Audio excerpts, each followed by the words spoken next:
Here we go. Here we go. Doom and gloom time. But I tell you what, not for me, man. I've seen this a million times. Um, we've been through this position a lot. The first half of the year, you drop a few games. Look at Brisbane. Um, every year they do it. They drop 3 or 4 games every year at the start, and then they come back hard. So I know there's a lot of things. There's a lot of things that went shit tonight, and we just got to deal with it. Yeah, we've got 2 weeks now to deal with it. So I'm sure we're going to talk about a lot of things tonight, this morning. I've got Age, I've got Ben Zero, and I've got Anthony B. Already ready to give their opinions. Look, oh my God, backstage, there's like a million people fucking clamoring to get on tonight. So we'll just get straight into it. I'll start with Benny Zero. I was at the game. You were at the game for sure. From your vantage point, what do you make of that debacle? So actually, I stayed home tonight, Mick. Yeah, I had a bit Oh, of did you? migraine today. Yeah, I bailed. So I stayed home, and a few of the blokes who were going to go with me, one of them came Yeah. over and watched it with me, cooked a couple of steaks. Oh, yeah. So then couldn't finish off Mm. the night with a win, though. That would have been good. Yeah. Yeah, a little bit of too little, too late in terms of switching the game mode. And Yeah. then, like, I summed it up as a deplorable inside 50 entries via disposal, one by skill and then two by speed, mate. We just wide and slow for too long. And when Yeah. Adelaide flicked the switch and decided to go quick, that was it. We didn't. We should have been. I said to Manny straight after the match, we should have been the ones flicking the switch. You know? Yeah. Yeah. Yeah. It was just kind of one of those nights where all the lines disappointed. Look, I reckon the defence was okay, considering Frampton was the only tall back there. Look, there were a couple of times where Q was left on fucking Philthorpe, and I'm thinking, what the fuck is going on there? But At least off his run, you know. yeah, yeah. But the midfield wasn't helping our undermanned defence, and when we were going forward, even when we were rushing forward, the forwards were giving us nothing, man. And a lot's being said about uh, McStay. Well, but they're not going to drop him, man.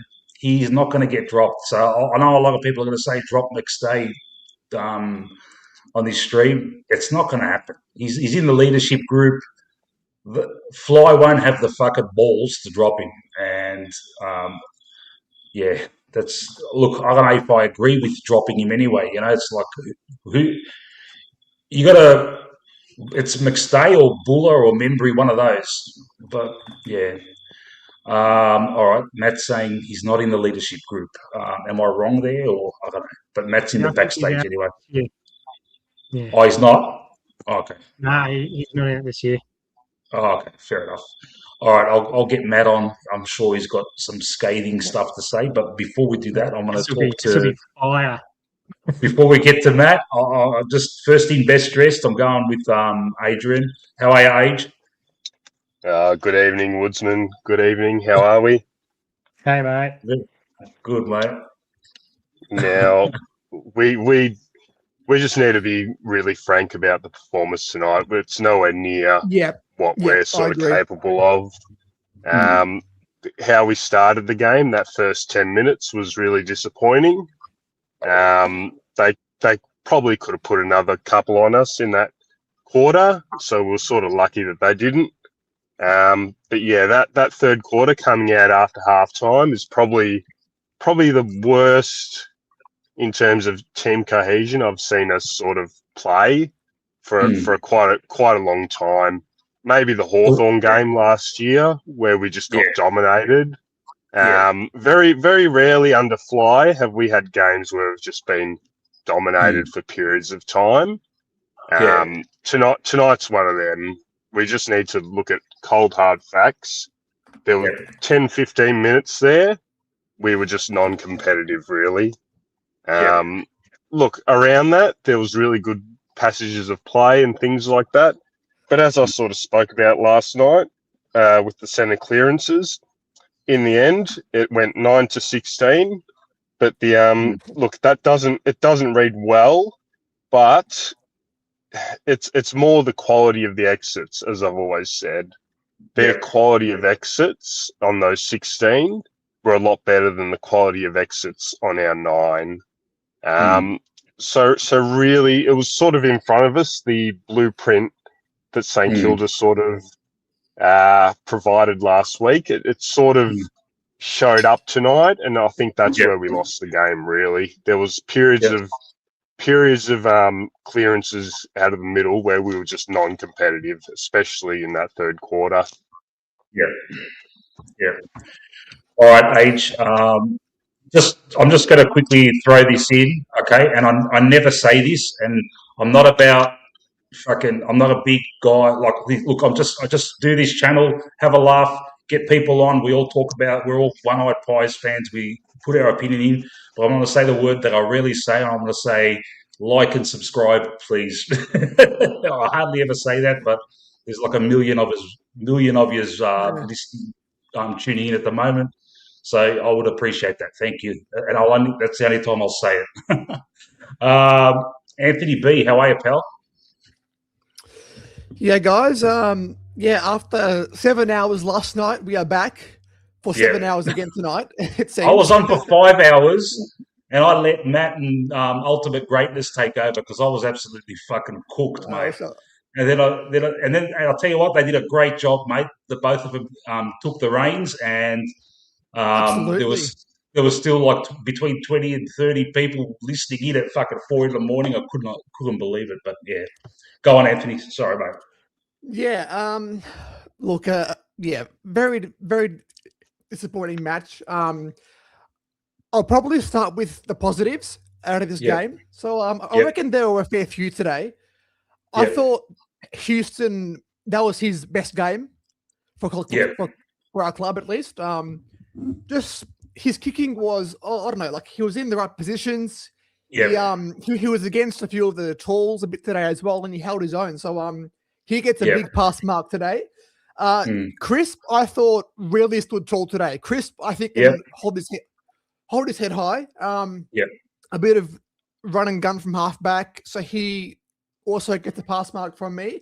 And also I reckon Paddy Lipinski had a good game. I know a few guys were hating on him, but I think he was in a few centre bounces. I think he showed a bit today. I thought he was a bit harder in the contest.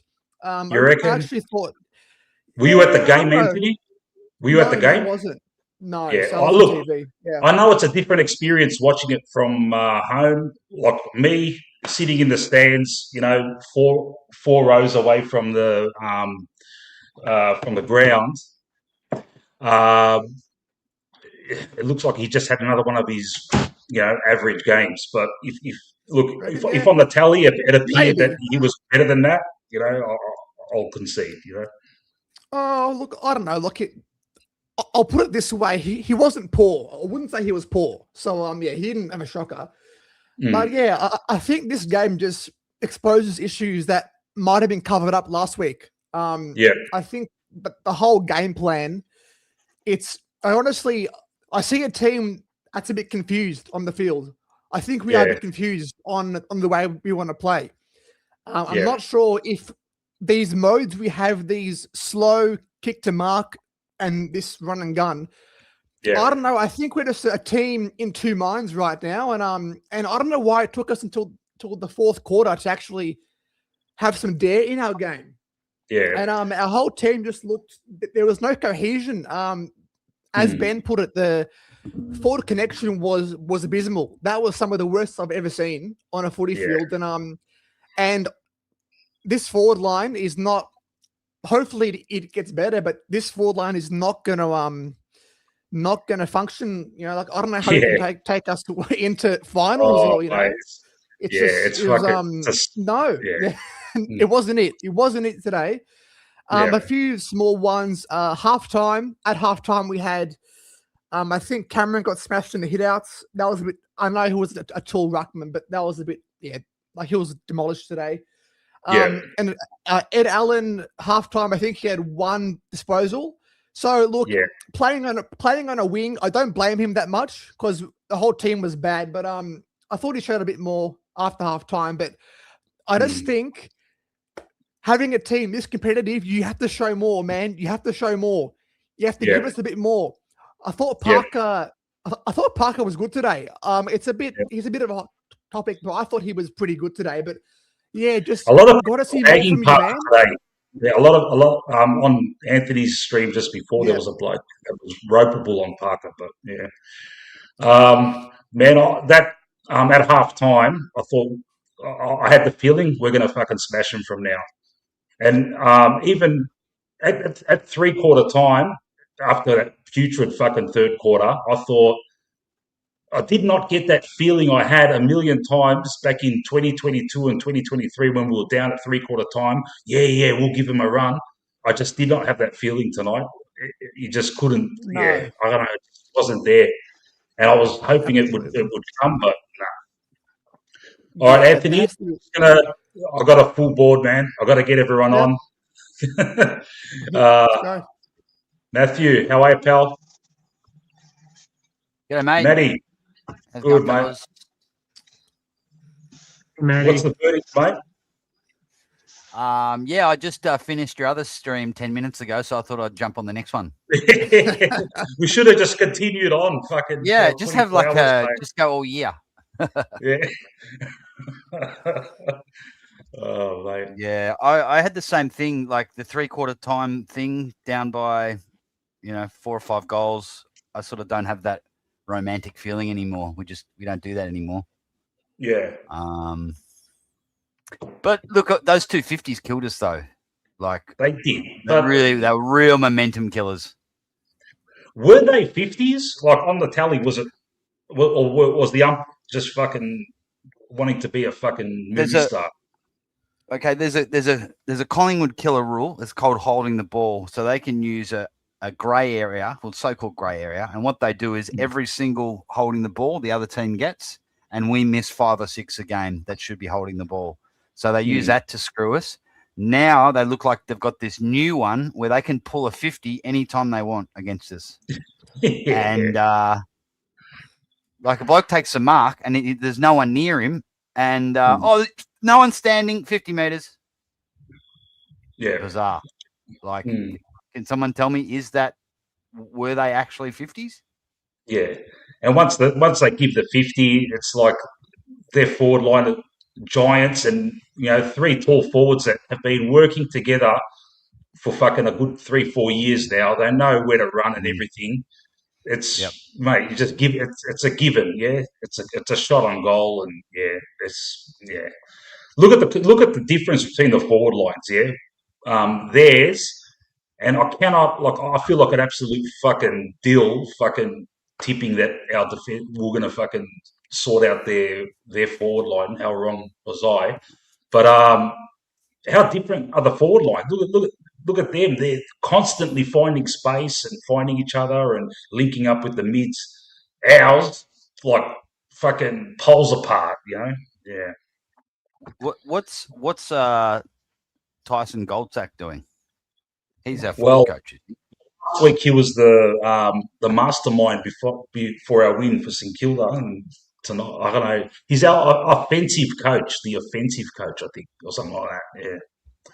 Well, we know St Kilda are absolute pretenders, so there was no big feat beating them. It's clear, and we were $18 to win the flag, and after beating St Kilda's, who was this super team, all this unreal recruiting before the year starts, and we were still $18. We'll blow out to $20 now, but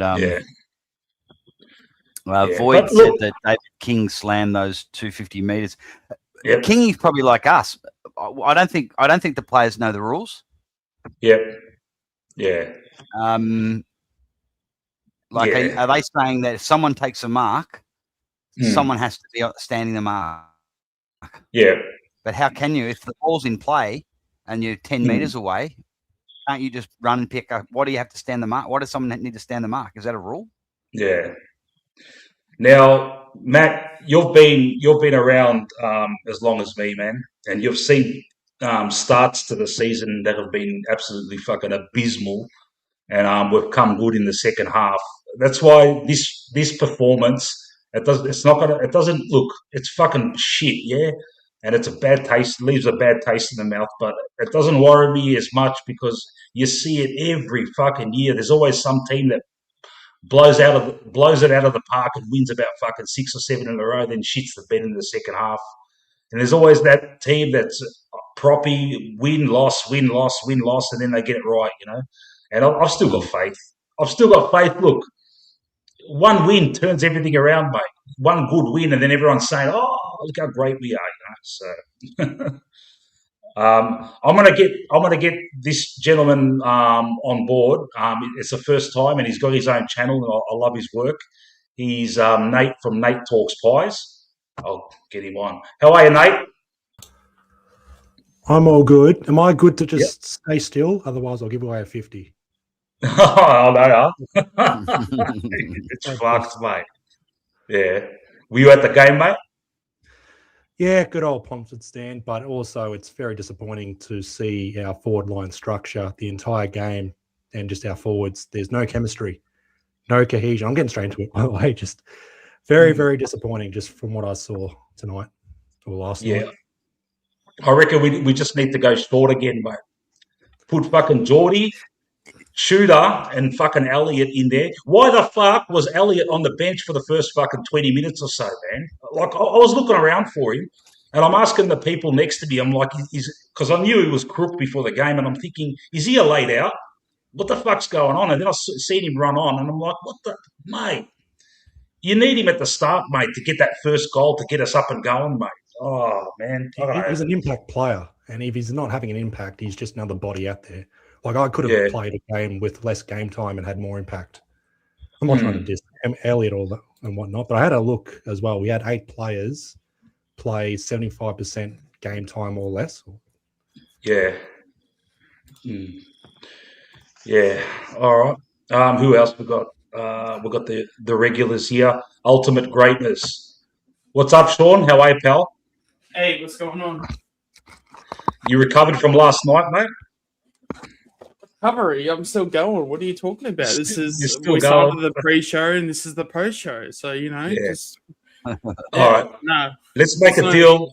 We're not talking about keto until it's about fucking 4 a.m. tonight.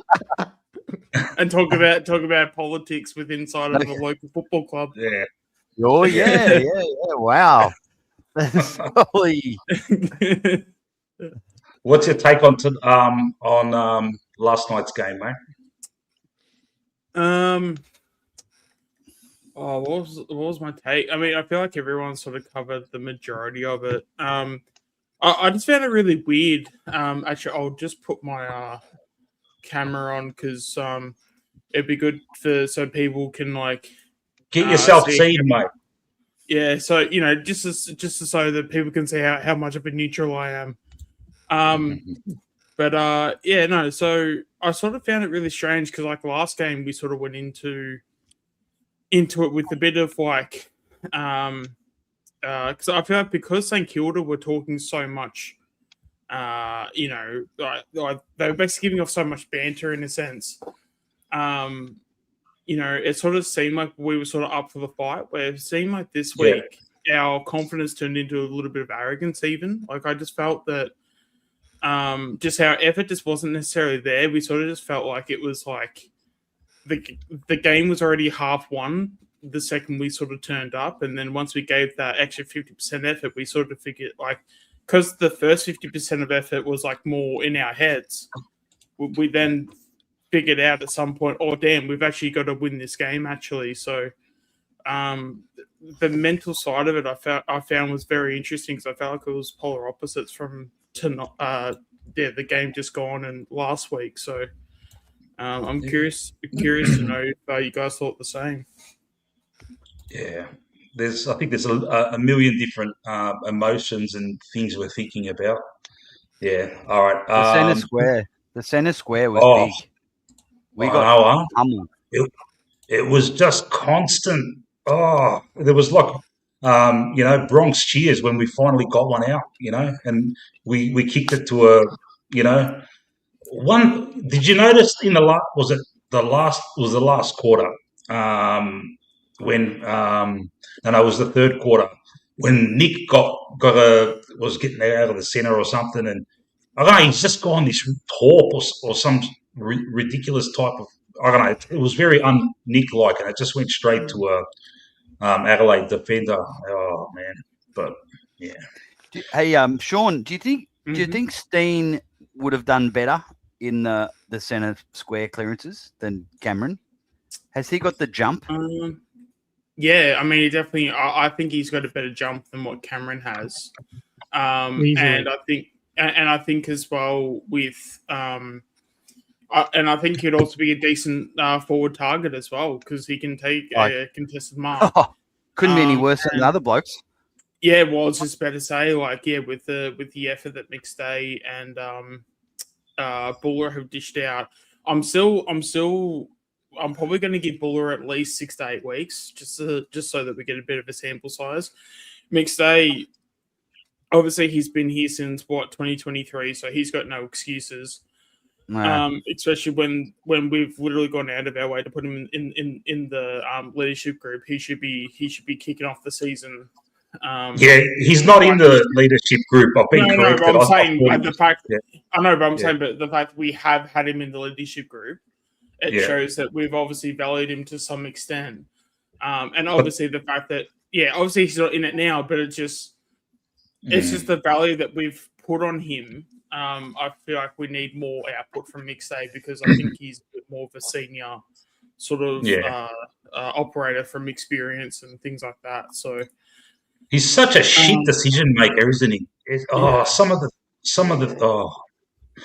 they won't drop him though. He will not get dropped. I want him to, but he won't. He's not protected.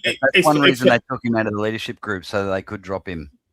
I think he's pretty safe after 2 games, but I think once we get past sort of Anzac Day, I think that's sort of when you'll probably start to go, okay, that's enough games. I mean, because even someone like Lipinski tonight really, really annoyed me because even though if you look at his stats, like his stats were actually half decent. But just the moments he had to just put his head over the ball and just when he had ball in hand, he was good. But when he doesn't have ball in hand and he has to go get ball, I thought he was very ordinary. Can't hold a tackle either. Can't hold a bloody tackle. A few times there was. Frame. He's a big man. There's such an impressive frame on him. He should use that. Yeah. Should be smashing into packs and cleaning people up. There was one in the back pocket. I forget who was. It was an Adelaide player. Just shrugged him off like he wasn't even there. And I just think 150 games or whatever he's played. You got to be able to stick some tackles, mate. I know you're not in the team for your tackling pressure or anything, but come on, he was like a bumper ball. It gets to a point with a guy like him where you say, if we're winning, it's great, but when you lose, that's when the spotlight needs to come on these sort of guys because you need guys to step up in those sort of moments, especially when we're back against the wall. Any bloke that's played over 100 games, you need to expect more of them. Yeah. And look, I know he's in our bottom 6 players and whatever, it is what it is. He's not the reason we're going to win or lose every week. But there's certain fundamentals where I just think, you can never hold a tackle. I've never seen him really hold a tackle or dump someone, really, ever. Look at this comment from Mello. Even play Howe forward to be creative. I tell you what, I reckon Howie would do a much better job than fucking these two. And he's smaller than him, but he'll take speckies. He'll find space for himself. He'd be dangerous when the ball hits the deck as well. I reckon he'll even do better than Membry, mate. I reckon that's a good idea, but unfortunately we're going to need Howie at the back. But if we can put him in that forward line, he could have a nice little swan song to his career as a two goal a game forward. Imagine that. I've seen careers like that before. They players have a little cameo part to the end of their career where they make it as a forward. I don't mind that, Mello. Especially as well because Howe was a rotating forward and was it 23 because he had that role because he kicked one of our last goals in that North Melbourne game where we came back from being down by 9 goals or something. So we definitely have done it in the past. And I think, it definitely wouldn't be the worst thing to do. I mean, if it's worked in the past, why not do it again? And with the forwards we have currently, even if he is there just from a, just for the other forwards to even watch him and because sometimes some people can learn better when you're seeing it rather than, if you have to write it down in a book through like theory. So if you get the practical learning of someone actually doing it, okay, all right, I'll just go do exactly that. Maybe it might be a good thing. Yeah. I said in last night's stream, we've got 3 fucking games without the main tall forward not playing for the opposition, and they've failed their first test already. Yeah. We've got 1 goal. 1 goal between them in 2 games. Yeah. Now, Sean, you said that you reckon they're going to stick with Buller for 6 to 8 weeks, right? No, I'm saying they should. Well, they should do. Yeah. I'm happy with that, but surely we can't have all 3 of those guys for GWS. No, surely not. I mean, that just doesn't work. Yeah. Well, I mean, I'm not like if I have to, if I was say coach and stuff, then I'd be probably. I mean, that's the thing. I don't even know who I'd probably take out because I know with Tim Membry, he was probably the one I was saying like last week, but at least he was giving like a little bit of effort. But I mean, I feel like I'd even have him on the chopping block too, because I think with like McStay, at least if you throw McStay out, you can. Because I feel like you'd probably throw Steen in before you throw in West. Just because if you throw out a McStay, then Buller can then be the key forward for the majority of the game. And then Steen can then be the second ruck that goes forward. And then I want to get Steen in there ASAP. Steen's going to get there ASAP to help out Cameron in the centre square because Cameron's cooked. And then 2 weeks in a row now, teams have played 2 genuine ruckmen against us, and whereas we've only gone in with the 1 genuine ruck, I think it looks like the model might be the 2 ruck. So if Steen's going to be more than capable going forward, I don't know who mentioned it before, but he can't do worse than what we're having down there already. So I mean, if you have to drop out one of Membry or McStay to bring Steen in as a second ruck and a sort of resting forward, it cannot be worse than what we've seen for these last 2 weeks. It can't be worse. Yeah, I think I personally wouldn't mind if you drop both of them and you bring in West as well. And then he has to be given a go. Yeah, and the quicker you can get him to 15, like anywhere between 10 to 15 games, the better. And just get him a part of it and stuff because you know what you're getting with Membry and McStay. We know exactly what we're going to get. There's never Membry might kick 1 or 2 goals. McStay will kick 1 goal every 2 games.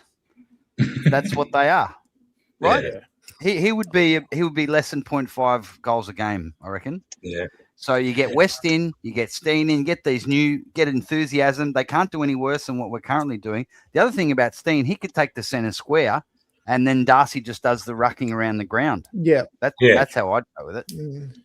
Or they can swap going forward, and Darcy's a good pack mark in the forward line. He's better than McStay and fucking Buller. So yeah, and while as ultimate greatness slowly develops a boner as we're talking about Steen debuting. I introduced Chris Talbot into the chat. Chrissy, our regular panelist, how are you, buddy? Tired. I made the 6 hour mark, then I crashed. I crashed from the 6 hour mark. You beat me by an hour, mate. No worries. Yeah. All good, man. All good. You were absolutely scathing on Anthony's stream. I heard you, man. You were going nuts because DC got fucking destroyed by some fucking first gamer. I'm still scathing. I'm really pissed off tonight. Really pissed off. Like, I couldn't believe, like, DC got killed that much. Like, what? Yeah. He got beat by a guy that's never played footy before. Yeah. I know, man. I'm sure there's going to be a lot of things we're going to be talking tonight, and not many of them are going to be fucking positive. Nah. Yeah. Fly's presser has materialised on the AFL website. Oh, this will be fun. Here we go. Shit. What is? You want to hear it? Yeah, I mean, why not? I would taking the risk because didn't we get a copyright claim last time? I'll just play the audio. Do audio. You should be right. Yeah. All right. Stop let me to comment on it. Stop it frequently. Yeah. Okay. Yep. Okay. Just let me get my fucking StreamYard skills in action here. Hold on a second. Yep.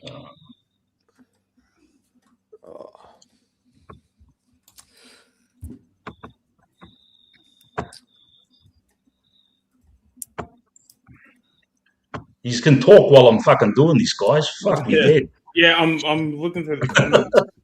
I mean, even like the Zach McCarthy will be interesting. In a few. Yeah, he looks really promising. Yeah, because the only thing with McCarthy is that he's so raw in his body, like he just doesn't have a frame. So it is a little bit of a worry, like how he's going to deal with an AFL game from like a physical aspect. But again, I mean, he had a light frame in the champs and stuff, and yeah, for those that watch like the champs and stuff, he just had a knack of just kicking goals, like, just doing certain things at the right times, the moment you actually needed them. So yeah. I mean, I definitely like Zach McCarthy, but it is for me, it's definitely he's a year off. He's an absolute stick. Yeah, I would probably even say 2 or 3 years off. Like it's like his body's very thin. Last I checked. Yeah. It would just kill his confidence. I think he'll play next year. I reckon he's that good. Yeah. And he's a natural footballer that he'll get a game next year. It wouldn't surprise me if he plays earlier than expected. Just as you said, because of the footy IQ and again, he just has that knack of just doing things, like important things, like when it matters. When you say when it matters, can he stand on the mark and not give away a 50 or? I don't know. That stuff's pretty skillful if you can do that. So impossible. I don't know. Were they 50s? Were they 50s, Nate? Like, I don't quite understand the rule. I don't think. I think letter of the law, but if you use the law, they are. Because also as well with the players just walked away from the mark. Like no one actually took ownership. That's probably the only thing I'd probably say with our players that we need to be better on is the fact that someone, because I don't think Sidey was one of them. You know, if Sidey's near the mark, he needs to be one of those like leaders and stuff to put their hand up. But hey, I'm going to stand the mark. Especially because how many 50s were paid just off that alone? I feel like we had at least 3. There was 2 in the last quarter. There was 2 in the last quarter. And 4 total. One momentum killers. Has there ever been a rule in footy, right, that has such minor effect on the player with the ball, but such a huge penalty than this stupid stand 50 shit? Yeah. You know what I mean? Yeah. It's so unnecessary too. The old, whatever it was there to replace. I don't understand. It's like it's so easy. If you go over the mark, it's 50. Fuck, that's all you fucking need, man. Yeah. You can run across the mark. You can run behind the mark. Who cares, man? Has it really improved the game? Oh man, it fucking shits me. It has fuck all Yeah, because impact wasn't on it the player. Richmond? Wasn't when Richmond were winning their flags? Wasn't that when they brought it in? Because Richmond. So what? Good on them. Other clubs can fucking copy that. Yeah. You know. Oh, of course. Yeah. I'm not saying like Yeah. it's like a bad thing, but I'm saying because Richmond would, instead of standing on the mark, they would take about 2 steps to the inside of the ground. So basically, like towards the center. So if you've got it, say 60 meters out, and you're trying to kick it into the forward 50 and stuff. If you took, say, 5 steps to your, like, say, right or left, whichever way is like the center, it's like the angle of it actually. It looks like it's a harder kick than it actually is. Yeah. So it was to open up like one of those that weird angle things. Yeah. Yeah, it was to open up that 45 kick that sort of was getting lost from the game because of that tactic of shifting on your mark to sort of block off that 45 kick, forcing teams to go wide. Richmond did it perfectly. We actually utilised it a bit ourselves back in the day. I think most teams cottoned on to it after a while. But yeah, look, the thing is, the consequences, there's always unintended consequences with these things. And what you don't want with things like that is an inconsistency with the 50s that get paid. Look, if they're 50-50s with these sort of big penalties like a 50 metre, you're better off erring on the side of just letting it play out. I think tonight we saw they just really paid them, really. Next week you won't see them paid, sort of thing. It's just, we just got a bit stiff there, I think. Mm-hmm. What you're saying there in the comments, Benny, about that Sidey elbow. Look, I know Sidey shouldn't have done that, but really, it was harmless, man. Especially as well because the Adelaide player was holding on to him too. Like I know, Absolutely. Let him hold on to you and get the 50 yourself. Just cop it. Yeah, fair enough. He was just frustrated because he wanted to go forward, as soon as possible. Of course, yeah. The umpires are looking for any excuse to pay a free or a 50 against us. We know that they're human, like everyone else. They hate Collingwood too, so they're gonna not pay holding the balls for us. Sure. Any 50 that's anywhere near, they're going to pay every single 50, and any way they can reverse it, they're going to do it. We have to be at least 4 goals better than the other side every week to win. The other side gets at least a 4-goal start because of the umpires every week.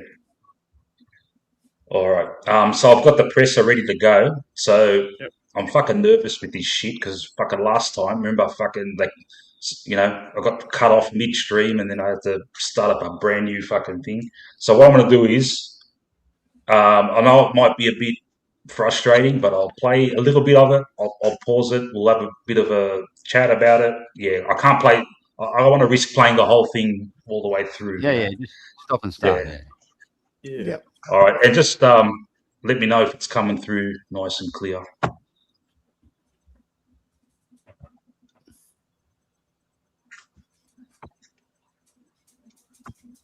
Sorry, is that nice and clear? Can't hear it. Can't hear it. Can't hear it? Okay, sorry. Can't hear it. All right. How do I fucking get rid of this fucking... Yeah, but I've got to get... Oh, here we go. I've worked it out. There we go. So the game sort of got away from us. How's that? Yeah, I heard something. Yeah. All right. I'll play a little bit and then we'll. Yeah. For them, particularly early in the third, their stoppage stuff just really dominated territory for us. And then some of our turnovers in the third quarter were like really costly. So those things we talked about. Yeah, it's an interesting time, isn't it? Like we're round 1, but we've played 2 games, so it's a bit weird. And sort of getting a feel for the things that you're doing well and not doing so well. And last week gave us a bit of a taste of some things that we need to improve. Clearly, inside 50s was one of those. Tonight we won that battle, but then we weren't as. Hold on. We won the inside 50s. You're kidding me. Yeah, we did. Yeah, +4. Wow. That did not seem like it. No way. Yeah. It seemed like the whole game we were getting bombarded. Didn't seem Fuck. Fuck, and I didn't even have any beer tonight. So at 3/4 time, we had 45 inside 50s, but only 4 marks inside 50. Yeah. Fuck. Yeah. All right. I'll play it again. Efficient. So then it creates another opportunity to improve that.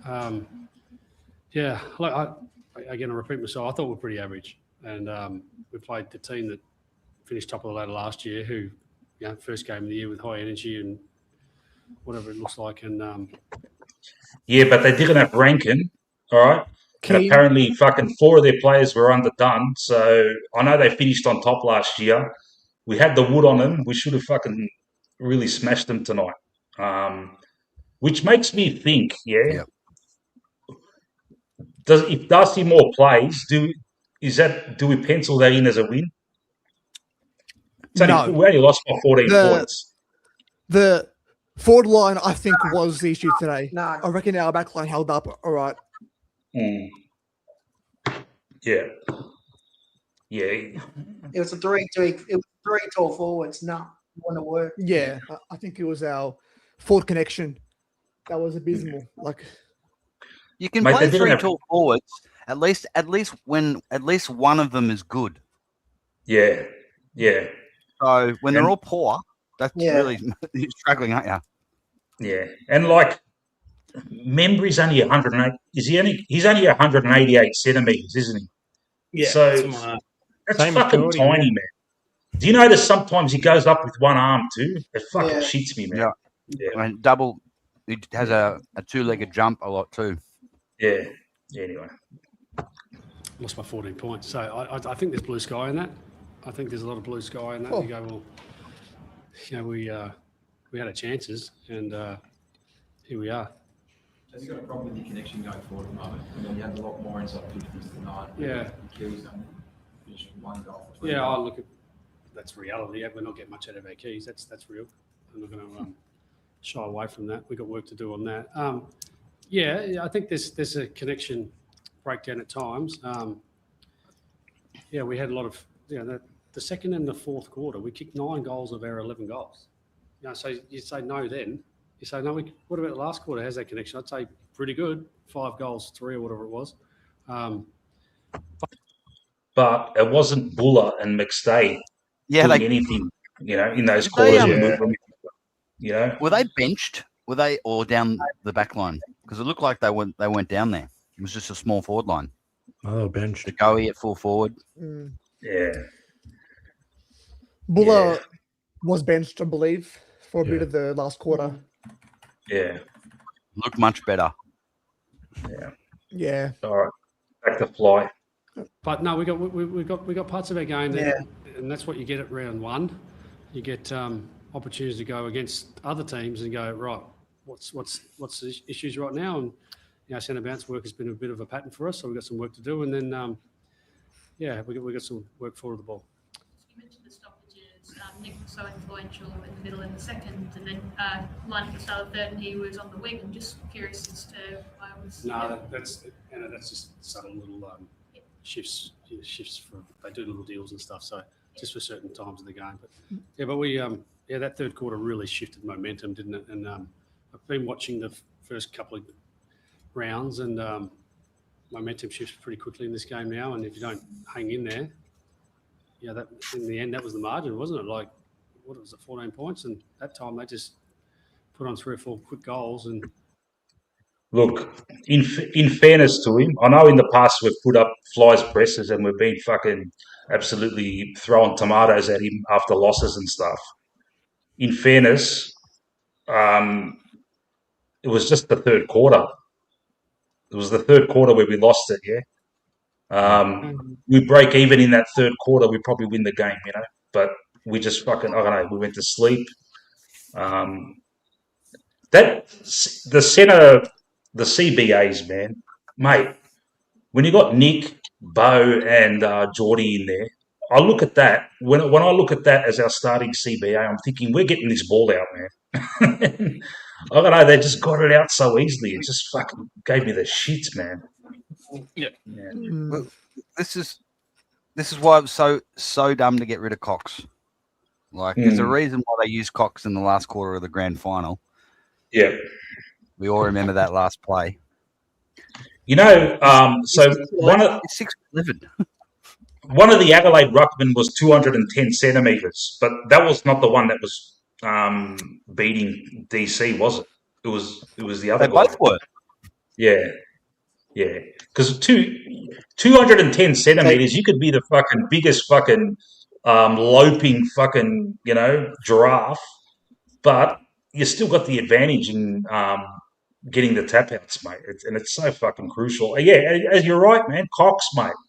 With Cox in the centre bounces, man, how many times was he crucial in those centre bounces in the grand final? DC, we love him, mate. He's a fucking legend, man. He kills it around the ground, but yeah, in the centre square, mate.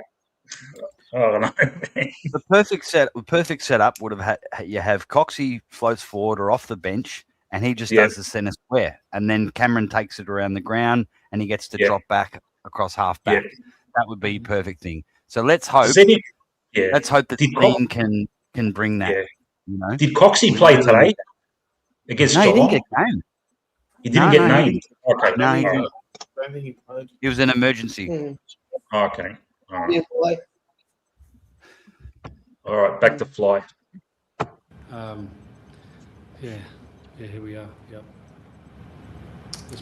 Craig, last week you were composed with the ball. This week it was the rush kick into the forward line. They were able to transition the ball from defence into attack. So it sort of flipped from what you had the script from last week. So that was sort of a bit of a pattern throughout the course of the game. Yeah. Well, they're different games, weren't they? Like, we lost a lot of momentum last week and we had to defend that back half. This game we got a lot of momentum and it was going into a lot of numbers at times.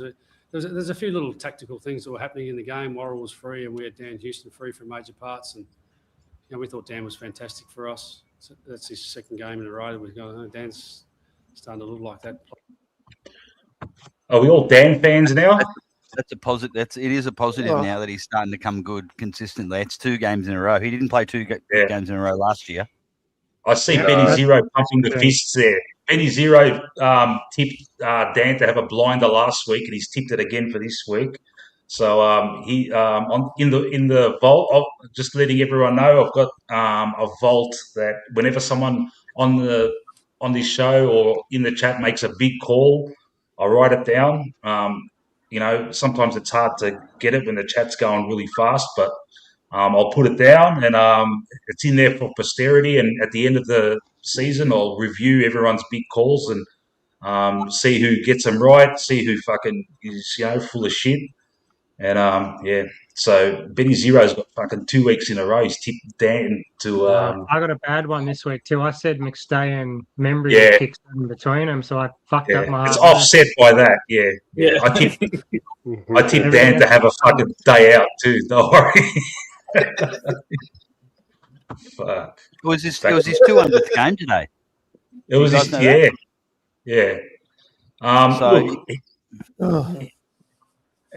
He started the game. It looked like he was up for it right at the start. Yeah. But then straight away he's giving the ball away.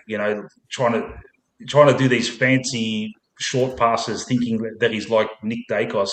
It's like, mate, it's not you, mate. That's not you, Dan, mate. Don't try and do a thready. Don't try and thread a fucking bullet fucking pass, mate. It's not you, man. All right. The only thing I'll say about Houston, I said this the other, maybe it was last night I said it, but he still has to hit a Hollywood pass all the time. There was so many times, not just him, the whole team was doing it, where there's there's a guy, it's only 20 metres away, 20 metres in the space on the flank, and they ignore him. What was good about last week is we were hitting up those targets a lot more, and then getting to a place. Okay, now we can go inside 50. Yeah. So we just need to just realize we don't have to do an amazing, chop off a 40-meter pass through the middle. Sometimes we just take that easy one out on the flank. And I reckon that's part of the plan, though. I reckon he's one. You know how apparently they've had to talk to him and said, "You're the man now." He's probably got a license to go for that fucking $1 million pass. Look, I'll take that over not getting the ball. yeah, fucking oath. It's being a little bit critical, but that's just one little area. But no, it's pretty impressive.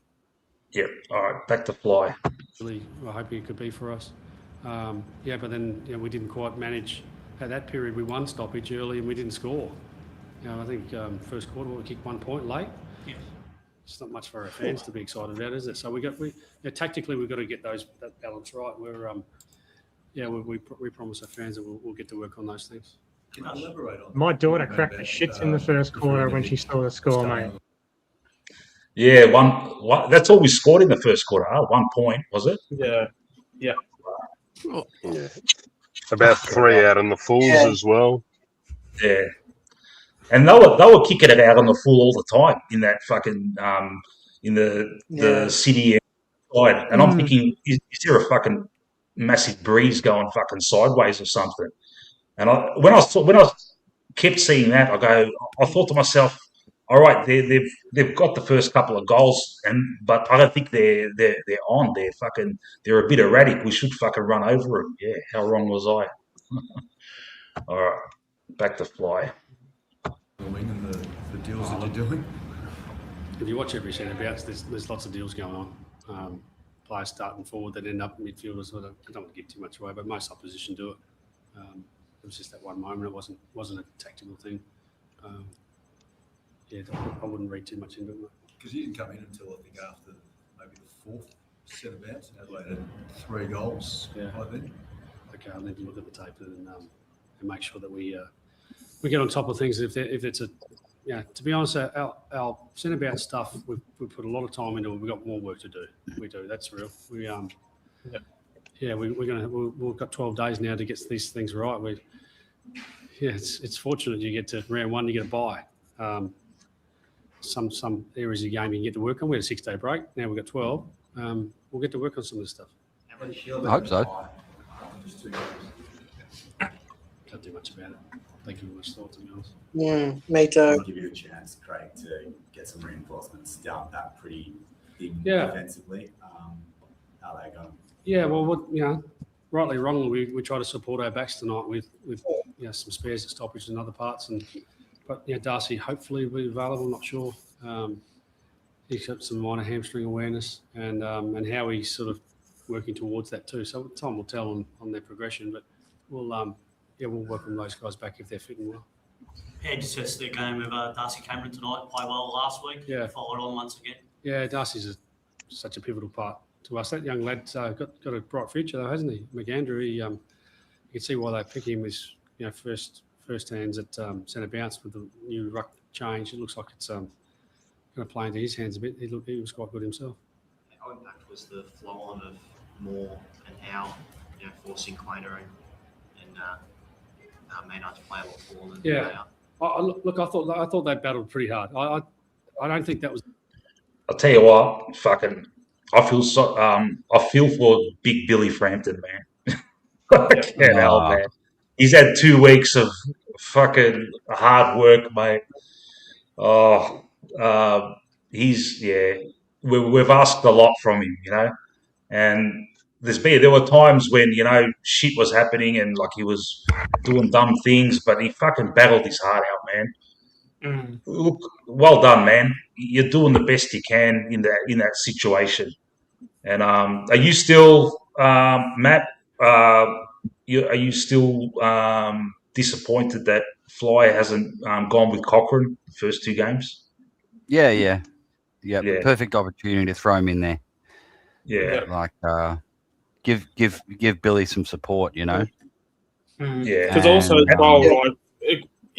as well, even from like a mental aspect, with Frampton, the fact that he's struggling as much as he is, you can tell he doesn't trust the people that he has around him. From obviously, like, we have good defenders, like, you know, medium and small defenders, but when it comes to the key defenders, you can tell he just doesn't trust them enough as he should. Well, not really as he should, because we don't have any key defenders. But you can't, you can't blame him.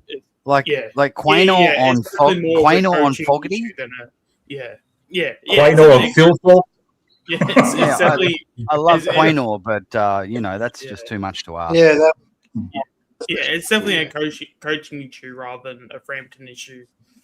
No, I'm fully supportive of Billy Frampton. He's a very important player to us, and he was a lot better this week than he was last week. So good on him. I was really worried for him. I thought, oh God. Agree with that. Yeah. Look, especially when the opposition's just walking it out of the centre on occasion as well. Oh, absolutely. You know, you're not even giving your defenders a chance when they're, you know. And you've also got Adelaide, who have 3 genuine key tools as well. Like, as much as, you know, St Kilda had their tools, but their forwards really weren't that much. So when Adelaide, they were number 1 for offense as well too. So the fact that Billy was down there, and they get their offense from their key forwards as well. So, you can't really fault Frampton. And like on last night's stream, we talked about it a lot with Cochrane, the Cochrane situation. Now, a lot of people were against it, but I'll tell you what, and a lot of us on the panel agree on this with Cochrane. You play him now, all right, in these 2 games, okay? If you don't play him now, we might need him later on in the season, and you're going to make him debut in the second half of the year in a big important game where we're trying to make top 4 or the top 8 or whatever, and Howe doesn't get up or Moore doesn't get up, and we've got no one else, and we're going to throw Cochrane in, and he's got no backup games to, he's got no experience in front of a big 80,000 K crowd. It was perfect, and I think we've really erred in this because we've been overstacked with the mids. I know everyone wants to give Allen games, but it was the perfect time to play Cochrane instead of Allen because Allen's done nothing anyway. All right, hindsight's a wonderful thing, but I don't understand why they just didn't put him in. He's a big body, he's tall. He might fuck up. We should know Fly by now. That's Fly. Yeah, he might fuck up. Yeah. Yeah, who cares? Yeah, who cares? Yeah. Get him into it. Like, get in there. Like, didn't Fly used to always say, don't be scared to make mistakes and we'll still get around you and all that sort of stuff. So the thing is, you know what, later in the year, if we have Moore and Howe go down again, they're not going to play Cochrane. They won't play him. Because I think he's too green, yeah. Like, he hasn't got experience. Whose fault is that? Yeah. Yeah. We're looking at a year of the same thing, it looks like, where certain players that have, like, there's a need in the senior team for a young player to sort of get an opportunity. It already looks like he's turning his back on it again. And, a guy like Ed Allen, I appreciate he's going to be given some opportunities, and that's fine. But at present form, these 2 games already show, okay, maybe you got to give him a week and you give another guy a go. You got to give maybe an Anderson a gig or something. Because, look, you've got these 5 or 6 players now in the 2s that we have to give them games this year. It's just, if it's not this year, I don't know where this football club's going to go in the next sort of 12 months. So, look, already 1 missed opportunity with Cochrane. How many more left in the season? Hey, Adrian, the thing is about Allen, I agree with you about Allen, but they throw him into the centre square a few times. Give him 4 or 5. He's an outside midfielder. He's not a wingman. He's not a half-backer. Yeah. So it's really if Allen keeps it the way he's going, he's going to get dropped, but it's still unfair because he wasn't really given a go in the guts. Yeah. So it's true. Yep, it's 100% true. Yeah. Look, like I said, the opportunity to give him games would have been last year. More games in the centre, especially when we had a run of victories. we could have afforded to, if Carry when him. we're resting a couple or whatever, you can throw him in a game and give him 50% sort of CBA time, but it just never happened. And look, it's just going to repeat this year. Let's be honest. Unless there's mass injuries, it looks like the same pattern's going to repeat. Where guys that need opportunity are not going to get it, and even if they do, it might be out of position. All right. After I'll write it down so I don't forget. I want to talk about Ned Long, but I'll finish the presser first. Okay. Was the difference in the game where we turned the ball over, particularly in the third quarter, cost us big time. They won minus 30 points from turnovers, and it's where we turn it over. Late in the quarter, and the second quarter was a big turnover. So we'll get to work on those things. We've been pretty good. Our transition from D50 to forward 50 was elite tonight, and so there's some parts of the game that we really liked. And I said that to the players at the end. There's blue sky right in front of us, because the things that we know we can improve on are right there for us to. Hey, let's put some attention to this and get to work on some other things. And it's nice to know that round one we got work to do. You referenced Dan Houston. What do we think of Fly as a weatherman? You say there's blue sky. No, he's great with the analogies. Yeah. There was a hurricane in the forward 50 tonight, mate. Fuck. Yeah, I know.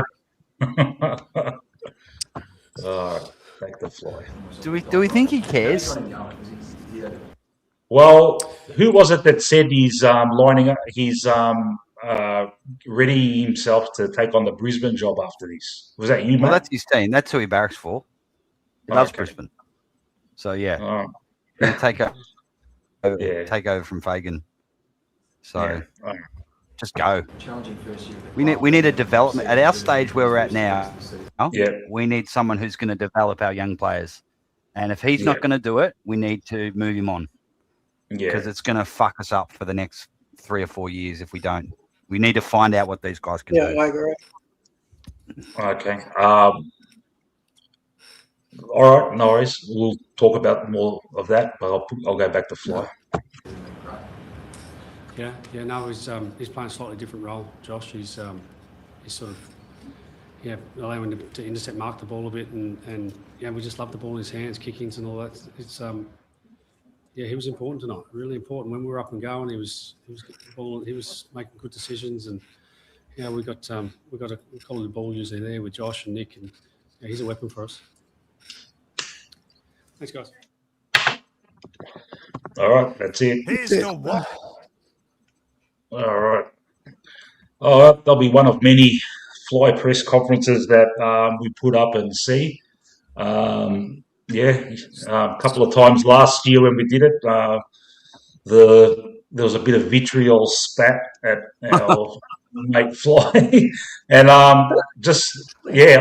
look, on this show we're very judgmental. We're Collingwood fans, mate. We want flags every year. He's given us a flag. He's given us 2 prelims.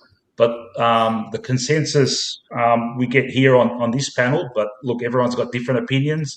A lot of people are saying that we've missed out. We've missed chances. We probably should have had one more. He's got this habit of resting players like he did last year in the second half of last year that really hurt us. And sometimes these players didn't really need a rest, but everyone's got a different opinion on that, and you're welcome to state it on this show. So Ned Long, 2 games, both games 16 posies, playing as an inside mid, grabs the ball, likes to, while he's getting tackled, he likes to look around and try and find the right option. Gets pinged a lot. It's starting to frustrate me, man. Yeah. He has a habit of handballing it to no one. Like I don't know if it's pressure or it's just his skill, but I would even look at having Ed Allen there and give him long absolutely. running the twos. Yeah. Give. That's what we were saying before. The good news is, Mick, is that both Allen and Long, Long may need to have a stint in the twos and realise that a guy like Prindable or Anderson can put pressure on his spot. Yeah. You know, look, the one thing I'll say about Long is, a couple of poor weeks, but tonight I think 8 tackles in the end. You got to be mindful of the roles, and he is a defensive mid. So internally, the club might look at that 8 tackles higher than, any sort of possession numbers he gets. Having said that, it was a very poor night for him tonight. However, that defensive side's still there. Would Ed Allen lay 8 tackles in a game if he's given that sort of role? Doubtful. That's the thing. Yeah, that's the thing.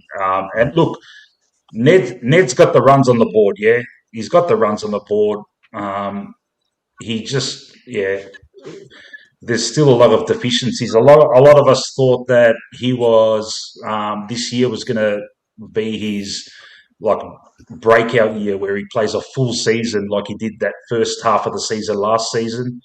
But it hasn't started off well. But we'll see how we go. Yeah.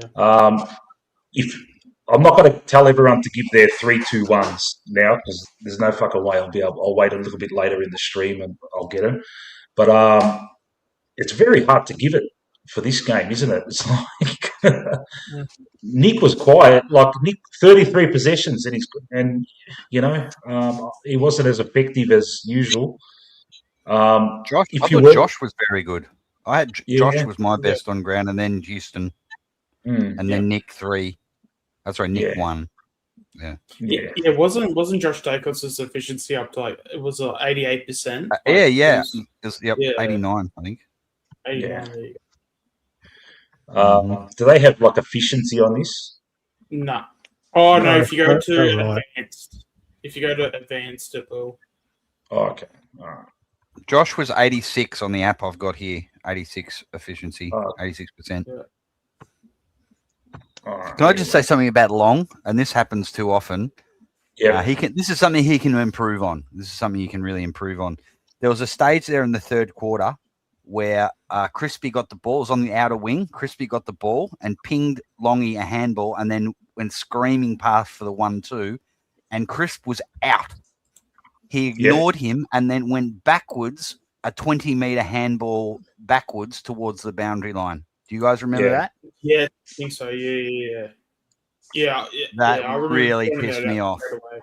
How could you not give it to Crisp, running past him? Yeah, because that was the start of the momentum as well too. That was because I think didn't we just kick a goal, or it was basically we had a little bit of momentum, and that would have been the multiplier to then go on to hopefully we keep in the forward line, we kick a goal, which then leads 3 or 4 goals and stuff. But a play like that, you look at it in isolation and you go, oh, he just missed the target, and we could have maybe gotten a goal out of it. But I mean, with football and momentum, it's huge in the game today. If you kick a goal, that can lead to 3 or 4 goals. So if you're missing a target, anywhere near the middle, and they're streaming down the ground and stuff, and they hit a target inside forward 50 and they kick a goal, everyone's up and about, everyone's feeling good, so it's one thing to say that they missed the target, but it's also an opportunity to get a massive run on as well. So as much as it's bad in isolation, but from in the game perspective, moving forward, it can also be bad as well too. Tell me there's a VFL game next weekend. No. I don't think so. There was one today though. We have a practice game today. We played Geelong. We got pumped. Yeah, we got absolutely pumped. But Charlie West didn't play because he was the carryover. Yeah. Oh man, But also, I was hoping. Apparently Geelong kicked 22 goals 3, and apparently they had a game where they just couldn't miss. So I don't know if you can like read into that too much in terms of like how our form is going, because sometimes you can just play teams because normally Geelong in the VFL they're very like lukewarm at best.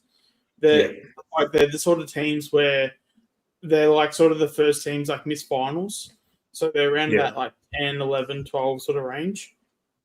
So, the fact that they're kicking 22 goals 3, unless if they've, improved their list dramatically, I think they just had one of those games where they just had a day out. Yeah.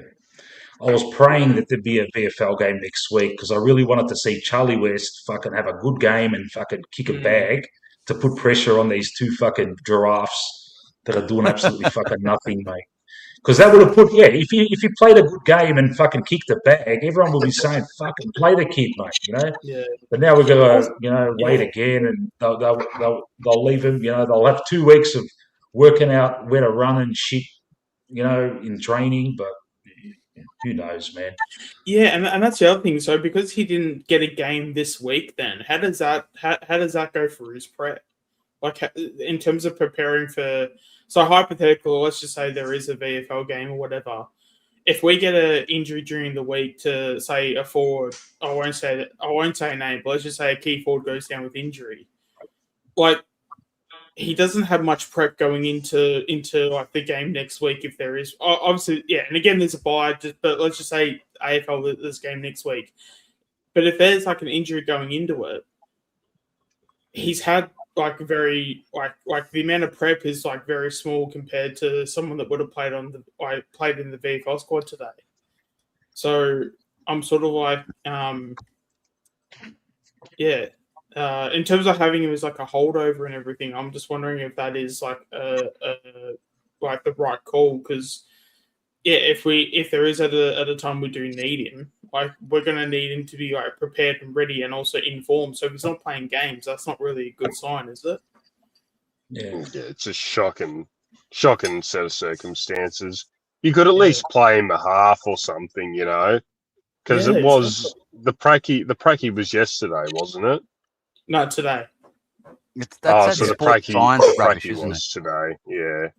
Look, sometimes it just you get unlucky because if your VFL game's prior to your AFL game, you sort of have to hold guys over. Whereas if it's the next day, you can go all out, even if they were emergency for the ones.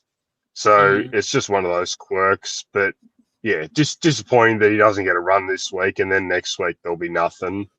He should be almost, other than Steen, he sort of should be the one that's first in line for an opportunity now. Yeah. So disappointing that he'll go a month without playing a game of footy. Yeah. The whole fucking system the AFL's got sucks, mate. Just which other competition in the world hasn't got their secondary competition consecutively with the main competition? We got to wait fucking 3 weeks before we see anything. Come on, man. What the fuck are you doing running this show, mate? There's so many fucking shit things they do the AFL. All right. So we're Oscar Steed, he's got to come in,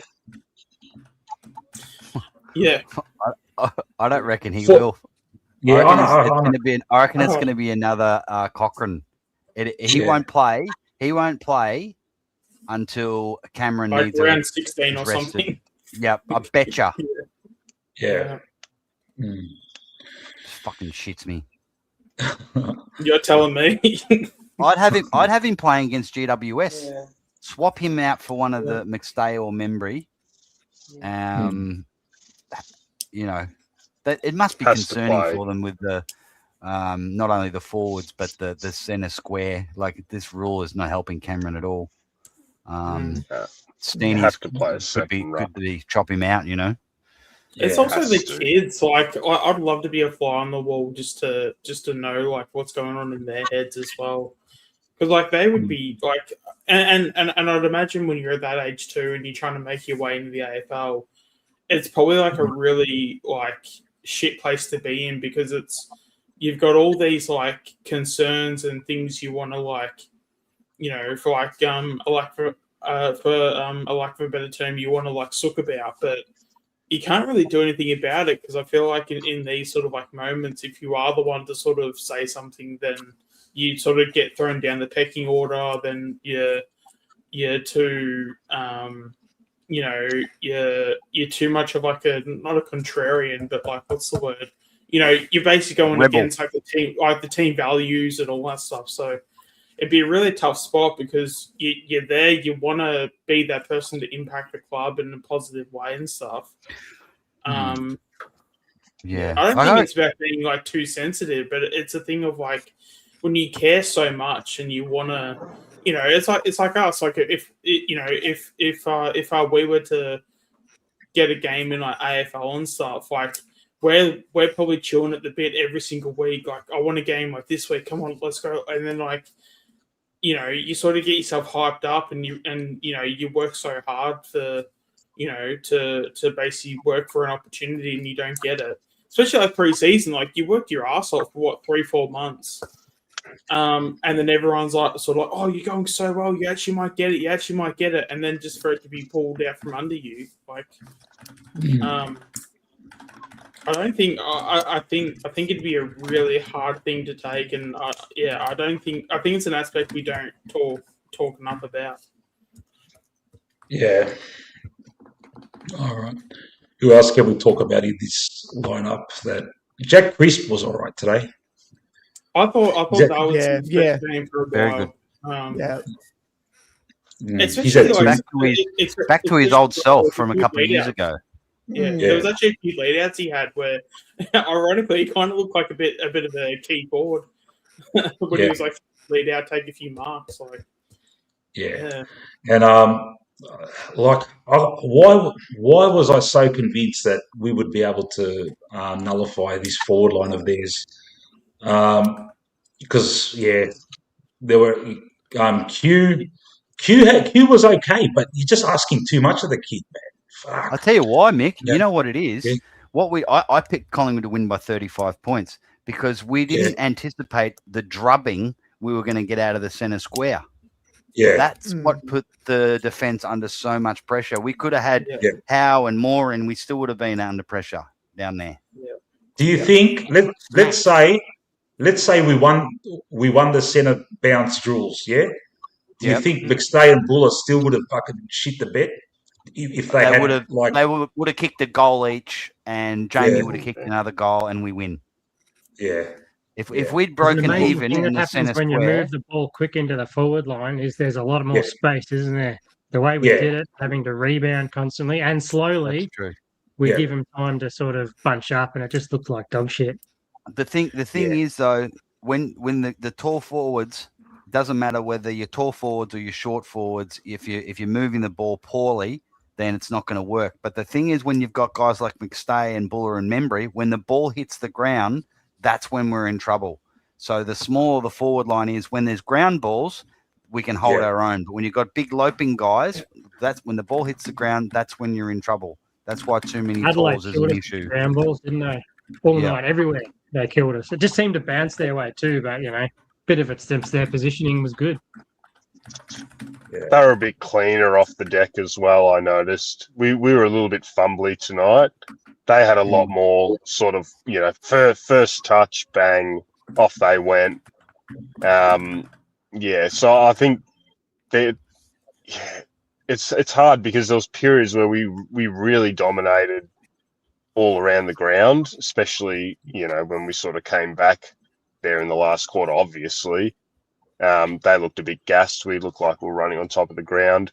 But yeah, I did notice that even when they were sort of under siege, they were still really clean off the deck. And we seemed a little bit fumbly tonight. Yeah. Hey Mick, I'm gonna shoot off for a bit. I might pop on later if you're still going. So, no worries, Matt. You have a good one, bro. See you, Matt. Bye, Matt. Yeah. What was I going to say? I've totally forgot now. Miller fucking killed us, yeah? He was the one. Everyone was worried about Dawson. Pez didn't even tag him. He had a shit game anyway. But, yeah, it was Miller and fucking Peatling. Fucking Peatling's a dud, mate. We just let him fucking run riot. There's always that one player, isn't there, against us? Yeah. There's always that one guy that doesn't get a touch and then he kills us every week. All right. Who else we got here? Bo McCreary, the haircut. I don't know, man. That looked. I don't know. It was overdue, but it was kind of like, what the fuck's going on here? I didn't like it. We'll talk about the important things here, mate. I didn't like it. Yeah, thank you. Next topic, please. Yes. Lockie Schultz, mate. Shooter. We love him, mate. He was one of the good ones. Good. Yeah, I thought Brilliant today, I thought. Yeah. How many tackles did he have? Very good. Very good. He only had 2. Fuck. But, he's still, he was, mate, in a forward line of, inanimate drafts.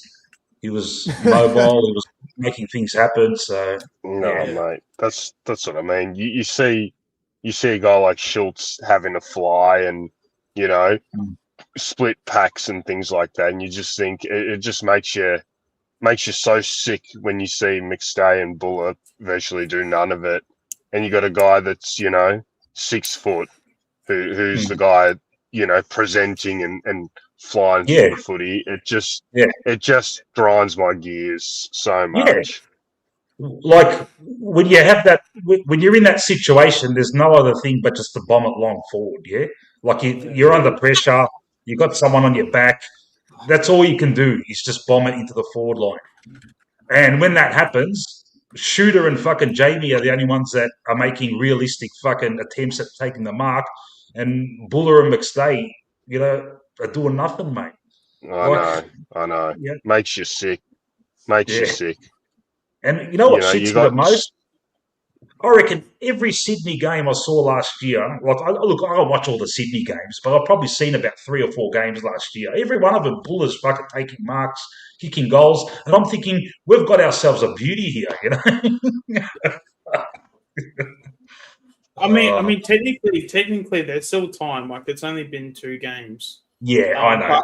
But also, I think it's also when it comes to Sydney, I think we also probably got to take into account that Sydney's midfielders are very good kicks going inside 450 as well. So that could also do a bit of it. And then you got the confidence and the belief in your teammates as well. So when it comes to Buller, if he's got Isaac Heaney, Errol Goulden, Chad Warner kicking it to him, there's probably like a sense in his mind where I'm going to be on if I can have a half decent lead out. I've just got to put my hands to it. Where maybe because he doesn't know maybe the Collingwood players as much, maybe that could be I'm probably stretching a bit here, but it could be one of those things where it might take a bit of time for him to get a bit of confidence with the playing group before he sort of can go, okay, I can feel comfortable enough to where I can kick a few goals a game and impact games. Because he was very good for the last, I think it was like 8 games of the season last year. So So Brisbane got fucking thumped today. That's 2 losses in a row to Brisbane. They do it every year. They got problems in their defence as well. But that's what I got to reiterate. Like I've totally contradicted what I said at the start. Who cares? We've dropped the game. This happens all the time. We've been around. I've seen all this shit. And then after that, I've totally contradicted and I've gone fucking hard at the players and that. But I'm going to go back. I'm going to reverse and say, just listen, guys. This happens a lot, man. First halves of the season, mate. You just sometimes they're a bit proppy, mate. You might lose a couple that and even in our premiership year, I remember we dropped a couple of weird games, and It happens. You know, even in our premiership year, like bottom teams were up by fucking 36 points at 3/4 time against us. Yeah, and it was like deep into the second half of the season. So, look, with Fly, we're just got to have faith. Look, he's an experienced coach now. We just got to back him, and that's just the way it is. Yeah, if anyone wants to add to that. Look, tactically, we have to back him in. Tactically, I've got no issues with him, and I think he's up there in the league when it comes to just pure tactics of a game, how to win a game, how to set up for a game, all that sort of stuff. The letdown is the development, as we keep touching on. So, look, that's like I said, the decision needs to be taken out of his hands at some point where, you know, if we do have an average year, let's hope we don't, but if we do, we just need to see them fly. It's just getting to the point now where it's like, okay, if we're not going to be in contention for a flag, let's bring in some newies. Yeah. What I'd like to see very soon is, like we always say, drop McStay, drop Buller, drop Membry, whatever. Just one of them, yeah, and go smaller in the forward line. You got Geordie, he's got forward craft. He had a quiet one tonight. You know, let him pinch hit in the midfield. Put him forward, mate. He knows what to do. You can put him at full forward. You can put him on a half forward flank, the forward pocket, wherever. He's got the smarts, and go smaller. It's more mobile. It's more dynamic. There's more movement when we're running down the wing or through the corridor. You need that kind of movement with these three gorillas there. You know, they're not taking. They're not leading into space. They're not leading up to the wings. They're not taking pack marks. They're not doing it for us. And I really hope we go smaller very soon. And that's why I've got a bit of hope. I reckon if we go smaller in the forward line, our second half, and perfect that game plan, I reckon we can give it a go in the second half of the year. Even if we lose fucking five in a row. Let's say we lose 5 in a row. I've seen it before. Teams lose 5 in a row at the start, and then they go hard in the second half of the year. And you just see it happen all the time. And even when you see your team lose so badly, sometimes you think to yourself, like after last night, you think to yourself, how the fuck are we going to get out of this fucking quagmire? And teams do it, Shit happens, They have they work it out in training and they bring it back. So I've seen it happen a lot, and I'm still hopeful. Yeah, we're 1-1. Fuck, it's round one, but the only thing I want to highlight is on our game plan. I think there's a bit of a contradiction in the way we play, where I think we're aiming for that forward half game, right? So we're going to have it locked in our forward half, but that kind of needs key forwards because our forward line is going to be cramped, right? But so even last week with less entries, we scored more, and I think that was from half back, our forward line's open, and we are actually allowed to spread. But then Fly wants this forward half game. And that, I think, demands a key tool. And in that way, because, if you're playing against a forward half team, the overall aim is to flood the back line, right? Flood the back line, clog it up, long balls in, intercept mark, kick it out. So I think we're in sort of two minds. Are we going to be that half-back dash team and then have a smaller forward line, or keep that small forward line and do this long bomb shit from a forward half game? And prime example was Fremantle last year and at the MCG. We had almost 70 entries and scored 60? barely had any goals. So I think that's the problem with the face, I think. Okay. Hey, Greatness. Yep. Yeah. I've worked it out. There's a slight ticking sound coming from your end. I've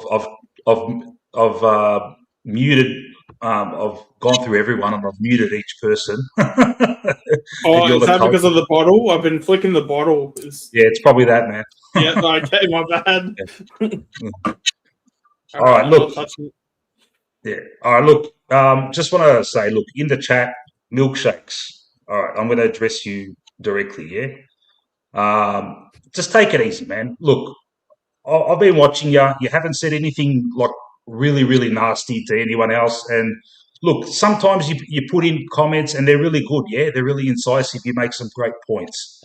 But just stop getting into confrontations with people, man. I've given you a chance. Look, I'll only ban someone here if they offend someone personally that someone else in the chat, I don't want that to happen. But it just seems to me you're just getting into little confrontations here, man. Dude, we're all friends here, man. Just chill, man. Be part of the team here, mate. We're all together, man. We're all Collingwood supporters here. There's no need to get into fights with people, man. I'm giving you a chance. If you don't appreciate that, I'll ban you, but I don't want to. I want to give you a chance, mate. So I'll just leave it at that, bro. Yeah, what people say is not a problem. Opinions are great.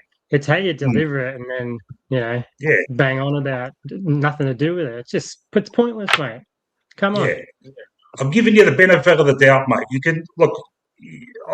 Sometimes you come up with really good stuff, man, but you get into confrontations as well. Just chill, dude. All good, man. All right, where were we? All right. What else we got here? All good, mate. Fuck it, hell. Jamie, 2 quiet ones. Yeah, man. But Jamie's done that in the past. Continues.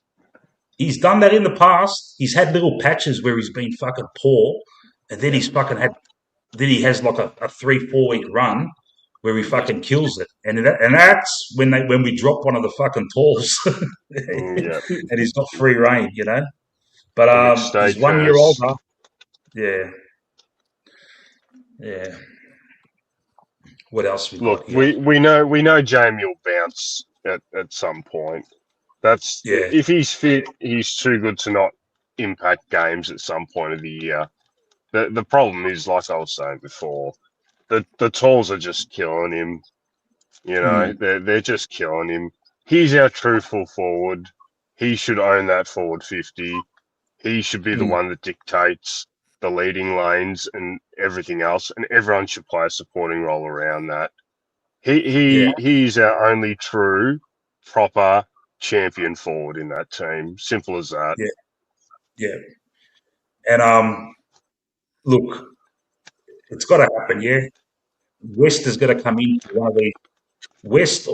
Look, I'd like to see West come in for one of these 3 guys that we've been talking about. And just to work with Jamie, I reckon Jamie could help him a lot with his forward craft. And absolutely, this is a kid.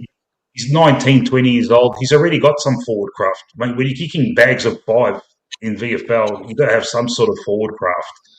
And absolutely, he'll have the master next to him.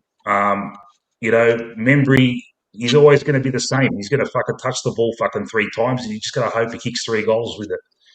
That's it. Yeah. Look, we need to be brutally honest about Tim Membry. Great sort of workhorse, but you know, St Kilda delisted him at the end of the day. Yeah. Like, let's not lose sight of like where his position, you know, in the AFL is. He's on the back end, low possession. Okay, if he gets 3 or 4 touches, they better be 3 or 4 goals, sort of thing. Yeah. Like I mentioned it in the pre-stream a few weeks ago before the season. He has to be the one that's first on the chopping block in that forward line.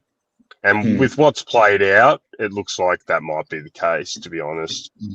Like I said, lots of shots on goal last week, but If you're only having 4 or 5 touches, you got to kick every bloody goal, mate. You can't be missing. He was a dead eye last year. All of a sudden, he can't fucking kick to save himself. You know, you have to play West. You just have to play him. And look, if you give him a block of 2 or 3 games, and he doesn't impact, you can always turn back to Membry.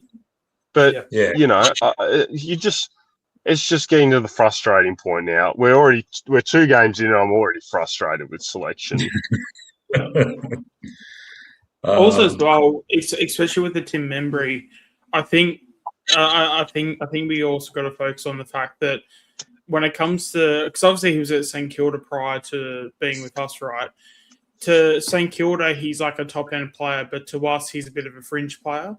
So I think that's probably the standard that, you know, if he's going to be at the same level, that's sort of like where he's like sort of at. So because he's come to a club that's going to consistently, you know, make top 4, maybe just fall out of the 4 every now and then, you know, he's probably going to be a fringe player, which is where he is. Obviously, age is probably going to drop him a couple spots as well, but that's just like the standard. Like if he was at St Kilda, he'd probably be in the top half of players and probably wouldn't be in the conversation to be dropped. I mean, obviously he did get delisted and stuff, obviously, but I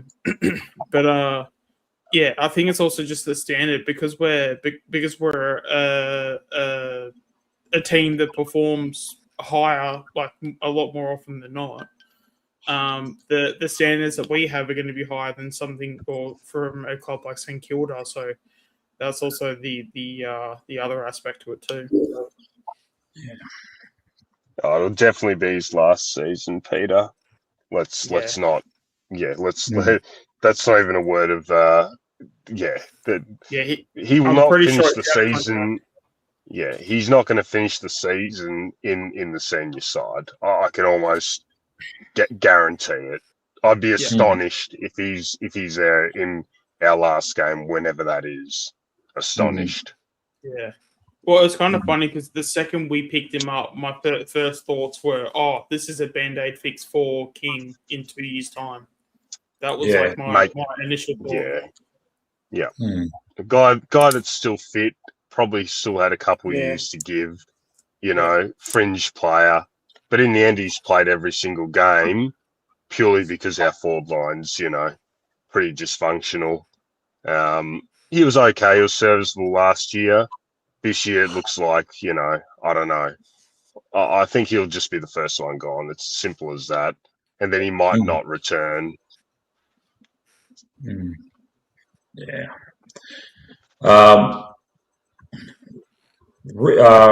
Reef McInnes, someone said. How far away is he? Is it still 3 weeks? I think it's 4 weeks. Yeah. Is that long for a knee injury? Like he's been out for a while now, isn't he? Yeah, but didn't he have a setback or something? Or I think they're trying to go the precautionary route because I think how old is only like 25, 26 yet? No, not even. Yeah. It's like maybe 20. It's been on the list a long time. It's been on the list a long time now. Yeah, so I think because of his age, I think they're trying to go more the longer recovery, where it probably is a 12-month sort of process. Because it's been, because what round did he do it last year? Round 4. So it was early in the year. Yeah. So once we hit round 4, that'll be 12 Bulldogs months. game, I think. Yeah. And I know we tried him out as a defender out of necessity. We tried him out as a defender out of necessity, but I liked him as a forward. I reckon he did all right. He kicked goals, not big bags of goals, but he did a job. And he used to run out onto the wing and take marks and stuff. And you know, none of these 3 are doing anything like that. So if we've got the back line covered. You know, relatively, I reckon just put him back in his, you know, I don't know, man. Look, we're going to have a big sample size for him as a defender, so I really can't say. He's probably been training as a defender this whole time anyway. Yeah. No, his position is definitely as a key defender. One question I would have is on Howe's, whether if he's a defender this year or a forward, because it feels like he's been a forward for the preseason, but we have trialled him a few times last year as a key defender, so it'd be interesting to see what we do with that. Look, to be honest, Sean, we don't even know if Howe's body is going to hold up at this point. Howe's Noah Howe's. Yeah. Noah Howe's. Yeah, sorry. No. Yeah, look, he's another guy that even at the end of last year, I think he had a ripper game in the VFL. He probably should have been given an opportunity. I think he was close maybe one of the weeks. He's another one. It's just, again, we don't know where they stand. We don't know where they are in the pecking order. We've got no idea, really. And it's just, look, like I said, the next month is really going to sort of set up the season, whether we're in a position where we're going to contend or whether we're just sort of making up the numbers or worse. Yeah. But after that point, we really do need to start looking at, potential players to fill positions that are a need. And look, we see it in the defence. Defence, we know there's, 2 spots that sort of should always be up for grabs, but the forward line's the one. The forward line, there should be, 2 or 3 spots up for grabs every week almost for whoever's performed best in the VFL. Yeah. Also, just with TJ as well too. I believe he was one of the best players today. Great, TJ. Great, if that's to hear. true, then that's like even because I remember watching the North Melbourne game in the preseason game. Like I saw footage of him. He looks huge now. Like if you look at his chest and his upper body, it's he's improved that dramatically in the last, I feel like, 12 months. So no, that's great to hear. And especially with the pressure he would put on like training and stuff, the way he would harass like the forwards and stuff, like he'd put a ton of pressure on them and stuff. And even I remember watching like training last year and even like the year before, you could sort of tell, even though it was like training, but you could see a few of the forwards where they did like the forward defender sort of drills. You could tell they were annoyed by him because he'd put on that much pressure and he would make their days like so much worse than the drills. So, I mean, I'm probably a bit more patient with someone like a TJ compared to maybe someone like a Ryan or absolutely. In that. So, And I mean, it would be nice if he was over 190, 4 centimeters, but he's only 180. I think it's 189 from memory. So, he would only be like a Jeremy Howe sort of third tall sort of type. Because I know he's got the long arms and everything, but if you can be that sort of intercept third tall, maybe that would be maybe the way to go. But I can't see him like being a Frampton or a Darcy Moore, obviously. He's just too small for that. Yeah, no, he wouldn't be the lockdown on the big key sort. But look, that's great to hear if he was, in the best today, because this is make or break for him. They'll probably be patient with him because I think he did sign 2 years, didn't he? He signed 2 years, I think, TJ. Yeah, last year he signed. I want to say, I think it was a 2-year extension from memory. I could be wrong on that. It's a good sign. I'm pretty sure it was 2. So that's a great sign because, for a guy that only played 1 game to be given a 2-year deal that early in the season too is pretty good. So I think, if he was best on today, that's great to hear. So we should see him this year. Hopefully. Yeah, it was TJ. Someone mentioned 2 of them, TJ, and I'm trying to find the other one. I think Harrison might have been the other one. Oh, the best of today at the VFL. Yeah, I think Harrison was the second one mentioned. Yeah, look, what I heard Anderson, Harrison, and I heard Anderson rings a bell. It might be Anderson. Yeah. And I heard Debacle is not on our list, but someone said he was solid, and the Swadnable combination was okay without setting the house on fire. That's what I heard. Yeah. So, yeah. It's going to be an interesting year. Look, these kids we're going to have, we'll definitely have to have a look at them. There's no way Fly's going to be that stubborn. If we're up and down all this first half of the season, there's no reason why he shouldn't be, giving some of them a run. He's given Ed Allen 2 games. How many more games do you give Ed Allen? Well, it kind of depends on how he goes. I mean, if he plays well, he'll play the whole season. But if he has, I don't know. I feel like if he has 4 games, that's a month of football. So if he's having 4 bad ones, he can't really. I don't think you can blame the club for dropping him after four games, which is a month of football. So I'd probably say about 4. Yeah. And then maybe like 5 and 6 if it's like sort of touch and go. But again, that's like 6 games in the season. Like that's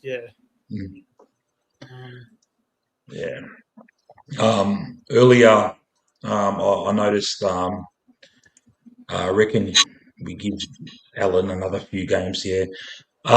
Earlier in Anthony's stream, he said something about if you were to choose one, King or Butters. I'd still go Butters. I know it's a fucking. We're looking at, I reckon everyone will fucking disagree with me on this, but I just reckon with Butters in the midfield, we're dominating the midfield. Nearly every week, I reckon, with Nick there as well, and King, as good as he is, he's just one bloke, mate. I know it's as well, especially with Zach Butters, especially if we're talking from a talent perspective, we're talking about one of the best players in the comp compared to Ben King, who's maybe like, I don't even know where he would be.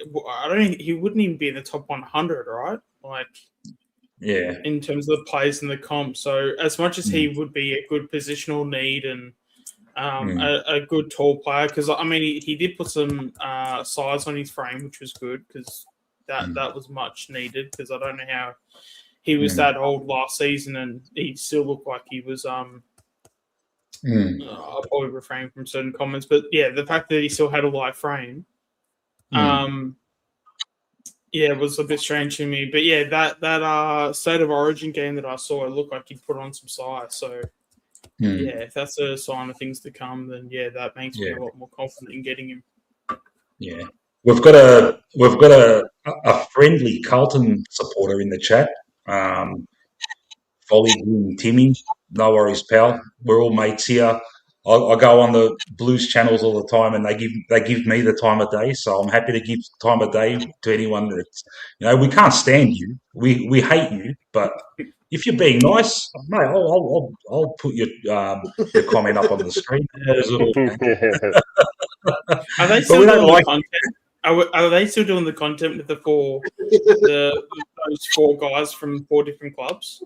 Are they Forever Rivals? Yeah. Okay, cool. I need to make sure I tune in then. Yeah. There was a comment here. I just got to put up. Who was it? Bailey Humphrey's got another 2 years on his contract at Gold Coast, yeah? I don't think so. No? Is he finished this year, is he? No. So he's contracted till about 28, yeah, I think. So, but that contract was signed like 2 years ago because it was like a 5-year deal when he signed it. Yeah. Yeah, and I'll just go... Yeah. Yeah, no, you're right, Sean. Go. I was just about to say with Bailey Humphrey, the only issue with that is that we're going to have to trade for Bailey Humphreys. Where someone like a Ben King, we're only going to have to pay the salary, and because we're going to have some probably not like obviously. I don't think we're going to be too stressed out this year for NGAs and father sons because you've got Max Christian and Nick. God, I actually did some research. I found out it's Hobson. And apparently they did a practice match for Oakley or something like that, and apparently Hobson was actually like apparently he was the best player on the ground, from what I got told. So that's really encouraging signs. Obviously it doesn't like say much. I mean, he could still be like a 3rd round pick or whatever come the draft, but yeah, it wouldn't surprise me if he gets like drafted. But yeah, we'll see once Oakley get their games ahead. We'll see how they go. God, I had a point now. I missed it. Yeah, so basically, if we go get Humphreys, we're probably going to have to pay at least 2 first-round picks. So once we sort of start using multiple first-round picks, that's going to probably eat up into our NGAs and Father Sons that we potentially get in the future. And with some of the potential talent that we could have, and especially with how good Shane O'Brien is at his job, I'm normally pretty hesitant to sort of go after. I mean, not saying that Bailey Humphreys wouldn't be worth it. He absolutely would. But if you can get, someone like Eli Krabick, who could potentially be a Bailey Humphreys, maybe not to the level, he might again be a 2nd or 3rd round pick or whatever.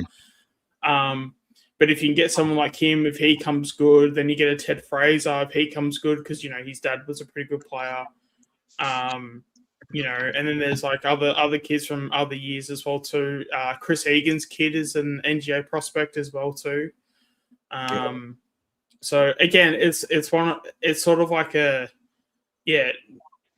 like there's no necessarily wrong answer, but you do have to pick a lane. So if you pick one lane, that then closes the other lane. So if we go Humphreys, I feel like that will close the lane for some of the NGAs and Father Sons. If we pull both off, that'd be fantastic. But from a perspective on my side of things, I'm not gonna. I feel like it would be probably a safer way to look at it, to think, well, if you get one, you're probably not going to get the other, just from a expectations point of view. So see what Abdullah's got on the thing here. Is this a pipe dream? Both. I mean, I just think dogs have their teeth into Butters way too much. For dogs, yeah. I mean, ironically, we would be really big underdogs in the fight if we were to get him. But yeah, I mean, I don't know. I don't think it's like impossible. It wouldn't be 0%, but when we're talking, if it's not 0%, it's like 1%. And dogs are probably it's $4 million a year for Yeah. both of them easily, isn't it? Minimum, right? Pretty much. Yeah. And especially as well, like, I think it's also like the value in getting, someone that's competent in a position. I think that's a really underrated option as well too. Like, there's always one too many midfielders in an AFL team somewhere you can always pick from. I know Long didn't have the best of starts this season, but Long was one of those types, and we got him pretty cheap. And we tried to get what's his name from Gold Coast, Alex Davies, and then he ended up saying no in the end. He's super underrated, that kid. Like, I was really bummed out when we didn't get him. Who's this guy? Like, excuse my ignorance, man. Jed Walter. I've heard the name.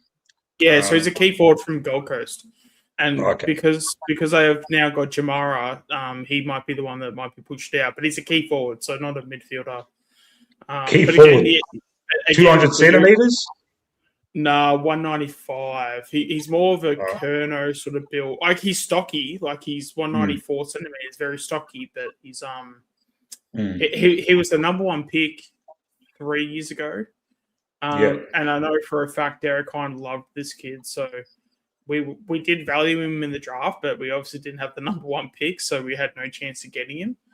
But with obviously Hine now at Tassie, it'd be hard to know where our interest is. But I mean, he's a key forward. I think he's currently the third option without Ugelhagen being in the squad at the moment, or in the team at the moment. So if Ugelhagen comes good, then I think he would become the fourth key forward, which then puts him in the VFL.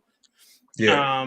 And if that's the case, anyone that's in the VFL was basically right for the taking. For I don't think you would get anyone for more than a second round pick if they're playing VFL for the majority of the year. So that'd be a really interesting watch, that one.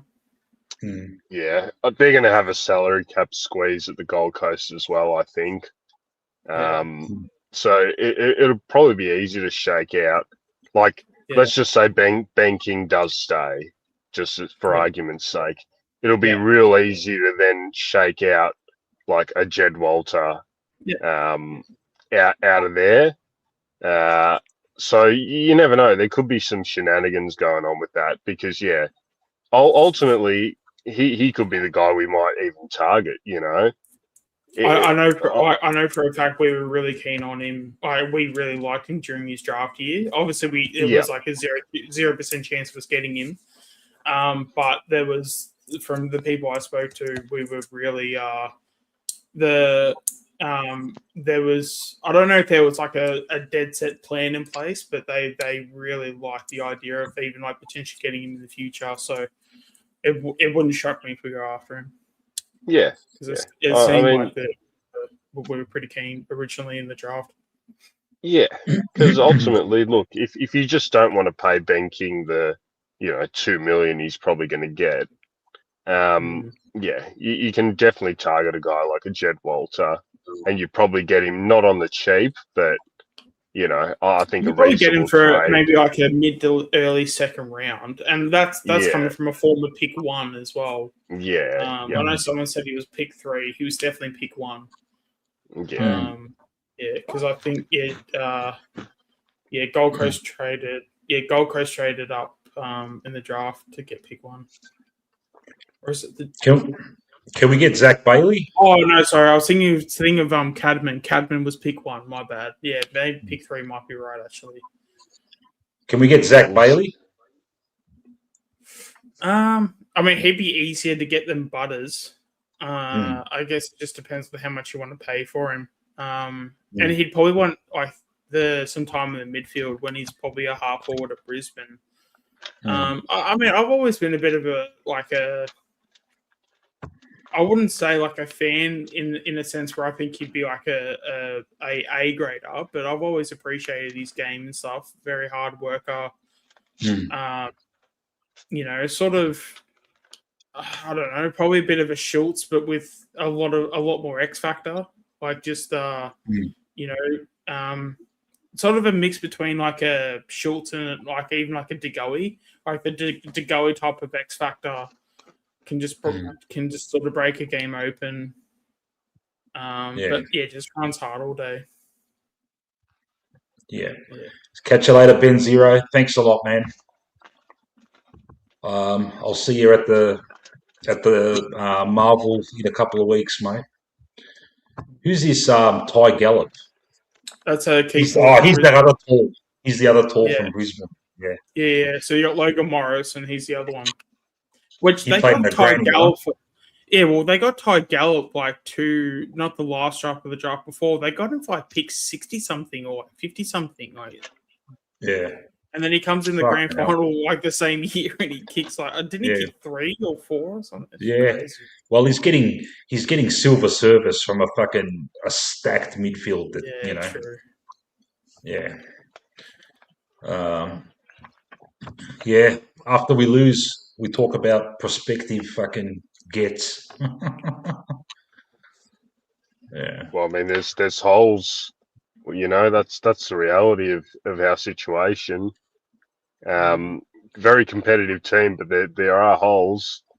You look at a team like Brisbane and Gold Coast, and you just see you got the potential to shake some guys out of these clubs. And if it is to be believed that we do have a bit of salary cap room, it's probably time. If you got specific needs, which we do know, KPP, and it's look. I'm sure the club's looking at all options right now. The more I think about it, the more I sort of think we're transitioning the list. So would not surprise me at all. At the end of this year, you see, 5, 6, massive 7 cold. list changes. Yeah. And really just going after a few targets and this and that. It just seems like it's all set up for that. Not stupid recruiting like St Kilda, probably more targeted, more shrewd, more targeted, more needs based. Yeah. So look, a guy like Zach Bailey, for example, great player, but do we need a Zach Bailey more so than a key position player? I think the conversation's also, do we need Zach Bailey at 1.5 mil? Like I've got probably Zach Bailey as like a top end B+ sort of type of player. So if you're going to be paying that, if you're going to be paying for 1.5 mil for a player like that, that seems to me a bit of like an Essendon type of move, where it's like they need someone to, that's like someone that you get that you pay them the A grade price, but you kind of got to pay that because, no one's really going to be going to Essendon because, there's going to be that bit of extra incentive because, you're not going to play finals. You're not going to be like competing. So normally money is, what's going to make up that difference, Yeah. Just a shout out to a Crows supporter that's come on the chat. You know what? You guys deserve the win today. I'll hand it to you. He's played a great game. He's fucking killed us, to be honest. Absolutely. He's fucking killed us.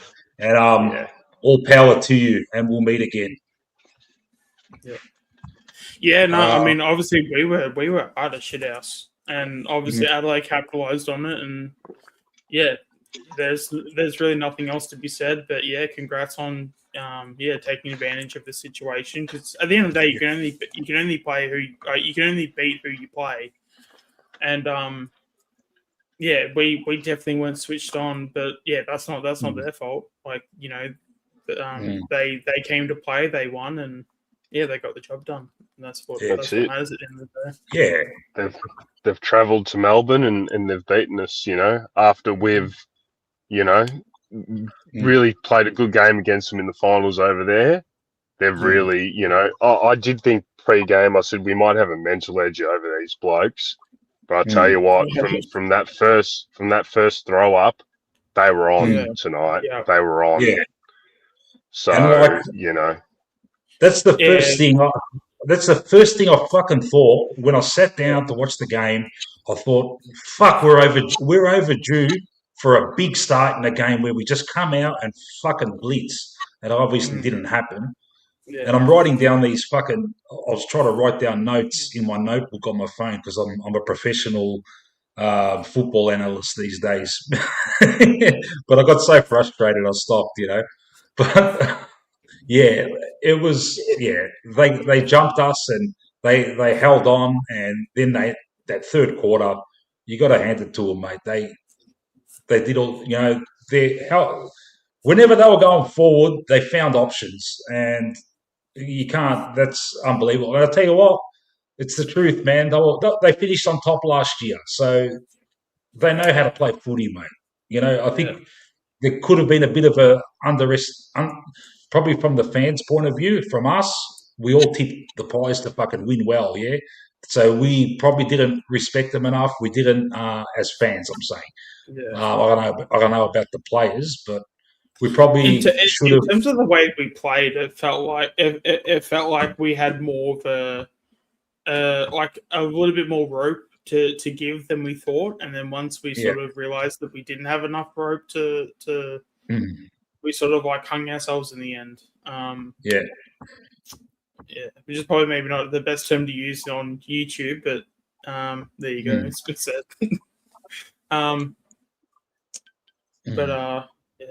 It was obviously I think we lost the game more than probably Crows won. But in saying that, Crows definitely showed up. They definitely put in the effort to win, and they deserve every bit of the win.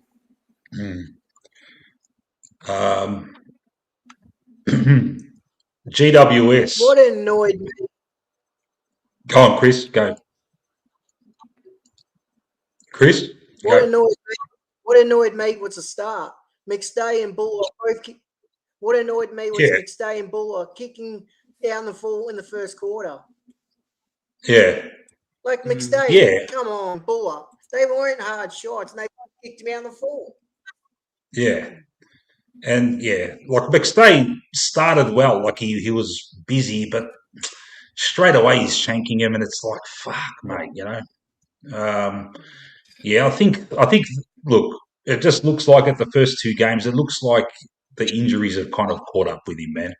He had that good year in 2023. Did his knee last year? He was up and down.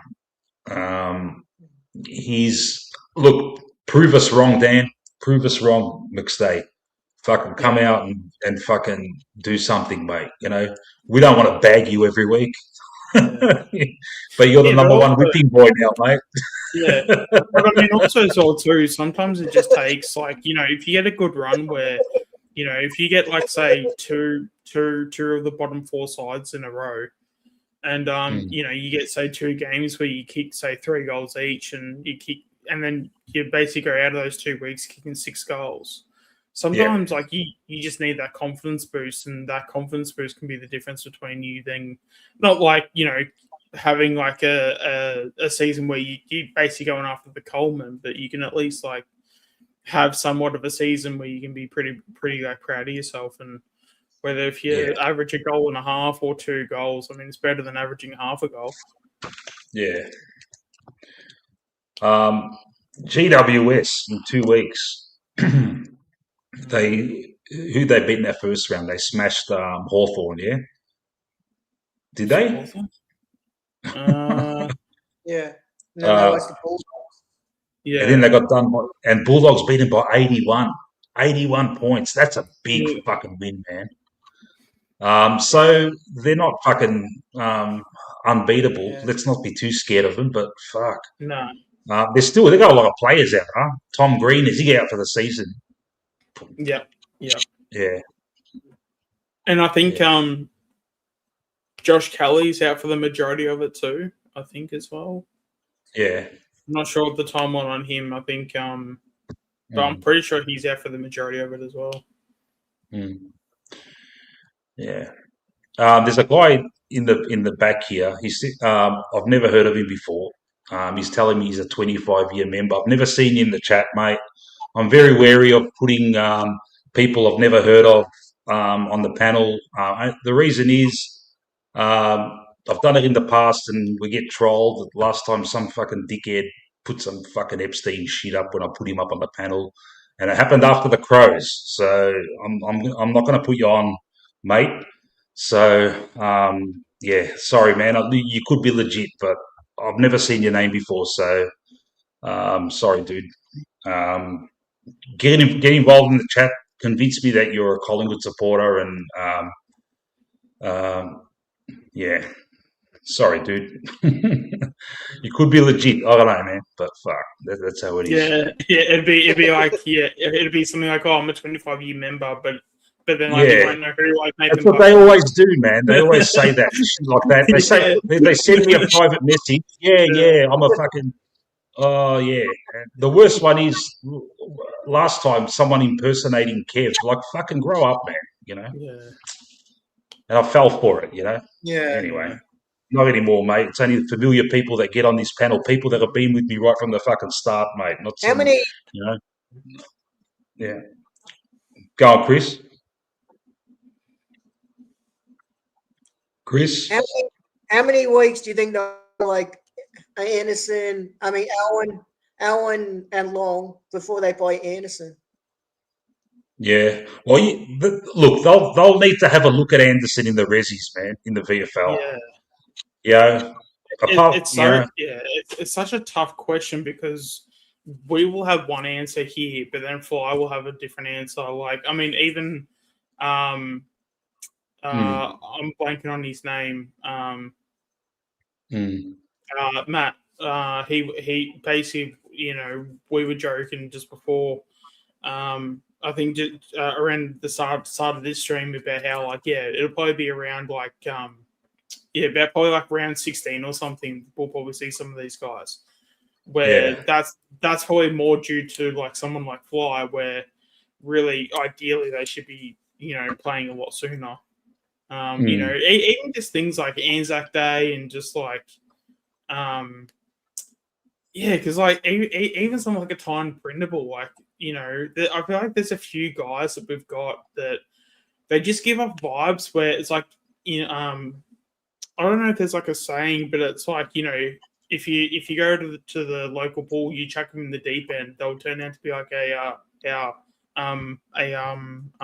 Olympic swimmer. So similar to like a Nick Dacos, you just throw him in there round one, and then his first game he gets like 25 disposals, 85% efficiency, and you just go, oh damn, okay, we've actually got one. I just feel like we do have some of them, but I do think the fly gets in the way of that as well. So whether if it's like a printable. I mean, Anderson has the age, so Anderson probably is a lot more likely than probably the rest of them. Yeah. But again, it comes down to fly. Like I've got like very little faith when it comes to fly. When it comes to trying anything new or taking the risk on something that has no proven track record. But then at the same time, if you have someone like an Anderson who was best on ground in the Sandford last season in a grand final. Oh, was he? He was BAG in the granny.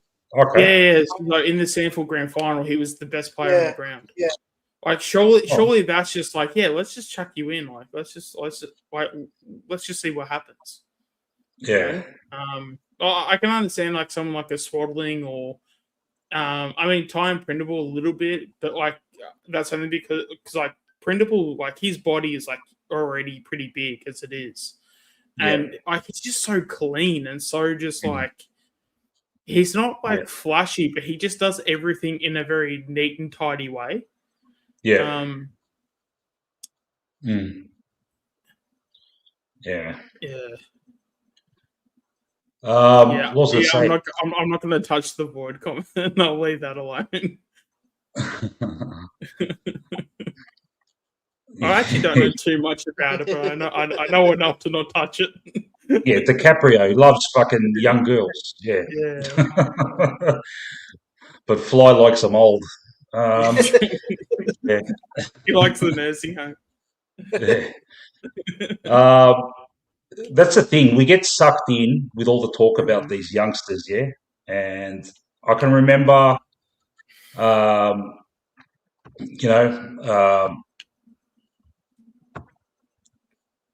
fuck, this guy's a pest, man. He just keeps coming backstage. We get sucked in with these youngsters, because I remember, Finn McRae, people were talking him up, I mean, again, I will defend Finn to the ends of the earth. Like, I feel like he didn't get like. I mean, how many games has Alan had? I reckon if you look at how many games Alan has had and how many games Finn has had, I don't even think it would be close. I reckon Finn would have. I don't even know if Finn had more than 6 games, where Alan would maybe have about 15 now, at least. Maybe, I don't even have 20, but maybe 15. So it's just, and then also as well too. Like I remember the North Melbourne game that we came back from 54 points. Finn played in that and got subbed off a half. No, I don't even think it was half time. I think it was halfway through the second quarter. Because his disposal efficiency was like 30%, which fine. But like the fact that it was just get this guy off the ground and like let's like not see him ever again. Like how is that going to? Oh yeah, he did too. Because Bucks did actually play him. Actually, that's probably one of the good things Bucks actually ever did. But when he played that North Melbourne game, when he played the North Melbourne game and he had like that really, really bad game, everyone can agree it was a bad game, but I think dropping him for the next week, especially when it's like a kid and, I mean, with a play like that, is that really going to be the difference between like a win and a loss, especially if you're playing a team and you're beating them by 5-6 goals? Like, I feel like sometimes you gotta take those risks and have 1 or 2 guys that you sort of, they're not like trying to, I guess it's like, they're not trying to clog a list, but because they're kids, like they need to get their experience somewhere, and the quicker you get the experience into them, yeah, no, and that's the thing with Bucks. Like, if there's one thing to give him credit for, I think, yeah, that's definitely correct. Where he would back in certain players, albeit it was maybe like a, I know he obviously played the Browns a lot. Like he loved Callum and Tyler Brown. But yeah, at least he gave them like 20 games or however many games it was, and at least we got to the point where it's like, okay, at least we know they're terrible, or at least we know they weren't good enough. Because even Cal in 2019 actually had a half decent season. He just couldn't. He just couldn't. He just couldn't come close to anything post that.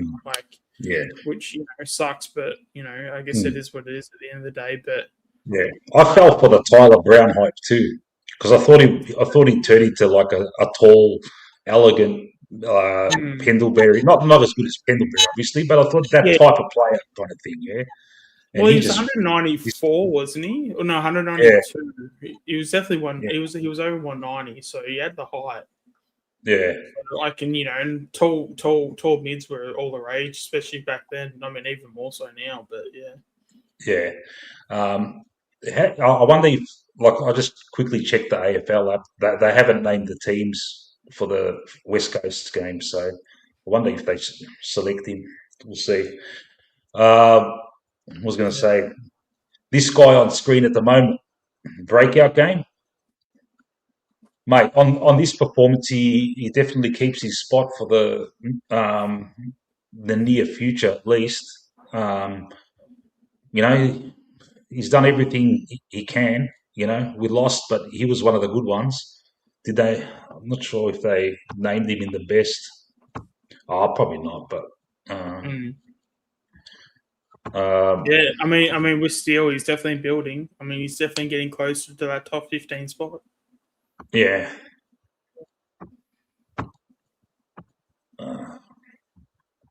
But yeah, his mature age. I agree with that. I think he was one of the best. I think he's had 2 good ones. Yeah, he was all right last week, but it was better. It was his best game for his, 2 good goals. Looks all right. He's doing like. Let's talk about the perennial fucking. Some people love him, some people fucking hate him. You know who I'm going to bring up now? Paddy. The male model himself. Yeah. 27 years old, huh? Fuck, mate. You should be at your peak, mate. At his peak. At his peak in looks. I don't know about player. Look, he's been okay. Yeah, first 2 games he's been okay, but when he's good, he's good. Yeah. When he's good, it's usually in games where we belt teams and everyone's good. Yeah. I'm not a fan. Not a fan, man. Look, to be honest, I reckon he's a fucking spud. Get him out. Play one of the kids, man. In his place. I mean, when it comes to Lipinski, I can see his upside. I can see why people like him. In fact, I feel like the more I watch him play, the less of a fan I become of him. Yeah. And it's just I don't know. I feel like with a guy like this is the typical guy that goes to the VFL for like 2 months, comes back, and then becomes like far better than the player that we were hoping he would be. Yeah. But he was a Bulldogs reject. We weren't expecting much, mate. We just, picked him up. It's not like we targeted him. We targeted him because we really need, We picked him up. I don't know how we picked him up in some trade or some bullshit. And it was like pick 40 something that we got for him. Pick 45 or something. It's not like he was some high prized recruit. And look, he's done adequately for what he was. Yeah. But, he's not like elite or anything. A lot of people overrate him, man, with, his running patterns and his fucking laser-like passes. I didn't see many laser-like passes today, man. No. But that's the thing. I feel like he's capable of doing it. He just doesn't do it. Like, Like, I'm not I a mean, fan. especially for me, I keep going back to the 23 grand final, and I've mentioned it multiple times. But that 23 grand final where he basically had the inside midfielder role where he was basically pretty much playing like Tom Mitchell. Yeah. He was really good. Like if you take out the fact that he was our sub, but from a if you take out the minutes that he played and then you sort of, so let's just say hypothetically he played, 80 minutes of game time. You look at 80 minutes of game time with the stats of everybody else, he probably comes pretty close to being the best on the ground. That's how good he was. Yeah. It's actually I'll look it up because I remember just being like, damn, if he wasn't sub, he could have won the Norm Smith. He probably wouldn't have, but he would have got a lot closer than a lot of people think. Yeah. But yeah, Mick, a I'm lot not of a people. fan of Woods. I'm not a fan. Yeah. I've been saying for a while, just dropping. He's been shit for a while, just dropping. He's been shit for a while. Yeah.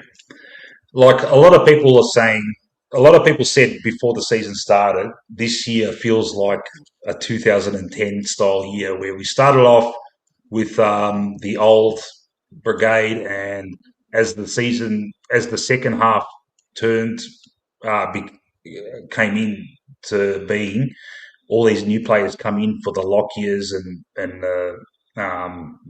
Fraser and all that. Yeah, and then it just gave us a new lease of life, and we just went bang, and we won the flag.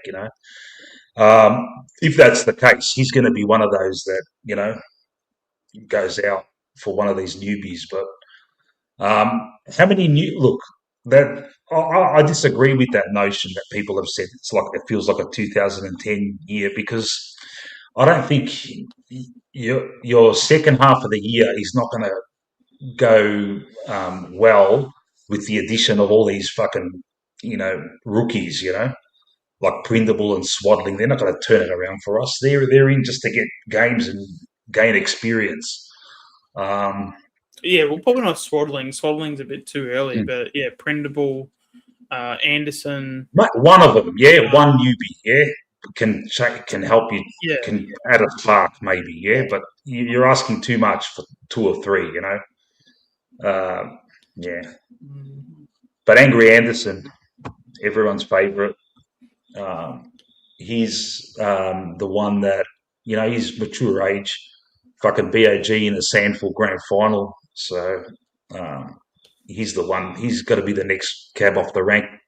Was one of the best today in the VFL. I wonder if that counts much for the GWS game. Yeah, especially as well if you watch his highlights in the Sandford Grand Final, he literally when he takes like his marks and when he takes the when he sort of goes back to the flight to like take the mark and everything, he actually looks like he's a little bit like Nathan Murphy. Yeah. Just the insane levels of courage, like just a stupidity level of courage, basically. Yeah. I mean, that's the thing. Like, we've just got to throw these guys in. I mean, obviously they haven't.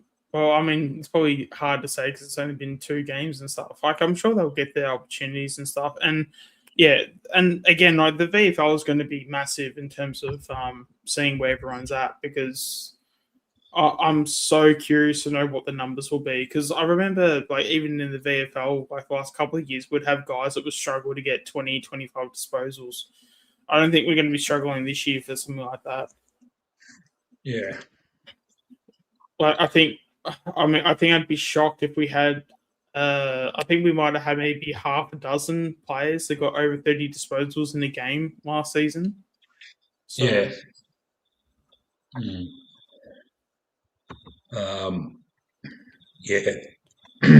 So it was good to see Harvey Harrison also get play a good game today.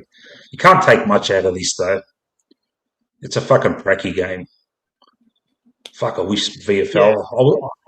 in my mind, I thought there was going to be a VFL game next weekend, something to do. I was even thinking of maybe doing a watch along or something, but fuck that. It's not happening. Yeah, and also Geelong kicked 22 goals, 3. Like, that's just ridiculous. Yeah. And that probably played into their minds too, where they're probably thinking it's a practice match. Like, why like we're already down by 30, 40 points. Why should we get injured from here? You know. So maybe that sort of played into their minds as well. Yeah. Don't you hate it when you got something on your mind that you want to bring up, and now it's fucking I've lost it. So now I'm fucking thinking of things to fucking say while there's fucking 42 of you fucking listening to me. We're not used to this, mate. I'm used to 20s, mate. What the fuck's this? 45 people. We're fucking famous now, mate. Ask us some questions, chat. Yeah. Ask us anything. Yeah, I'm trying to look in the chat. There's some talk about Bailey's not sure on Parker. Yeah, he had an erratic game today. He was erratic. Yeah, and he reckons to chuck Allen in the mix as well. Yeah. Fuck, we had a lot of raps on these kids, huh? But there's plenty of time to go, man. As I say, mate, I don't want to get too negative, mate. You know? Yeah. There's a lot. Especially as well, too, if you play a team that's in the bottom 6, those are the games where, even if it is a bit of false confidence or even a healthy bit of arrogance, you know, especially if it's a kid and you know, they have to get their confidence somehow. Sometimes it is, you know, beating up on a bottom 6 side just to get the ball rolling. Like, I mean, hey, if you get the ball rolling, the ball's rolling. Yeah. And there's a lot of times, man, you get a run on, mate. You know, you're all choppy at the start, and then all of a sudden, fuck, the Pies have won fucking 7 in a row. Fucking watch out. And, you know, David King starts doing write-ups and fucking, you know. He starts like flipping, you know, he's basically saying that we were going to be like bottom 8 or whatever. And then like Flip saying, oh, we're going to be top 4, contender for the flag. Like, yeah, okay. Yeah. He jinxed us, David King. He fucking did a write-up during the week. He said, Fly's got everyone fooled. Everyone thinks he's going to do the chip, chip, chip, but he's really fucking going to go down the corridor. And, dicks. he flips so much. It's like, it's ridiculous. And then by the end of the season, he'll say he was right because he'll only talk about the articles that made him right. Because it'd be half and half, like, oh, Collingwood were really good this year. Oh, Collingwood were really bad this year. And then he'll only talk about the ones that actually happened. It's like, oh, have a look at how credible I am or how good I am at guessing these things. I remember he jumped on Carlton last year after they beat Geelong. And he made a big thing on his show. Yeah, Carlton, the real deal. Yeah, no worries, mate. How is the comment from who's the ginger? I forgot his name now. Gorringe. No, the Carlton supporter. I guess Gorringe is a Carlton supporter too. No, he's like a news reporter. McClure. Yeah, McClure, like a couple of years ago, where he was like, oh, if you're not watching Carlton and if you don't think they're going to win the flag, you don't know what you're talking about. You need to hand in your AFL credentials because you've got no idea. Yeah. Is he a Carlton fan? I'm pretty sure, yeah. Yeah. Fucking, they're all got their fucking personal, you know. We can't talk. Fucking, we had Maguire in the media for years, being, you know, biased for us, you know. I mean, for me personally, at the end of the day, like, as long as you're willing to, like, own the bad takes, because it's one thing to, like, sit there and be like, oh, I had all these good takes, and you list like all the good takes, but like, at least just like have a bit of humility with some of the bad takes, because but I will say there are some reporters out there that are pretty good. Like, so there are some you actually can't tell who they support. Well, who are the good reporters? They're all shit, man. Who are the good ones? I mean, I was going to say Mitch Cleary, but they're all shit. I mean, I will say this though. I was a bit concerned with the Moore interview because the fact that they just brushed over the whole. What are they? Because after the scissor lift stuff, there was an accusation of like, God, what was? Maybe we shouldn't get into it because I'm not even sure if it's going to be the right term. What was? Yeah, there was like a thing where he basically was telling Dylan Moore like, there was these allegations, and it's like, no, that didn't happen, and those charges were dropped, and they just moved on, and it was something weird. I don't think it was drugs, but yeah. Oh, yeah. Like maybe you had like possession of like drugs and stuff. So, yeah, that's not true. It's like you're media. Wouldn't you sort of want to delve into that? Like, well, then why did someone throw an accusation in that direction? Because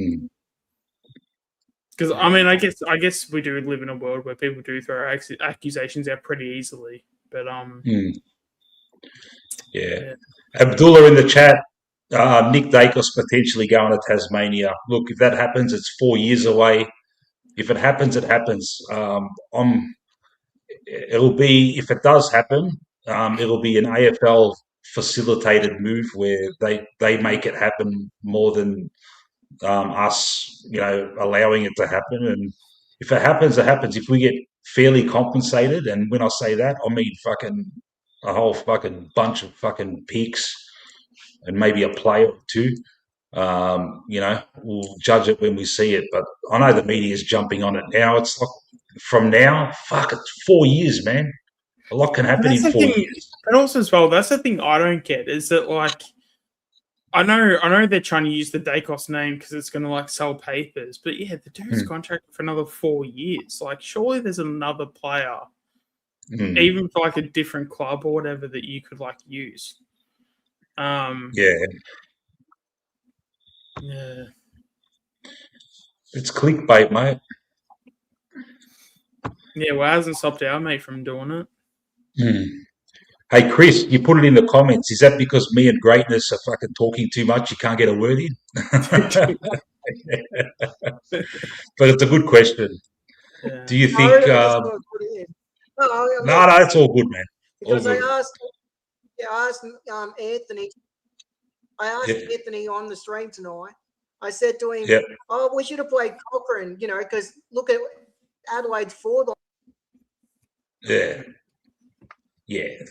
Look. Well, actually, so then here's a question for the Cochrane one then. So if we were to play Cochrane, do you think Billy Frampton would have gotten confidence with him in the side?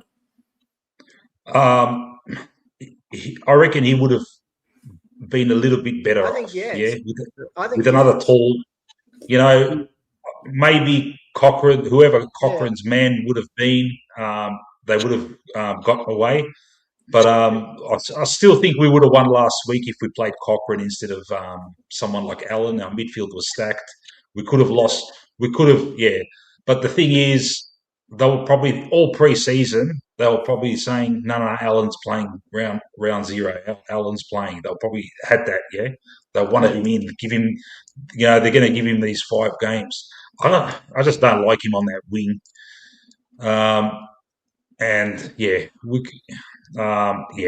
That's the thing. We've said it when Matt was on earlier, man. It's better off playing Cochrane now, because now if we're injury riddled in the second half and we're looking around, who can we play? We need a fucking tall back, and we choose him and we throw him into the fucking deep end. Yeah. Especially as well, because like people were even saying, playing against like a bottom 4 side, but even if we do that and we play, say, someone like North, like it just wouldn't surprise me if we throw him to like a Larky. Like if Fly was like, "Hey, Cochrane, you're getting a game. Oh, and by the way, you're playing on Larky this week." Yeah, it's and he like gets Charlie Dean. Yeah. But he's better. Look, we know he's better than Charlie Dean. We know that much. Because from what I remember, Charlie Dean was fucking playing shit in the reserves too. He used to take a ton of marks. I know that. Yeah. Yeah, he'd take like 15 marks a game and stuff. But look, I saw a couple of VFL games where he wasn't that good, and I thought, but he only got a game last year because we needed him. And the worst part about it was Frampton was playing VFL and Dean was in, and opposition forwards were kicking bags on us. Darcy Moore was running around trying to do everything, and now it's Frampton running around trying to do everything. You know, Steam was perfect for tonight's game. And that's why I keep Fuck saying it, Cochrane. That's a big Fly could have looked at the fucking squads and thought, "Fuck, they're playing a first game ruck. Let's put our first gamer up against him." And you know, And their main ruck had only played like 10 games, yeah. Like their main ruck hadn't played many games. Yeah. But he was so tall that Yeah. he was getting the tap outs, mate. You're like, all right, Darcy had him around the ground, but they're so valuable getting first use. But I think we should have planned for that. Like, you know, in the presser, Fly said that, we've got to work on our CBAs. Work on it, man. Work on, you know, just imagine you're going to lose the tap and fucking work off that, man. You know? Oh, man. Yeah. Cochrane.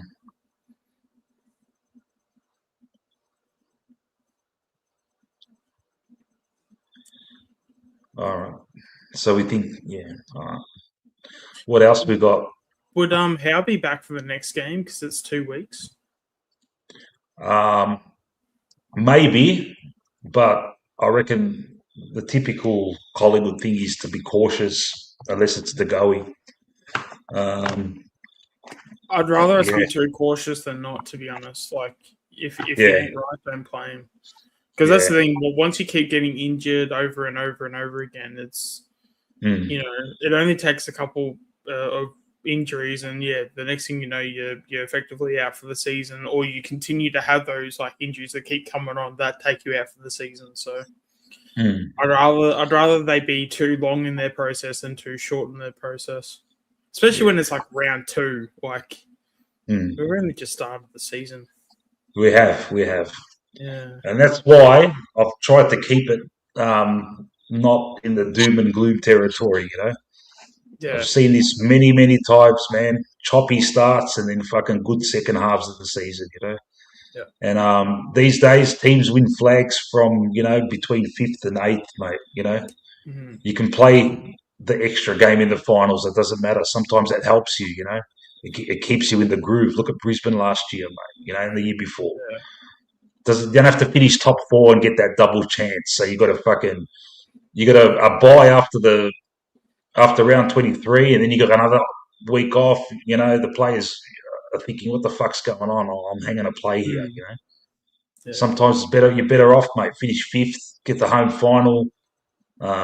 You know, keep playing, and you know. Yeah. I don't think Buller wouldn't be going for his marks under instruction. Do we think more? You would think it would be the opposite. You'd want him to go for your marks. Yeah. I would be very surprised if they're saying just bring the ball to ground, don't mark it, you know. That's it, Josh. We're timing our run, mate. Yep. yeah. We're just trying to get all of our losses out of the way so we can start winning games. Fuck it, Ins and outs. All right, let's go. Ins and outs for the Giants game. All right. Whatever we say is not going to happen, yeah? It's probably going to be an unchanged. More will come in, and we'll either take out... Does Howe come in, you reckon? No, I reckon Howe won't come up. I reckon he'll be a week away. He'll come back for the Brisbane game. So Moore out. I'll go first. Moore out. Moore in. Parker out. And I would look. I want Allen out, but it's not going to happen. So I'm not going to say it.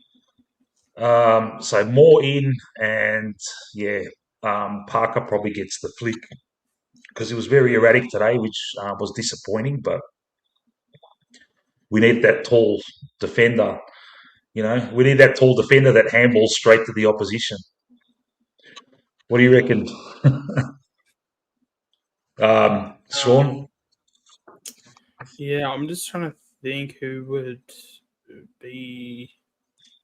I mean, I'm looking at the bench. That's probably one of the. Yeah, I mean, more has to come back to the side. I don't know, 'cause I feel like Parker's the better player, but it really does seem like they're really trying to give Allen a go. Like it just seemed like because they're putting him in the position finally that like they're sort of like taking the gamble. Yeah, you're probably not going to be good for for a fair few games yet, but we're banking on the fact that you will come good eventually. I agree. Look, this Josh Jacobs. I agree with that. That's what I want to happen, but it's not going to happen. That's what we all hope is going to happen. That change. Maybe I'd give Ned Long another run. I'd give him another chance, but he's just going to be told to fucking handball it, get it out of there, man. Stop trying to break through tackles, and you end up getting pinged for not fucking getting rid of it properly, man. It's fucking frustrating, especially when you're fucking 15 meters out of the opposition goal, man. Fucking hell, man, that's frustrating. Happened last week too, man. Yeah. Especially as I really do think Seen could be a really good full forward that goes in the second ruck because instead of Buller, fucking up. And then if Buller plays centre half forward, I know I was talking Buller up as that really good full forward to be that sort of person to sort of bring ball to ground, but we have seen him be a little bit athletic, so I don't think he'd be a stranger to being centre half forward. Yeah, Buller gets dropped before McStay. Buller will get dropped before McStay. McStay's, they won't drop him, but he better not have another fucking shocker, mate. Yeah. So did Long have that bad of a game because I know everyone's been saying that he should be dropped? Yeah. Yeah, 16 disposals, 68%. It's not it's not terrible, but it's not fucking great either. Yeah. But the thing is, last week he had the same stats, and he's the inside mid. You want more, You want more from the guy that's right in there, mate. Yeah, true. Why is your output so below what it was in that fucking purple patch that you had early last year, where everyone was saying, he's the new Cripper, Oh my god, yeah. Yeah, I know. Yeah. Oh, I was saying that he was at one point I was saying he was our most important player. And the fact I was even saying, I think I even said that he should be elevated to the leadership group because he was having that much of a positive impact. So I'd imagine there would have been some leader type qualities he was giving off from a vibes point of view because he was going so well. He certainly hasn't had that start this season. Ed as an inside mid that definitely needs to happen because he's not the greatest at kicks. But when it comes to inside mids aren't great kicks anyway. So and because he's built up his frame and he's a lot stronger than what he was. That's probably the position I would probably put him in if I was coach. Now he's got the pace to speed off. So if that happens, you'd probably have to drop Long because Long can't go on the wing where Eddie's now, or you're having try putting him both just rotating as the inside mid. But I think it's just with Long. I think because he's had 2 poor games. I'd imagine he's on watch. So I don't think it's necessarily these two don't work as a combo together. I think it's just Long's just not really playing that well, so he gets dropped just because he's not playing well. Yeah, it's like the thing of Long and Mitchell, where it's these two can't play in the side. It's well, no, that's not necessarily true because Mitchell's not playing because he just wasn't good enough. So, now, Angry Anderson is an inside mid, yeah? Or is he a flanker? No, He's inside mid. He's an inside mid. Yeah. Music to my ears. Yeah. So he was the. So basically, when we went into the draft, Anderson was the. I don't know if you want to look at it from a food perspective. Angry Anderson was like the fast food version, where Printable was more the when you go to like a a restaurant. So if you go for Anderson, you get like your Maccas where it's like it works, but it's like it's cheap, it's there, but it's gonna get the job done. Where Printable is, you're gonna have to wait a little bit, like it's gonna take a little bit of time, but when it's ready, it's gonna be like 10 times better, like in taste and quality, all that stuff. But obviously, when he started preseason and he's doing so well, maybe the quote unquote like restaurant meal might come a bit quicker, but because I've got a really good feeling about Printable. Like he's just so clean, doesn't do anything that's like amazing by eye, but he just doesn't make a mistake. Like he's so clean and just every decision you can just tell it's like it's nothing special, but it's so just neat and tidy. Now Printable he played in the Waffle, didn't he? No? Printable was no, so he was a Lions academy player. Oh yes, sorry, I got that totally wrong. Yeah. Can Anderson play on a wing? Has he got the speed? I believe so. Yeah, I wouldn't mind seeing him there. Because if Allen keeps fucking stinking it up, you'd put Anderson. Anderson's probably But then again, Harvey Harrison was one of the best today. And he's got the runs on the board. You know what he can do. He's got smarts. Swaddling. Thanks, Josh. Swaddling was in the Waffle.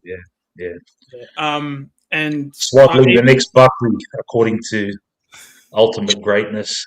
That's the thing. I'm going to be confident for so long, but in a couple of years' time, like 4 or 5 years' time, when he does become that, then I'm going to be. Don't worry. If he does become that, mate, I will always say that you were the first to say it, mate. Don't worry about that. Because I know there's certain content creators that like to take my takes, but we'll leave that there. I've already spoken enough about him. Enough. Not tonight. Fuck. Come up, pies. Fucking Collingwood, mate. Tell you what, they've given us 2 flags in fucking whatever. What is it? Fucking.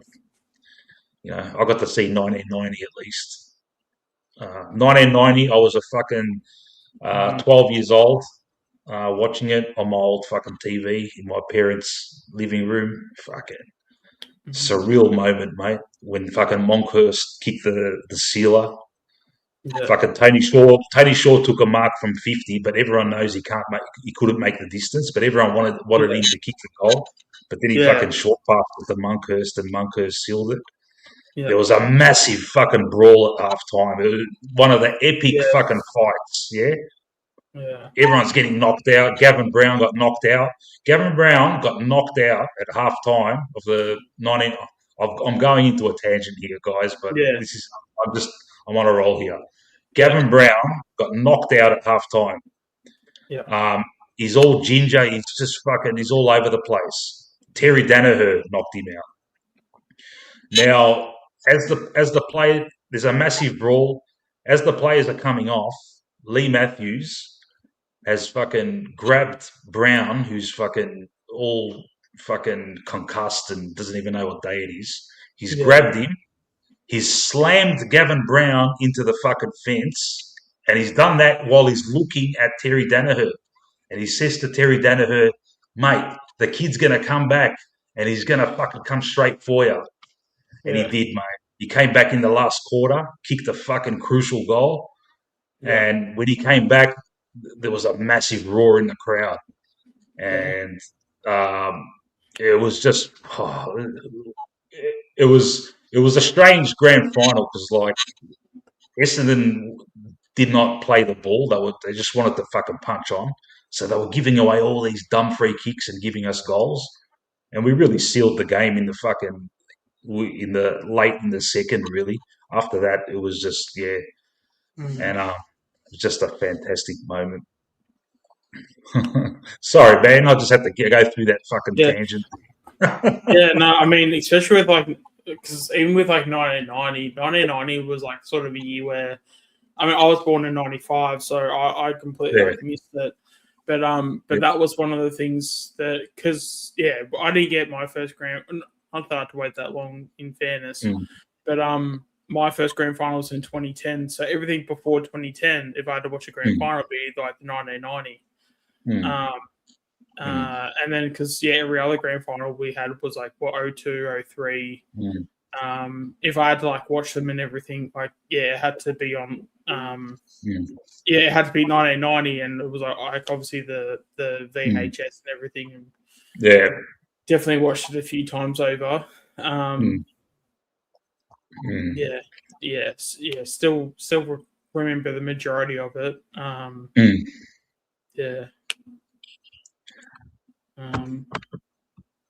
Matt's going to come back on now, I reckon. 2010 was great too, man. I went to the fucking draw. Fucking couldn't get tickets for the replay. I'm the same. I went to the draw, but couldn't. Because I had a Legends membership, but when they did the draw, it was like a free for all. So if you're like a Legends member, it didn't matter. Even because we had a guaranteed seating. With our one, and because it was a draw and play the next week, it was free for all. So we just had to try our luck, and we didn't get any tickets in the end. Matt, how are you, pal? Welcome back. Hey guys. He's back. So I timed it well. You're talking about 1990. Yeah. Man, I was there. Yeah. Oh, were you? Oh, man, that would be bad. I was lucky enough to be in the members. As they used to have these things called a ladies' ticket. So every member had what was called a ladies' ticket, and any lady or underage fan could get this free ticket into the members.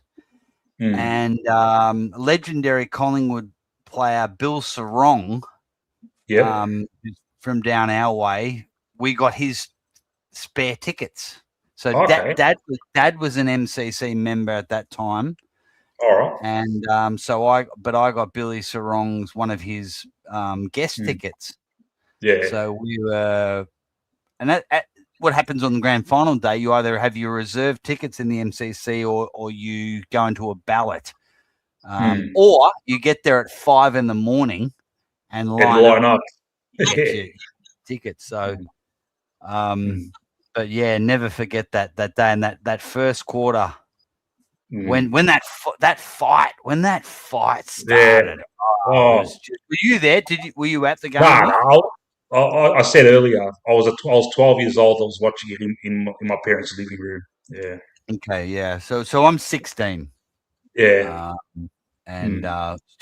Talking to you, Sean, about when you saw 2010, you were a similar age. Yeah, I was 15 in 2010. Yeah. Hey guys, I'm gonna go and quickly make myself a cuppa. All right, and I'll be back in 2 seconds. All right. Yeah. So fill me in, Sean. What have I missed in the last couple of hours? God, I mean, we've just been talking footy. Really, we haven't really done much different. We just spoke about the 1990 grand final.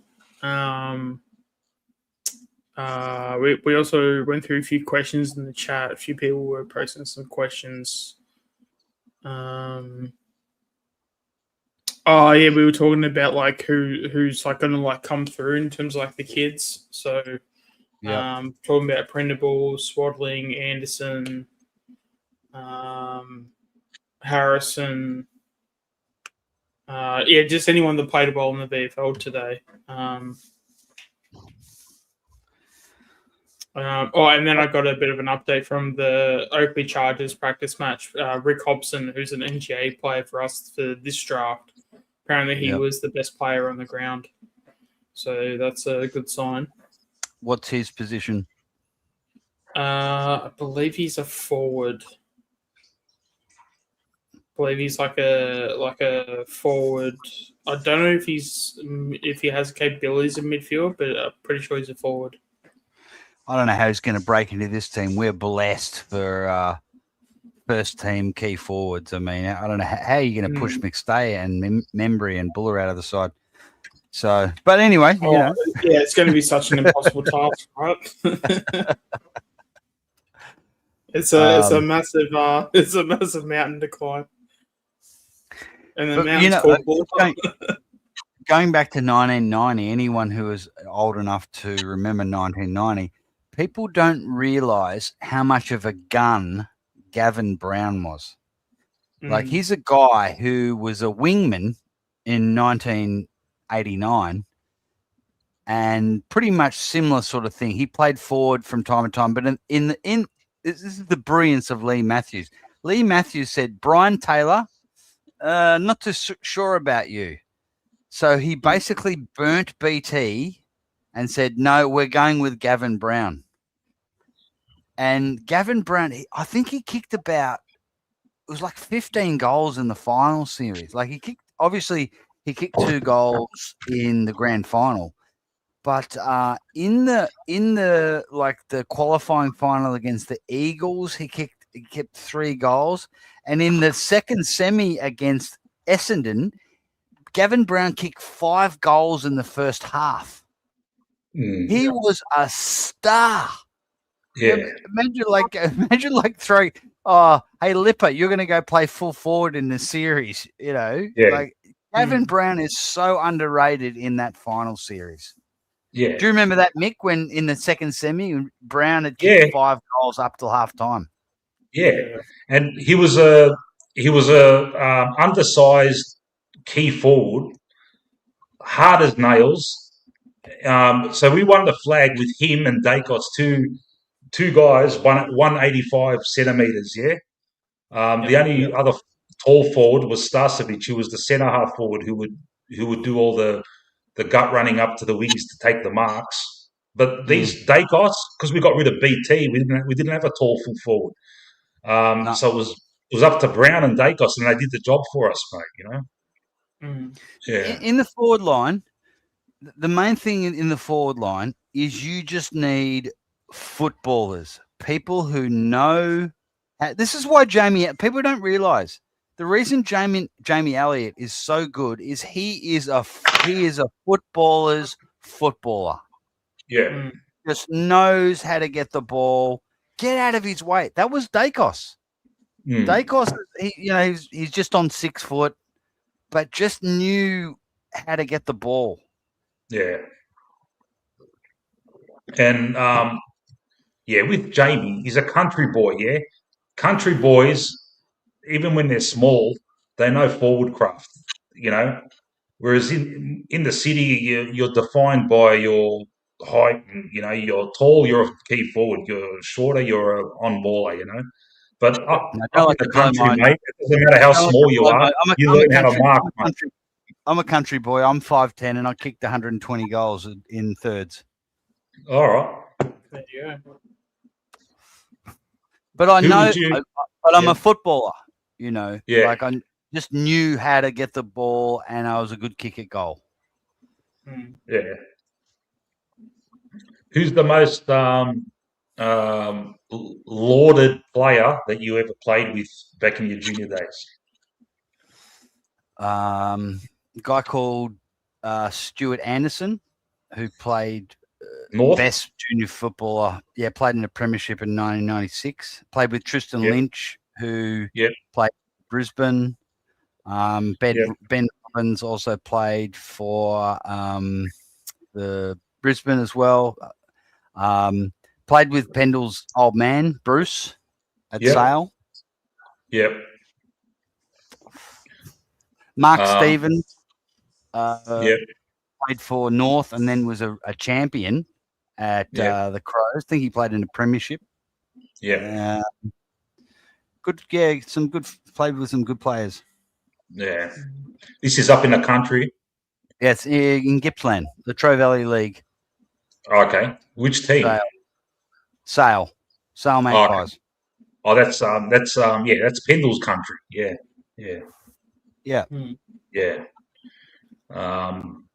So Pendle's old man, the way Scott conducts himself, is he a chip off the old block?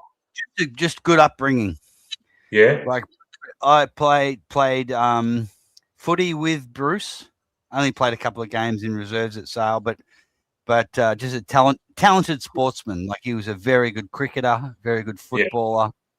Yeah. And he'd always have Scott would be in the room before the game. Just a little tacker. Always had a ball in his hand. What did he do as a job? His old man. His office used to be next to Dad's office because Dad was in real estate, and he sold hi-fi equipment like TVs and stereos. Oh, okay. And all right. Yeah. Was Sale a good bustling town back then?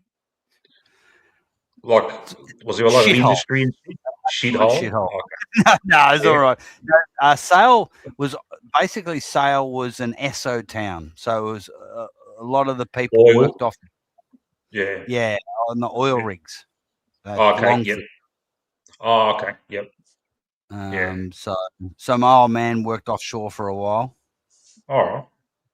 So that was that was the thing. But it was we had lots of gun footballers play through there, like Jeff Cunningham was the captain coach of Traralgon. St Kilda. I remember he played for St Kilda, didn't he?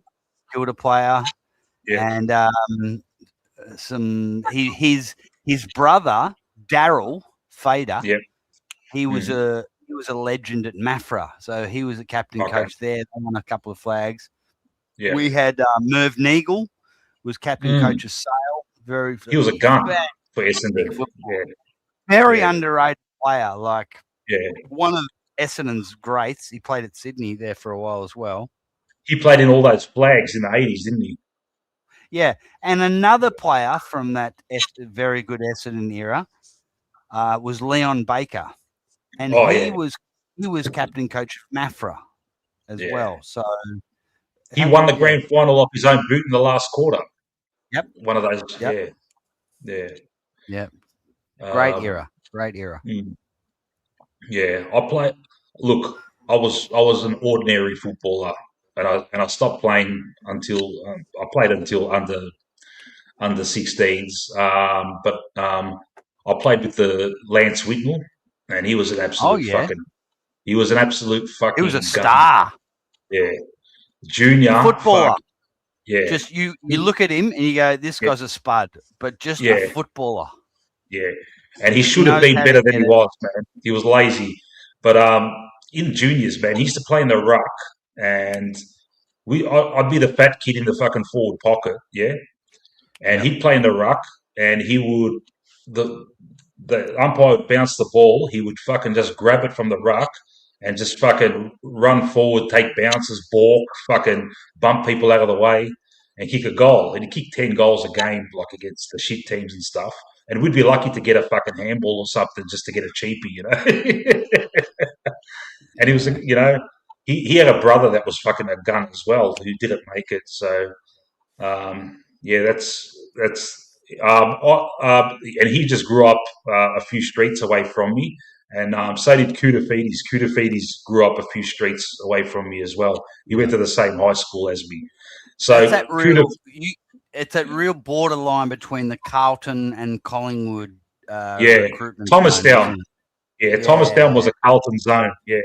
Like when we were playing when we were playing juniors, Carlton players used to come once a year to fucking, to train with us to help us out a bit, So we'd play like Tommy Alvin and fucking Wayne Johnston and all that when we were kids.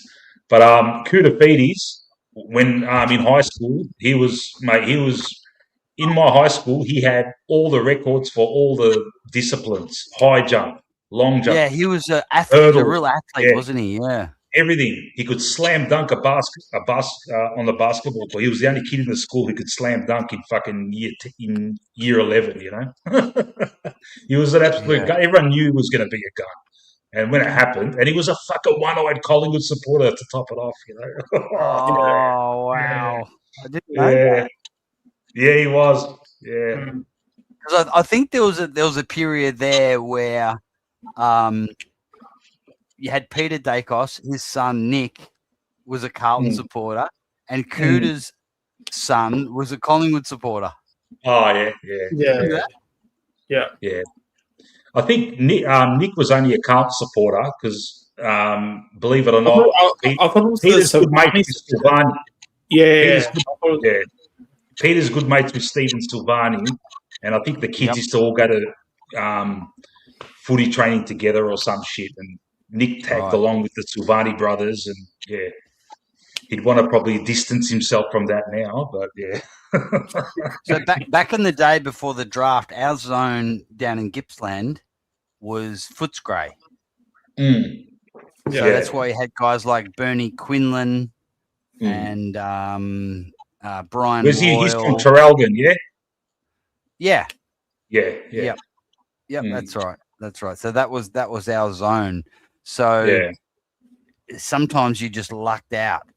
Yeah. Because the people in your zone just weren't, doing it. I like the old zone rules, man. Yeah, it was fair. Yeah. The only thing about the zones was, though, Carlton had fucking Bendigo, and fucking that's a an absolute fucking gold mine for talent over the years. Yeah, you know, no pun intended, mate. Yeah, I know. That wasn't meant. Yeah, exactly. No pun. I wasn't even thinking about that. But the thing is, so they're getting all these players from Bendigo, and that was the nucleus of their fucking success in the late 60s and 70s. All these fucking players from that area, that zone, So I reckon I like the zone system, but I reckon they should maybe alternate it every now and then, so every team gets like especially in the country areas, Yeah. To people new to the Magpie Army Chronicles, at about this time we start to meander into tangential topics that can be very far removed from the game we saw last night. So bear with us. It can get into some tricky territory. Abdallah said that Jagger Smith is a Collingwood supporter. Yep. Oh yeah. Yep. I'll tell you what, he's going to be really good, huh? Yeah. He looks good. He's got that. He's got that same build. He's got that Dacos build where he's got a long torso and short little legs. He's got that low center of gravity look about him. It's actually hilarious because it basically just confirms like how much all the Carlton supporters are massive hypocrites because he's literally pretty much Nick Dacos, and like they're all basically celebrating the fact that like they've got this like amazing uncontested player, and it's just like the player they've been shitting on, for not winning enough contested ball is now the type of player that they get in the draft, and then like praise him as like the second coming, and and even back when we got Dacos, like they'll be like, oh, he's not going to be that good. Like, how can you say that when he hasn't even played a game? And I think they're literally doing the exact same thing themselves. Yeah. And like that's what the Carlton channels were saying. He's already our best player. He's already their best player, I don't think that's a good thing, though. Yeah. I don't know that's necessarily a good thing. They'll destroy him, poor kid. They'll destroy him, man. They'll turn him into a false messiah. It's actually funny because he actually looks like a really good friend of mine. That he actually played some really high level cricket. Played for the Rams. It's like a sub district level for cricket. So basically, if for sub district, if you're too good for that league, you basically play for Victoria. So he's basically the league before Victoria, and It's actually crazy because it's actually funny because when Carlton played, I don't know if it was the last game they played or the week. No, I think it was the last game, so it was a few days ago. Literally, I sat down on the recliner with my dad, and he's like, "Oh, that he actually looks like such and such," and I'm like, "Oh my god!" Like I literally was thinking the same thing because I actually told him last year because I'm just like, "Hey, there's this guy. Like, just have a look at him because I reckon he looks exactly like you." And we've also got a guy that looks like not Hinkley. What's the Giants coach? Giants coach Kingsley. Yeah, Kingsley. We literally have a dude at our career club that looks like Kingsley. It's crazy. Like, so yeah, we got a Jacker Smith look alike and a Kingsley look alike. Yeah. Did you see that fucking Kingsley video where he's going off at his team and he really fucking goes off at Toby Green? Oh, fucking hell, mate. You can't imagine Fly doing that, huh? Oh God! That's the thing, though. I actually wouldn't mind like a Kingsley. I would love Kingsley at Collingwood. Yeah. You know. But look, Actually, the jury's... Chris was... go on, mate. Sorry. No, I'm just saying with Kingsley, the jury's still out, yeah? He hasn't done shit yet. So, you know what? For all the bluster, if he doesn't win anything, you know... But I like his attitude, though, yeah? I think the reason why he hasn't done anything is that it's just the modern generation. It's just too hard. Yeah. So, which I really respect. Like, I love that, you know. Yeah. But you need a mixture of Fly. Let's put our arms around him and Kingsley. If you get that mix right, that's the perfect coach. Yeah, I thought Gabe Pattinson was going to be around top 10. So is he? I guess he's dropped then if he's top 25. Stephen Patterson's. Did Stephen Patterson play 100 games? I will be absolutely. No, he did. No, he played 90. He played 98. Yeah, he was a spud. He missed out by like 2 games. Yeah, so if never liked him. You know who? He was like. Do you remember Matthew Ryan? Yeah. Yeah, he was Matthew Ryan. That one day against the Hawks in I think it was about 1988. Yeah. And Matthew Ryan kicked 4 points. Yeah. And I remember Graham Wright hit the post. It was we just couldn't beat the Hawks in that era. Same today. You know. Yeah. The rumor is back in the day, Matt Ryan was dating Lee Matthews' daughter. And fucking Lee Matthews fucking hated his guts. He was pretty soft as though. From my recollection from back in those days, he had a reputation of being a bit soft. Yeah. Chris Talbot. So good question from Chris. Chris is on the panel with us, but because we drown him out with all our talking, he feels the need to throw it in the comments, whatever he was going to say. Yeah. Thanks, Chris. You're a legend, buddy. Hey, Chris, you there? I'm just listening. I'm just. No worries, man. Hey, Chris, I want to say thank you to you, man, because when you were on Anthony's stream, as I was finishing up, you mentioned that I was going on after him because a lot of his viewers don't even know that I exist. And thanks for mentioning that because that prompted Anthony to bring it up. And when we started the stream, there was like about fucking 70 people listening. I was shitting my pants. So, yeah. All good. Thanks, brother. There's 35 listening now. That's amazing. Like, yeah. Did we have like 20? Did we have like 25 at like 4:30 in the morning or something? I was exaggerating for effect, but I'd like to get some stats. Can we get some stats? 35 listening, 15 of them are asleep. Yeah. It's good, man. We're creating a loyal. They're waiting for the 7 hours stream again. Who are you dropping for the GSW? See, this thing, when say, who are you dropping? It's like, okay, this is what we would like to do, and then there's a separate section, what will Fly do. Yeah. I was saying that before. Like, Moore's coming in, Parker's going out. We all want fucking West or Steen in for one of Buller or someone else, but it's not going to happen. He'll just do that one change, more in and fucking probably That'll be Parker out. Yeah. Yep. Mm. Yeah, it's a fruitless exercise. Like, I would like to see more comes in. Mixed. I reckon it's as simple as more comes in, McStay goes out. I'd be happy with that. If I really had all my wishes come at once, Steen comes in as well.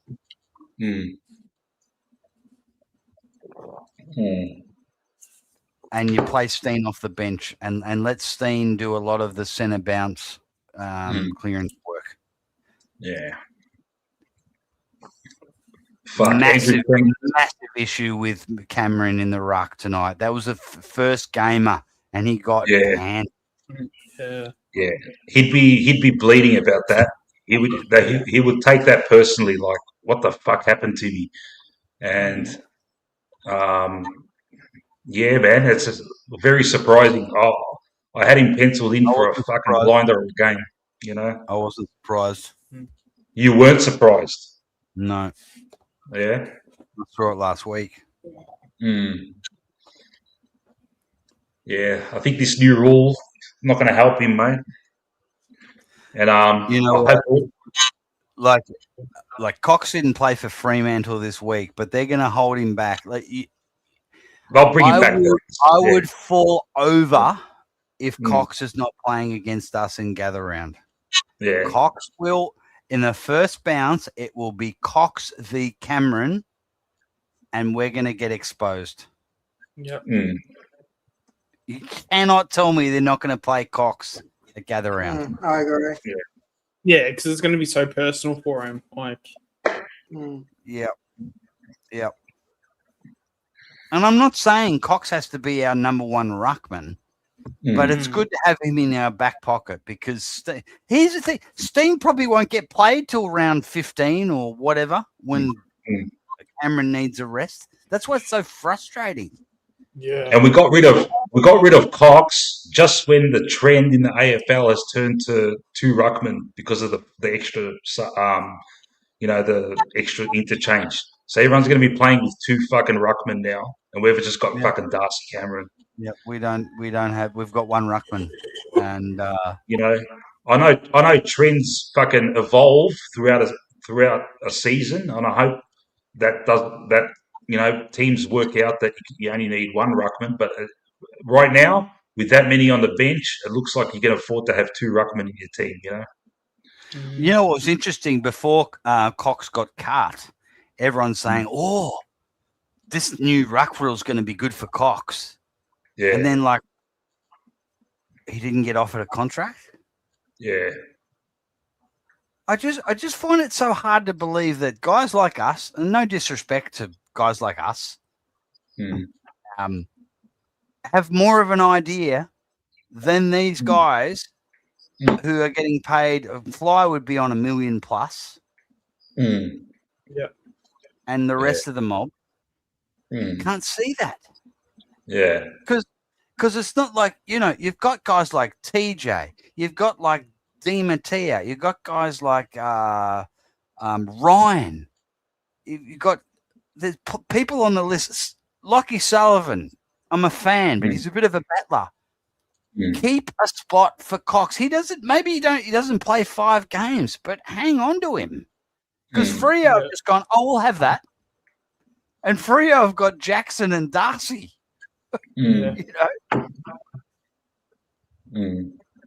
Crazy. Yeah. Crazy. Yeah. Would you be surprised, Matt, if we turn it around and fucking blow the second half of the season apart? Not at all. But you know what? Yeah. This is all it all comes down to over to you, Fly. Yeah. Right? So you give Alan a few games, but put him in the midfield. You give Buller 4 or 5 games, see how he goes. If it's not working, or like McStain memory not working, get West in. It all comes down to Fly. He's got the pieces on the chessboard. Okay, we're lacking a key defender. We're lacking a backup ruckman. But apart from that, we've got a really good squad. Who wants to play Collingwood in an elimination final or a qualifying final when you've got guys like Pendlebury, De Goey, the Dacosses, Jack Crisp, Bo McCreary in the midfield, and everyone else. Like, we just get it done. We're rusty at the moment. It's the start of the season. I don't mind that. Yeah. But this is a time where we need to go, okay, we don't have any defenders. We've got Billy Frampton. Cochrane, mate, 20. You're a young bloke, but this is how you're going to grow. I'm so surprised. Fly was brought in as a development coach. Everyone thought, okay, Bucks leaves. Okay, we're done. Our list is shit. Fly comes in, fluked what happened. But basically, the whole list has just gone, great. Thank God we got rid of Bucks. We've got this new guy. He's really nice. He's friendly. And let's just play for this guy. Great. Unreal. We could have won a flag, but the umpires rinsed us in the qualifying final. Thank you, Brad Scott, brother of Chris Scott, who was coaching Geelong. Give Fly a pass for that. Flag, unreal. But 24, 25, man. Yeah, man. Earlier we were saying Long had an ordinary one today. Would you put Allen in his position as an inside mid rather than fucking languishing? I don't know. You'd try that, yeah? I would drop Long. Yeah. And put Allen in his spot, and give Allen a couple of games as a inside and outside mid. Yep, for sure. Yeah. Especially as well, like, if your form is like lukewarm at best, like what's stopping you from just playing some VFL games, and just seeing, because also even just the confidence boost, because I feel like if you were just to have a football game in general and you're getting, say, like 30 touches, it might be against weaker opposition. But if you're getting that and you're getting ball in hand, you're getting that continuity and like that form, sometimes it is just as simple as getting the ball in your hand, and having the effective disposal and like doing all the things that you need to do like on field.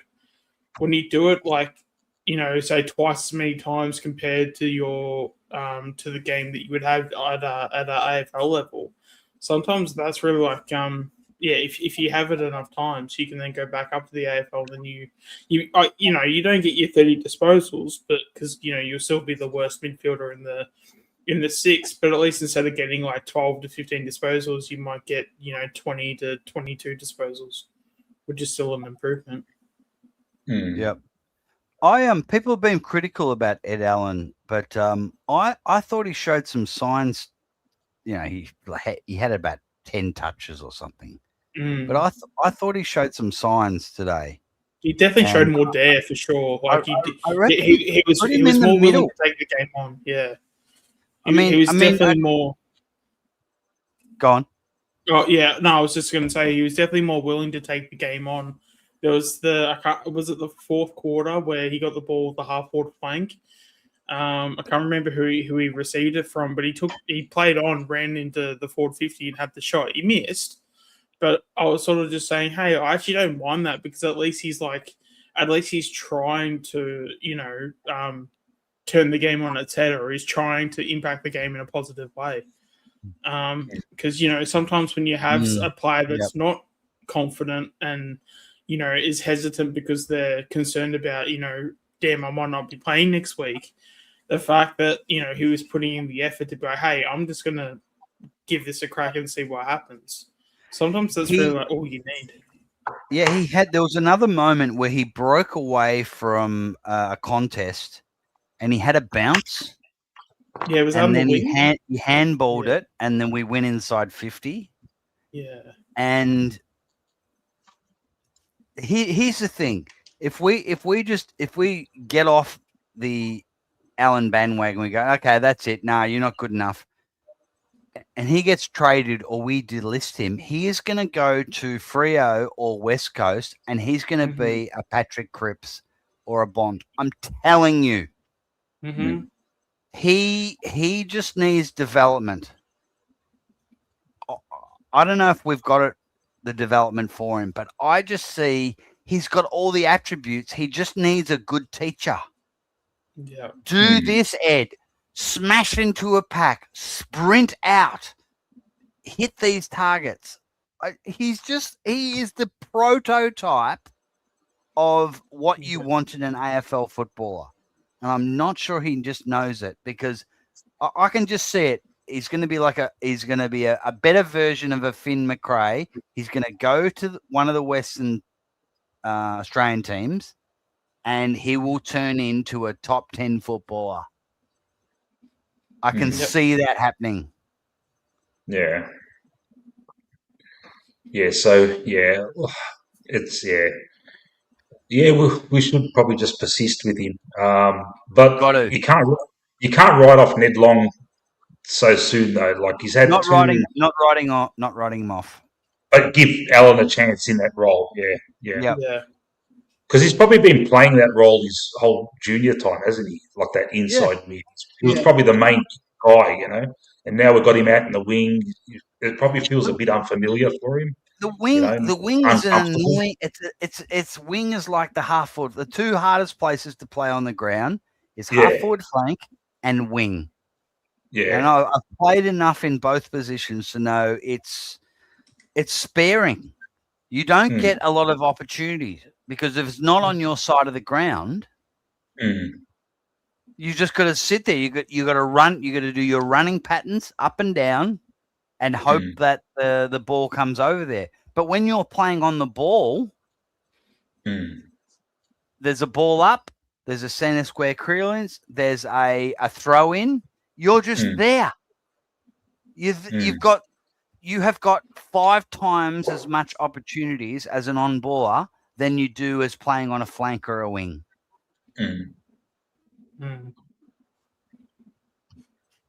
Yeah, Allen's probably got a bigger upside than Long.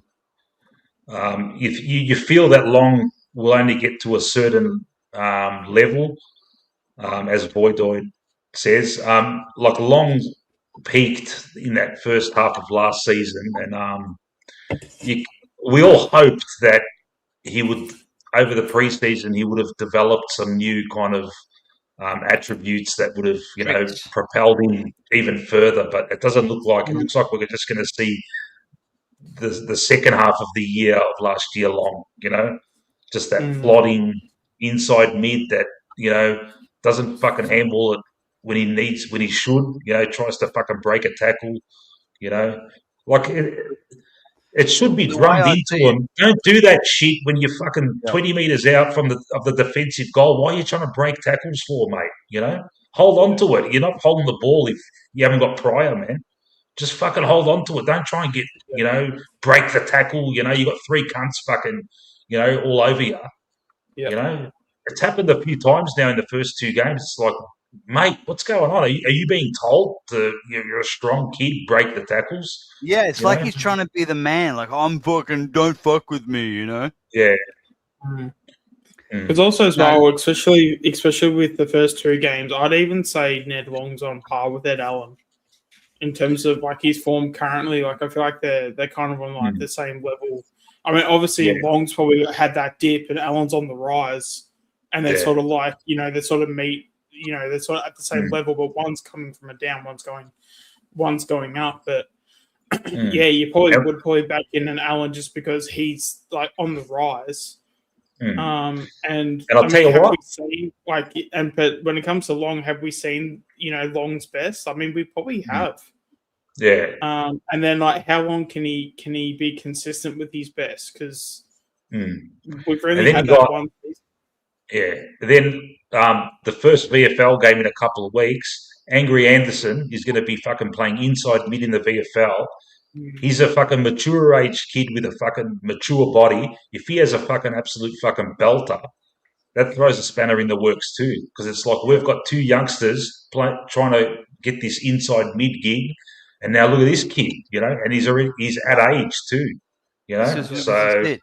This is it. This is what's good. This is good for Ned Long, because he needs to realise that what he's doing at the moment, it's not terrible, but we need more. We need a guy who's getting 20 plus possessions and making good decisions, and then that's great. But 16 possessions and a lot of shitty ones. You got a guy like Angry Anderson or even Printable. If they're gonna put heat on him, so he either goes nah, that's it, that's all, that's his ceiling, or he goes no, I'm gonna compete and I'm gonna be that man. Fantastic. So as much as I would have loved, and everyone else would have loved to have got a key defender in our trade period and whatever, getting these three midfielders was a really, really good strategy, because it's going to create so much competition for these midfield spots. Yeah. Yeah. And it's hopefully not going to put so much stress on the players once, Penderbury and all that retire.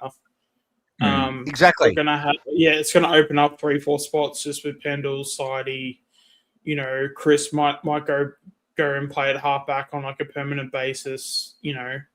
That's already 3 spots right there. Trying to think if there's like another one, but I'm sure that there might be. I mean, Geordie might be more forward than a midfielder. So there you go. There's 4 spots. Yeah. Well, like what Void's saying, that he loves Long and where he came from, incredible. He's taking his second chance. I was one of the only Pies fans who called out Long as like, this guy is a beast. He's a, and Anthony still says that, and I think you do, Mick, as well. Oh yeah, Matt, you said Long, right? But so I am the first one as I hope Longy. Yeah. I love Longy. He is a beast. Yeah. But he just needs to add a few tricks. To get his possession up and just not always have to like fight like he's in WWF wrestling and So I would love, could not think of anything better for Longy to get to that level where he becomes a Cripps, where he's 25 plus, just driving us forward. But having these guys, these new guys, and Allen as well, pressuring him his position, he either lifts and earns that spot and says, no, I am the man in here, or he doesn't, and someone else will take his place. Because isn't Allen like 23 as well? Allen's like really young, so like he's young. Allen's younger than that. I think he would be 22. Man. Oh, he's 21. There you go. Jesus, he's 21. He's a kid. He's 194 centimeters, man. Fucking hell. Yeah. So he's long. It goes back to your point, Sean, about how our club is shit at developing players. Like, jeez. Yeah. Like so, Ed Allen. If Ed Allen was at Brisbane, he'd be 22. He'd be one of their stars right now, I reckon. Maybe not a star, but he'd be in there. He'd be in there 22. 23. So he'll be 22 in May. Yeah, so he's a kid. He's only a baby. Yeah. So him and Long are exactly the same height. Now the AFL app doesn't show weights anymore because it's fucking offensive or some bullshit. I would say Long is got a bit more weight on him. But yeah, they're essentially the same fucking profile. So it's, and Angry Anderson, there you go. They're all the same sort of profile. You know, Mm. he's let's hope fucking Anderson can put some pressure on these guys. You know, because that's what you know. Internal competition, mate. That's what it's all about. That's how teams fucking prosper, man. 100%. That's what you And look that's at. the Like thing as well, 20, and that's kind of the 2010. thing as well when it comes to like the VFL. Like the VFL needs to already start. Like the fact that we can't watch VFL games at the moment is It's a joke, man. Yeah, they should The start at the AFL's same a time. fucking joke. The whole AFL, the way they run things, it's all a fucking just a money making scheme, man. It's all a joke. They don't really care. The game prospers in spite of them, not because of them. Yeah, they act like, oh, the game's going gangbusters because of us. Yeah, not because of you, dickheads. It's because the game is great. It always was great, and it will do well. All the fans love it. But you guys are doing a fucking, putrid fucking job at it.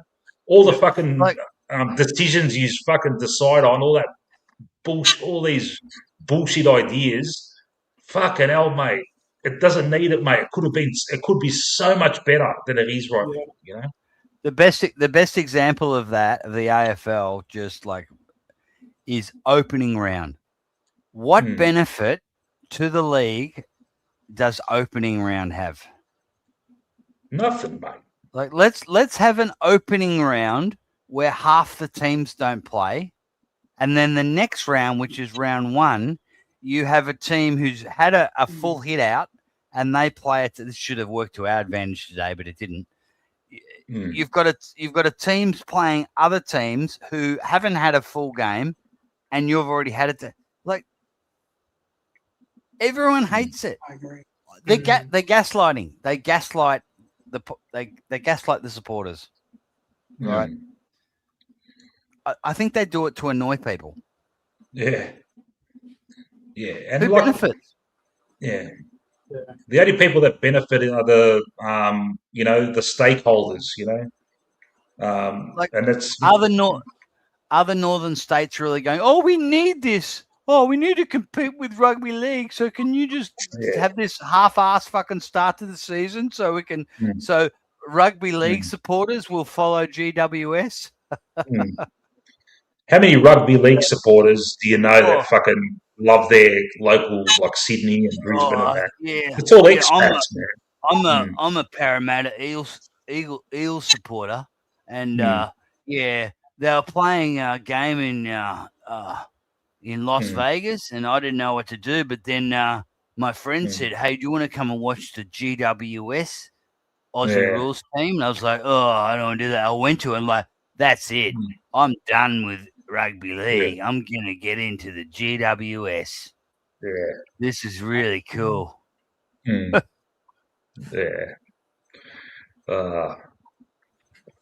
Do you like rugby? No.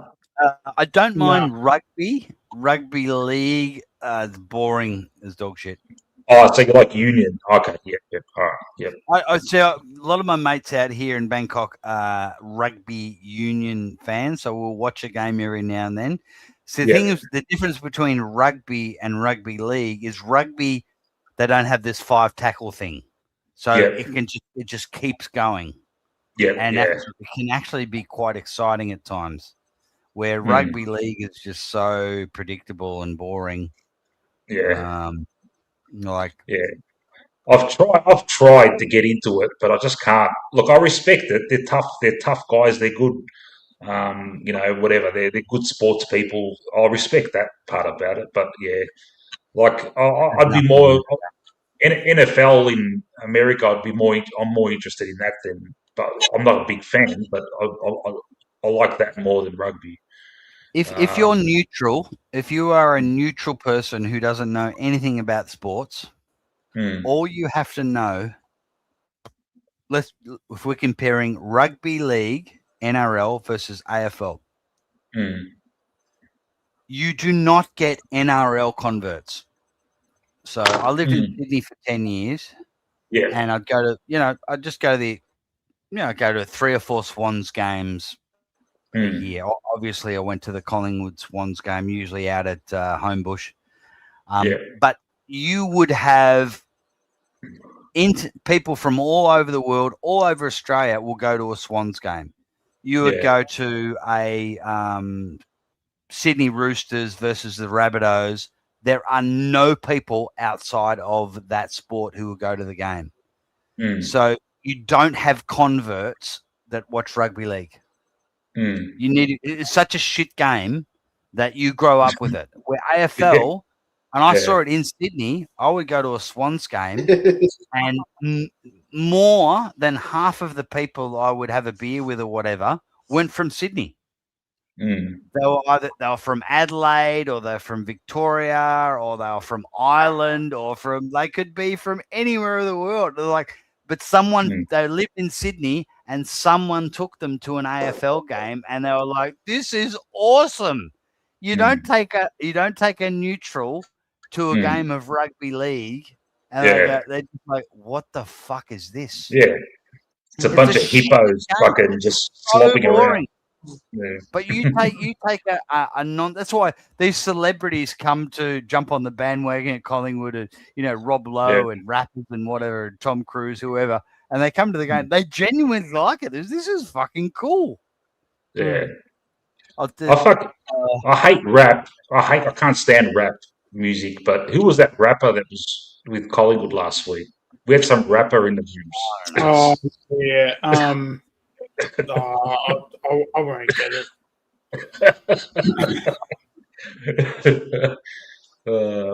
It's actually funny because I know he does have a song I do listen to a fair bit, but I can't remember his name.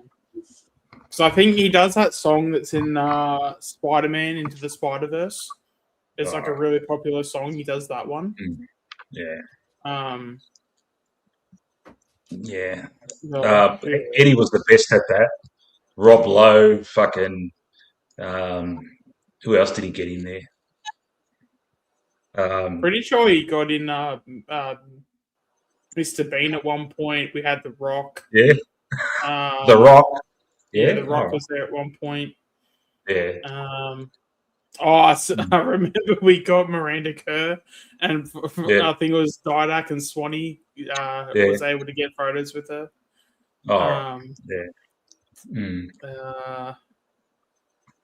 Who else did we have? Geelong got fucking. Yeah, I know. Recently, we got Tim Zoo a couple of years ago. Yeah. Because Geelong got Metallica. Yeah. Yeah, there you go. Carlton got fucking Gene Simmons from Kiss. Fucking perfect. Yeah. He's the biggest flog around. Caro said Dylan won't last long in the top job. I mean, Caro says a lot of things. Do we take her word for anything? Yeah. Caro. I don't even want to fucking look at her, mate. Who the fuck watches that show, man? Who the fuck is she still on that show? What's that show, man? I haven't seen that show for about 2 years, I reckon. Yeah, it's amazing.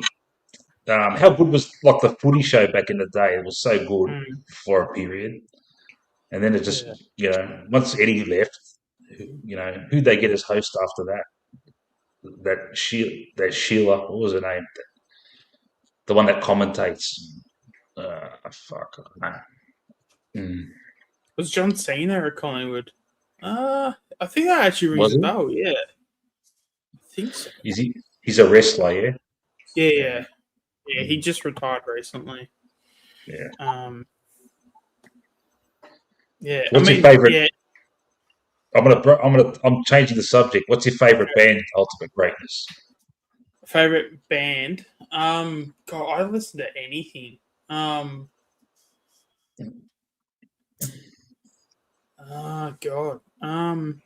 While you're thinking, Wayne Lee. That was who the person was that was in the ranks. Yeah. Oh, okay. What do I listen to? Yeah, anything. Mumford and Sons.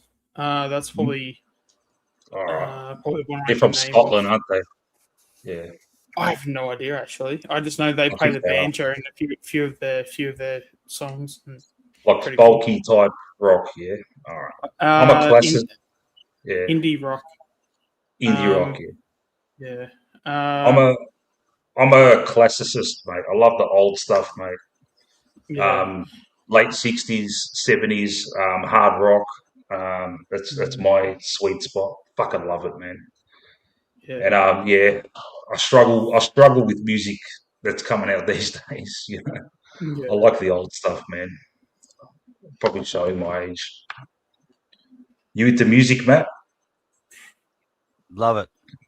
Yeah? Who's your favourite artist or band? In Excess. I'll tell you what, Close very second, underrated. Cold Chisel. Yeah? Well, In Excess are very underrated, man. They should have been. They really fucking broke through, man, and conquered the world back in the 90s, man. Great charisma by Hutchins, and they come up with some great arrangements, man. Unfortunate what happened to Hutchins, huh? Well, how did he die? He was fucking wanking. He was wanking himself at the same time or something. All right. Yeah, asphyxiation, some sort of like auto asphyxiate. Mate, he had Helena Christensen and fucking Kylie Minogue, and he went for fucking Paula Yates. But he was in it. I liked his band. Yeah. No, great band. They were. Love Cold Chisel as well.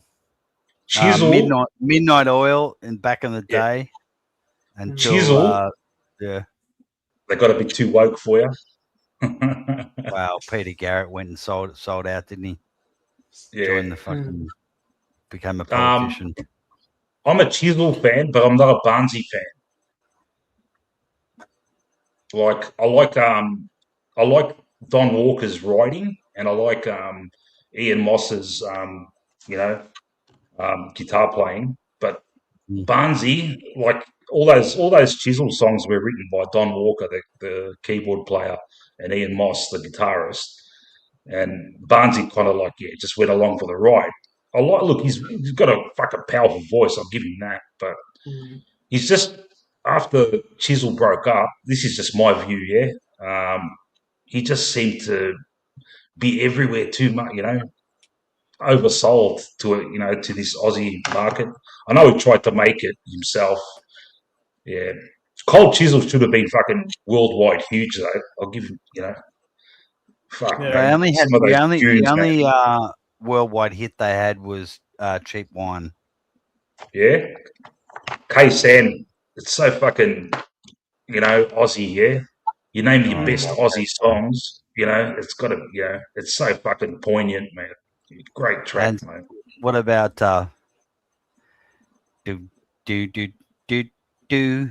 Saturday night? Great tune, man. Saturday night. Saturday night. Saturday night. Saturday Come night. on, Already old. I can see her from me. Oh, I forgot the words. Cheap wine at a 3-day growth. I love the lyrics to that song, Great lyrics, man. Just real Aussie fucking, lifestyle of the late 70s, mate, before all the fucking computers took over, mate. Just real fucking deep lyrics, man. And that's Don Walker. My favourite Calzone song is Flame Trees. Flame Trees, yeah, it's beautiful. Yeah. That is a beautiful track, man. And it's a great film clip as well. It's just like in some country pub, and there's dudes with no teeth missing, clearly Collingwood supporters, and yeah. Greatness and Chris are thinking, what the fuck are these cunts on about? These old fellas are fucking talking about this old music. No, I'm trying to think of the bands that because I'm so like I do listen to a bit of music and stuff, but I don't like take in the information of like who they are. I guess I would listen to like a lot of Coldplay. Yeah. I fucking hate them, man. Sorry. Yeah. Great, just can't stand. Yeah. He's Well, the it's just- wokest. it's all- Oh, is he? Okay. Yeah. He's the worst, mate. Yeah. You go to one of his concerts, mate, he'll probably fucking spot you out and say, "Oh, why you know." All right, fuck. He's just woke. Oh yeah, because of the dude, the CEO or whatever, like that got caught because he was like cheating and stuff. That was actually funny.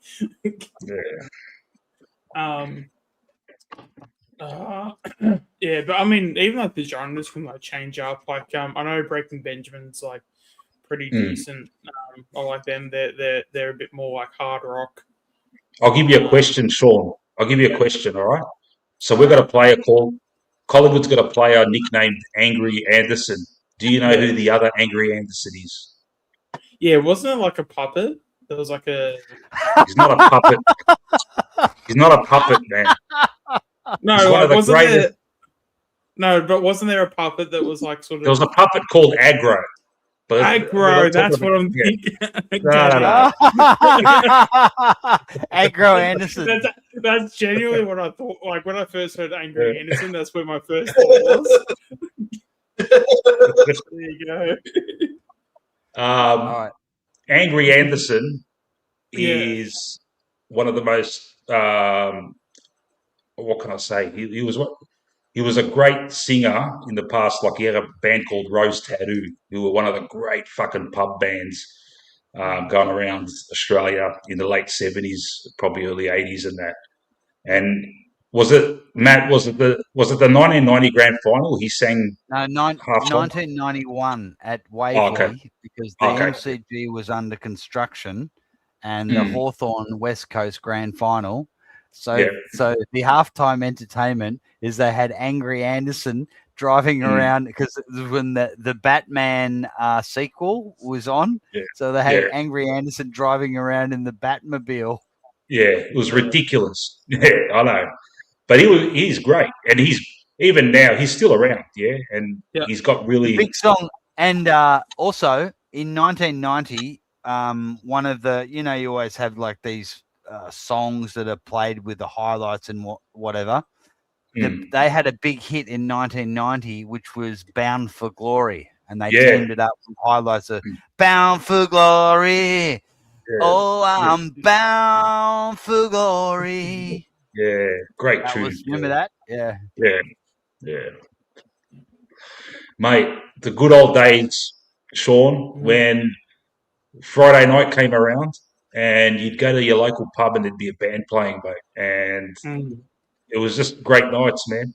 Before the world fucked up, as soon as fucking the internet appeared on fucking mobile phones in the early 2000s, that's when everything went to shit, mate. Before that, fucking life was beautiful, man. Yeah. Mate, you'd go out, fucking get fucking shit-faced with fucking $50, man. You know?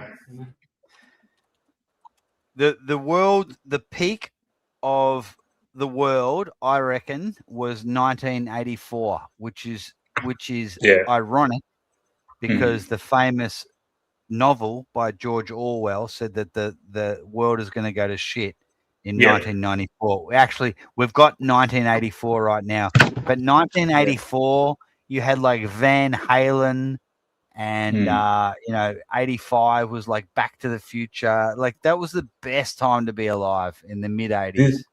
This bloke here, that's a coincidence because I just happened to have an biography of him sitting here. I've been ploughing through this for fucking months.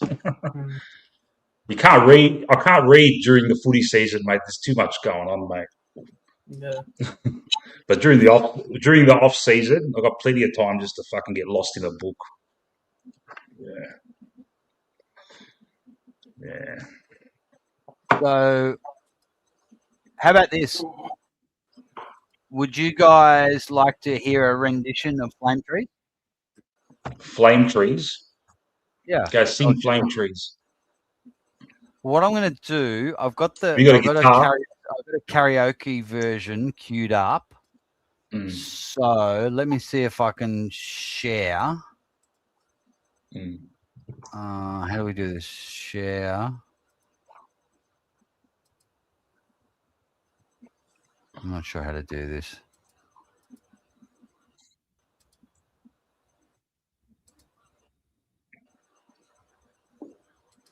Okay, I'm going to send you a link, Mick. Yeah.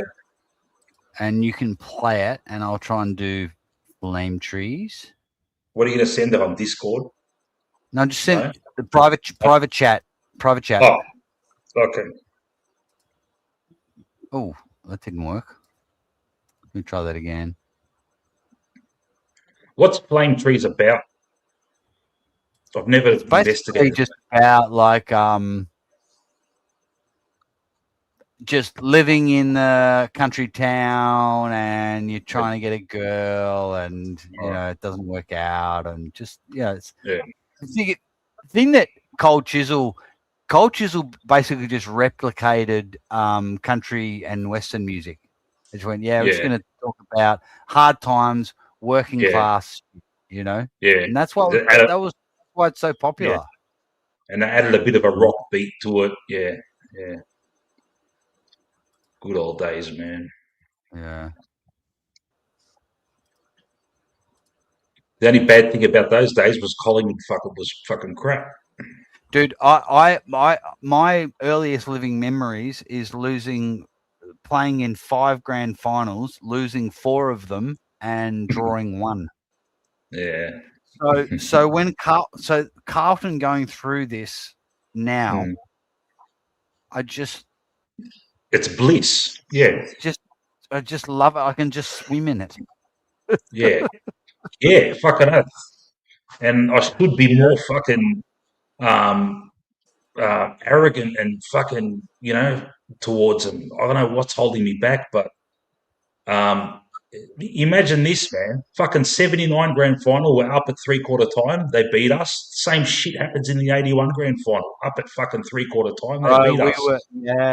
Yep. 1970, we're up by fucking 7 goals at half time. They come back and beat us. Imagine going through that as a supporter, man. Fuck me dead, man. So anything they're going through now is just fucking wallow in their fucking misery, mate. You know. I lived through it. I don't mind the first grand final. Like Dad tells me that I was watching the grand 77. I was only 3 then. 79, but my first grand final memory was actually 1980, and that was scarring.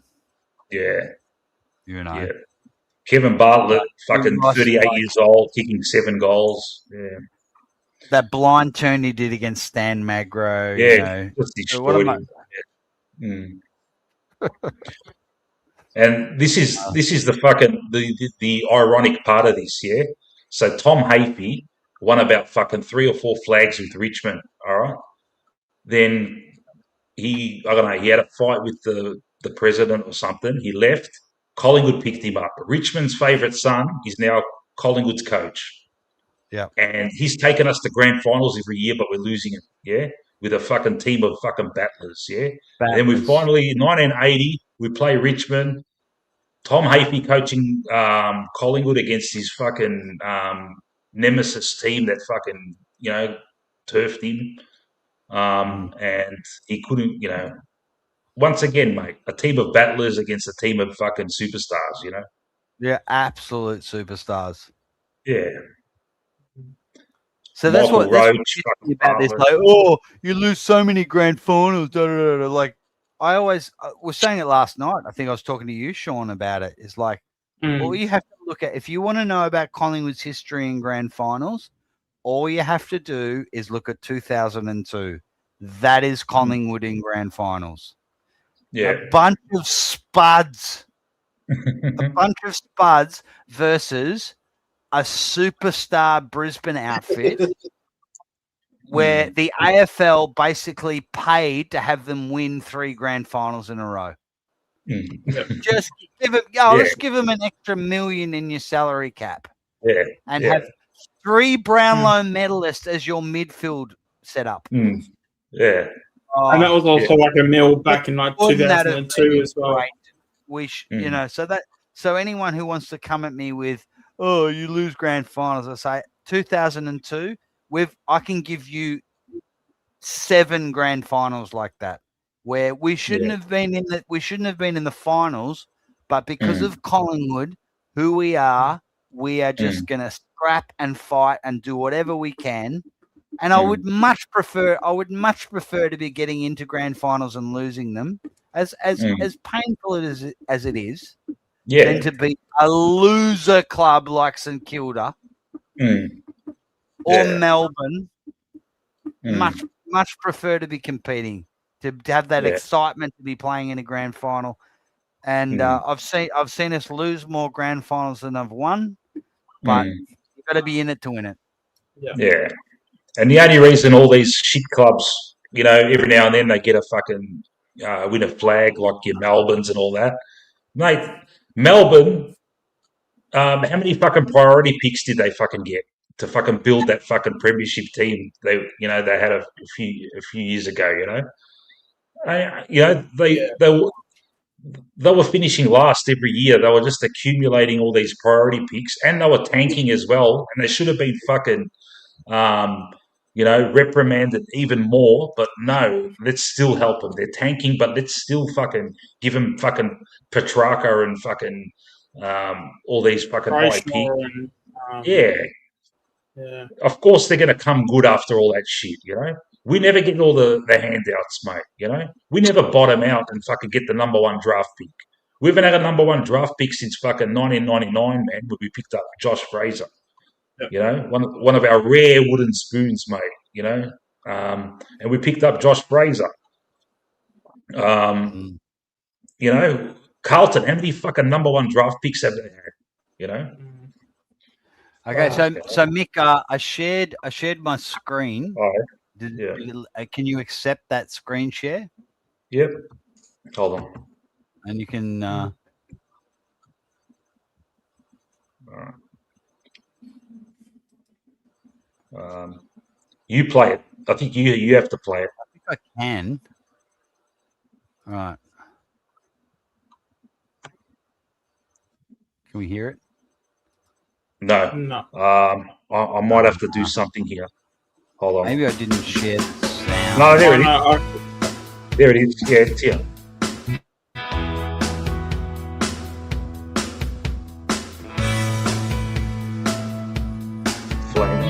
Just going to have the word. Oh, yeah. Should do. Oh, but you have to sing it, Matt. Yeah, well, I can't hear the music, though. I can. Yeah, it's coming through my end. Yeah. I can't hear it at my end. Can everyone hear the music?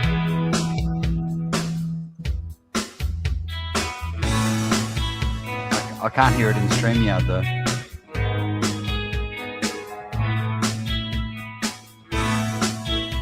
Yeah, mate.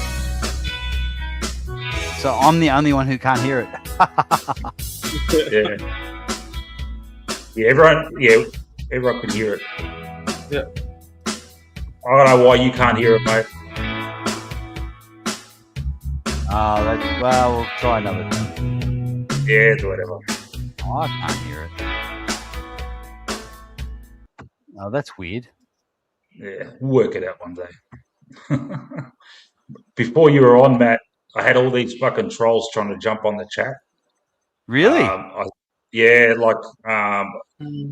just made a rule.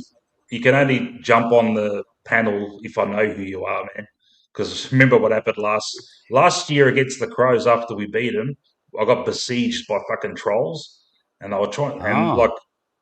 And I had all these fucking. I had one bloke calling himself Joffa. Yeah, it's the real Joffa. Yeah, no worries, mate. As if it's the real Joffa. And if it was the real Joffa, I'd want you on my fucking on the panel, mate. Yeah. Well, Mick, you should don us as moderators, so you can make us moderators. I don't know how to do it. That's the thing. I've been trying to fucking work it out, man. I know there's these 3 little dots, but it doesn't give me the option. And I'm thinking, how the fuck? I've got to ask Anthony how he does it. Yeah, Anthony will tell you, or just watch a YouTube video. Yeah, Pretty that's easy. probably the- Apparently, I don't know how to do it because I don't have StreamYard, but I'll work it out. I'll just ask ChatGPT. Ultimate, Sean, Yeah. how do you make someone a mod? I mean, you can go through the settings and do it through that, but yeah, I thought there was like, if you do the 3 dots, I thought that's how. Yeah. If you own the channel itself, I thought there was an option to do it through that. But I'll work it, yeah, man. Look, yeah. I don't have to do it. I don't have to do it now because we're not getting bombarded by trolls. But I'll do it. Because I was trying to make earlier. I was trying to make Greatness and Ben Zero moderators because I was getting all these fucking trolls and I was trying to fucking ban them and trying to conduct the show at the same time. But it's all good. They're all gone now, mate. Yeah. It's weird that it's Adelaide though. You'd think it'd be Carlton. Yeah. I met a couple of Adelaide supporters at the game. They were fine. Yeah. They were fine because they were fucking surrounded. They wouldn't want to hark up. Yeah. Yeah. I still cop shit for saying that because I had a guy on Twitter that basically was he was saying that this was about 3-4 years ago. Apparently he reckons that Darcy Fogarty was one of the best young key forwards in the comp. And I basically just told him, like, mate, like, you couldn't be further from the truth. He's actually not even that good. And then he kept telling me that, but he's averaging like 2 goals a game, blah, blah. I was like, yeah, but if you actually watch all the teams he kicks goals against, he kicks 6 goals against all the teams in the bottom 6. If you take out all those games, he actually kicks like fuck all goals. So, yeah. And then basically when I said that, like, I still cop it, like, or not like recently, but I'm sure I'll get it soon. Especially because we came up against Adelaide this week. But yeah, that it's so weird because people won't even know. We'll just be, but you're that guy that said that Darcy Fogarty was shit. And it's like, well, he is. So, like, what's the problem? Hey, Mick, did you see Milkshake's comment? Yeah. Don't have mods. Oh, I wonder why that is, Milkshakes. Yeah. First of all, let me address Stefanos. What are mods? Mods is like a moderator. I can appoint someone that I trust to have control over the chat. If anyone's hacking up, they can turn them off. Because they will ban me. Yeah, we will, Mick. It's actually funny because I think in Anthony's stream, I think I literally wrote out a message and I said to him, like, mate, the day I become moderator is the day that I hide your ass. So I think he's probably shitting bricks right now. Look, I'll give it to Milkshakes. He's actually been pretty earlier. Earlier, he was, on the borderline, but he's been really good. And as I said to him, I'm not going to be I don't want to ban people, especially Collingwood supporters. And he's been all right, yeah. And he even seemed to have made up with Benny Zero earlier too, so that was good. Look, I don't want to ban people. We're all Collingwood supporters here, mate. But at the same time, I don't want people fucking, bagging each other and saying shit in the chat. Save that, man. Look, Milkshakes, you've come up with heaps of good points tonight, man. So all good, man. But I don't want to see fucking crazy shit, man. One thing I will say about Milkshakes is at least he's a Collingwood supporter, unlike Fly, who's a Brisbane supporter. So he loves Brisbane, doesn't he? You reckon? Yeah. Oh, he's a plant, mate. He's a plant. Didn't he go to like the Brisbane Best and Paris or something? Or didn't he? Didn't he go to like a he went to like a Brisbane? Fuck, what did he do? He went to like a Brisbane sort of event over something Collingwood related. I'm pretty sure he did that. It was like a couple of years ago. I don't know if anyone can correct me in the chat, but he went to like it might be maybe like a past players event or something. I mean, it could have been like a premiership reunion or something. It was. I don't know. It was something that it felt like it was a bit more than that though. That like felt like it was a. Yeah. Okay. Maybe I could be bugging. Maybe it was premiership reunion, which is probably fair. But I thought it was something different though. Look, Fly McRae, yeah, he probably bags for Brisbane. He's won us a flag. I'll give him that, man. Fuck. You know, but Skipworth, yeah. Every time I go on the jumper punch, every time I go on the jumper punch, Rocco's talking about, let's get Skipworth, and I'm like, fucking stay away from Skipworth, mate. He's our fucking next coach, man. Yeah, we need to nail him down now. Yeah. And Pendles as well. Yeah. It was good to see Nate Talks Pies earlier. Jumped on the panel. He was very quiet. Yeah, I think he was a bit overwhelmed. He might have got triggered. He was doing his shows. He does his shows. It's all by himself, but here it's just fucking open slather, mate. You know, loudest voice wins here, mate. But I tell you what, did you see in the chat?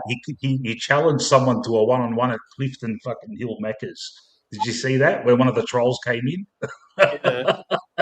Oh, was it really? That used to be my Macca's.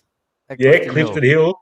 So let's, Nate, good man, good stuff. Yeah. I'm a big fan now. He was straight out. Like one of the Adelaide trolls was fucking causing saying some shit, and then Nate straight away like, I'll meet you at fucking Clifton Hill Macca's, mate. Come on, you know. He looks like a big boy too. You wouldn't fuck with him.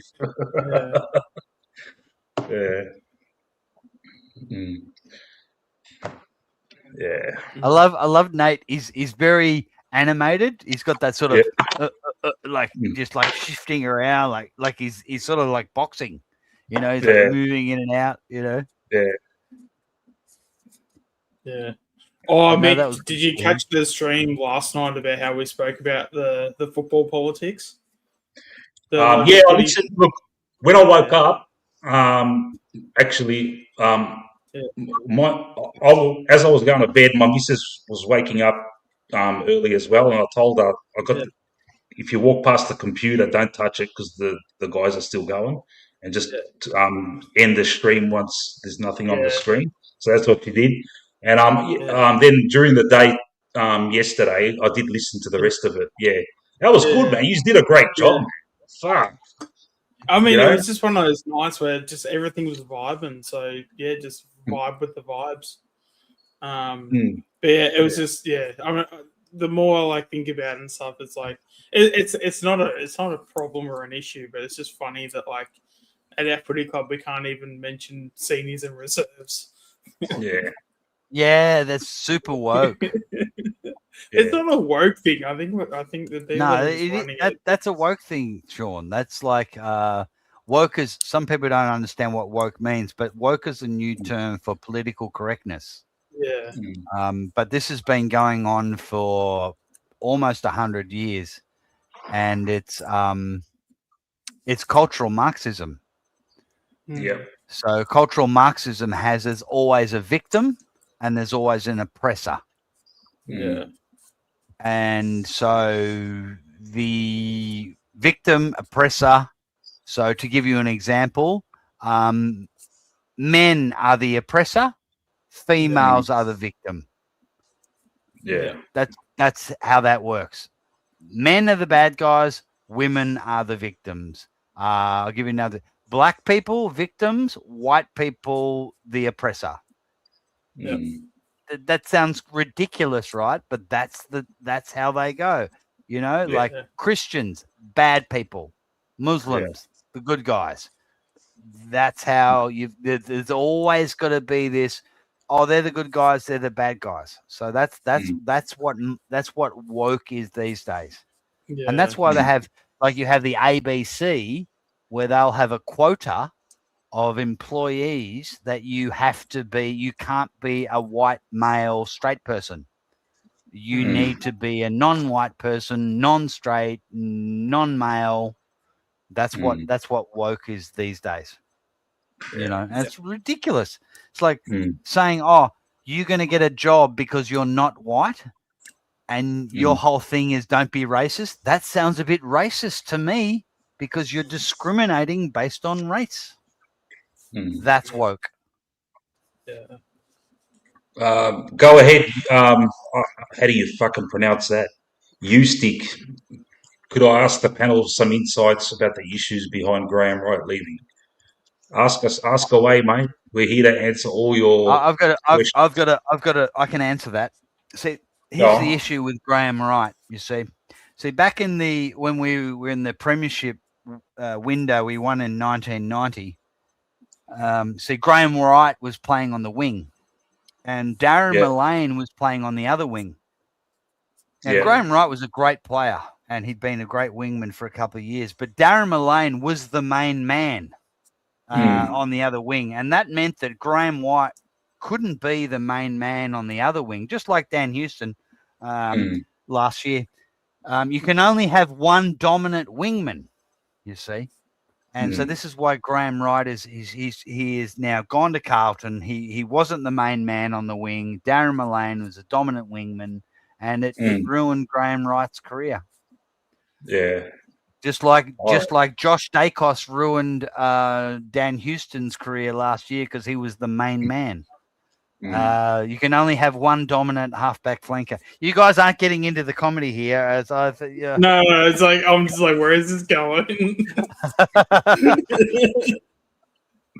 I reckon you got. I love Graham Wright, number 19. Number 19. He exploded onto the scene in 1988. Yep. What a great player. He started out as a forward pocket and he was kicking bags of goals, and then he became a fucking almost Brownlow medal winning wingman. 1990, he should have won the Brownlow. Yeah, Liberatore won it that year, I think. Which was yeah. What a joke.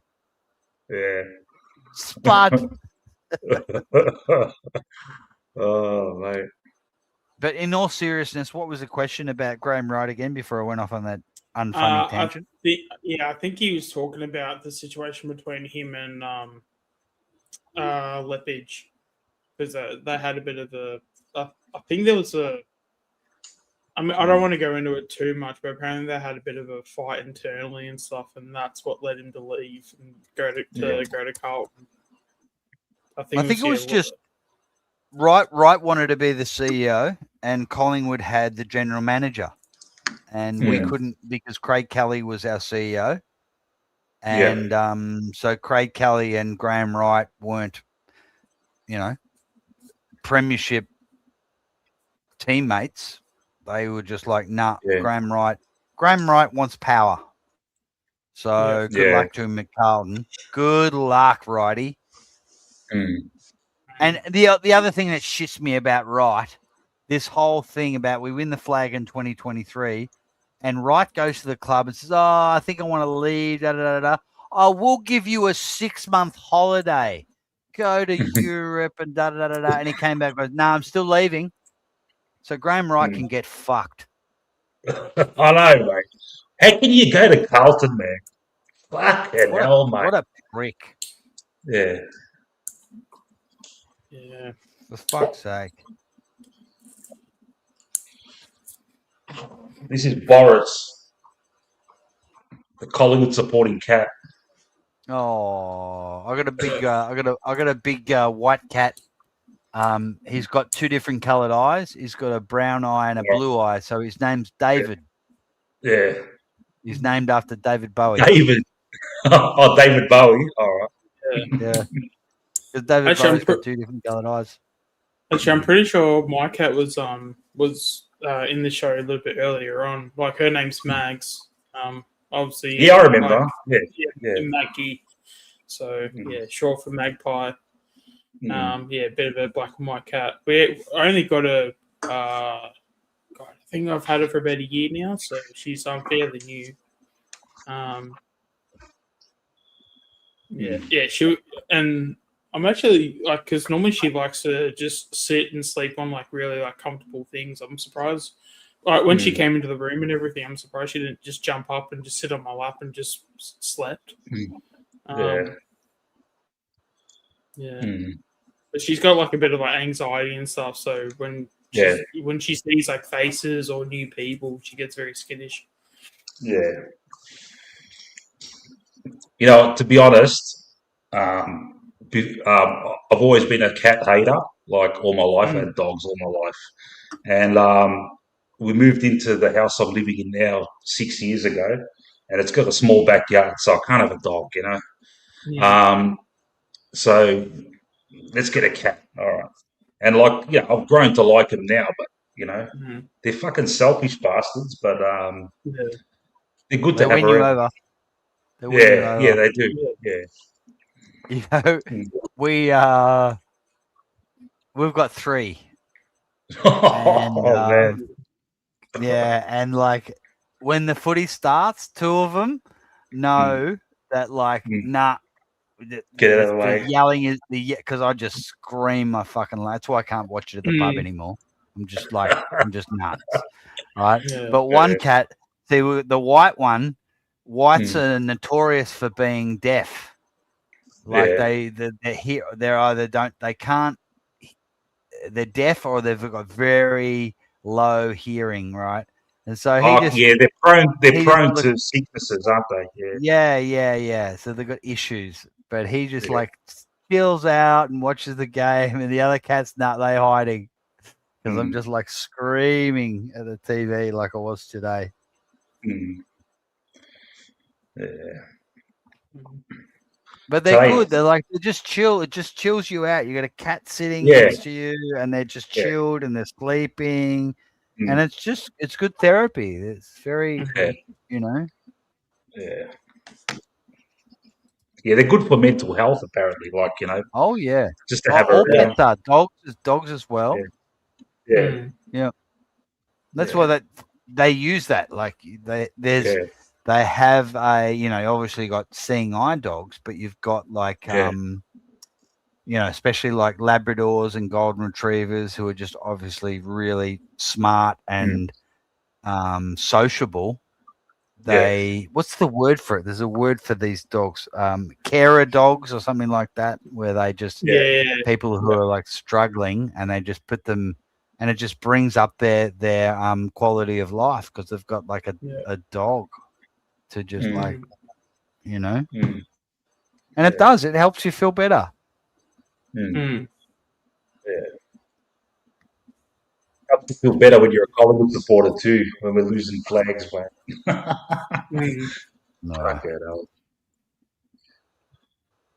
Today was a fucking scream.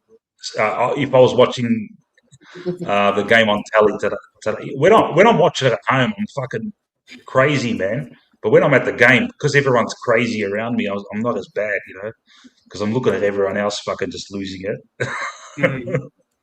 You know, you guys, I would love to. It would make a really good comedy skit if I was to just have a camera with me and my missus watching the game, because she just calls it as she sees it, and so someone will do a fuck up, and she'll go in her Thai accent, "Babe, why he do like that? Babe, he do that again? Oh, I can't watch. What? Oh, I lie, which is like, what the fuck? Oh, again? And she's like, babe. Oh, you gonna kick this one? I'm like, I don't know, babe. She loves Jamie Elliott. Like, babe, what happened to Jamie? What'd he do? It's okay. He's gonna kick this one. Okay. She goes more nuts than me, you know. But like, when we're like, sorry, go. No, you go. No, you continue. That's like, it's like she's just like in a day like this, she's just like Thai women. They're all about perfection. Yeah, this is how it's done. So when they watch a footy game, they're just like, "Oh, I lie." Like, what the fuck? Why you do it like that? It'd be a great video. It'd be good content. Yeah, my missus loves Lipinski, which probably that's why I Of course. can't see. Yeah. My missus likes him too. She's like, law mark, which is like handsome. Yeah. Oh, babe, he law mark. Oh, man.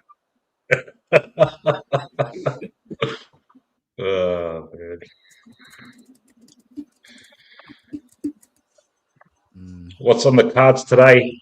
Greatness? Bit of actually some footy preseason actually. So yeah, that'll be good. You gonna be a midfielder this year? With the way everything's going, it looks like it. Yeah. You'll be a great inside mid, mate. Fucking well, I'm 6'3", so wouldn't mind being a bit of a bond. Actually, 6'3", I'm the same height as Pendlebury, so Fuck, you're a tall bastard as well.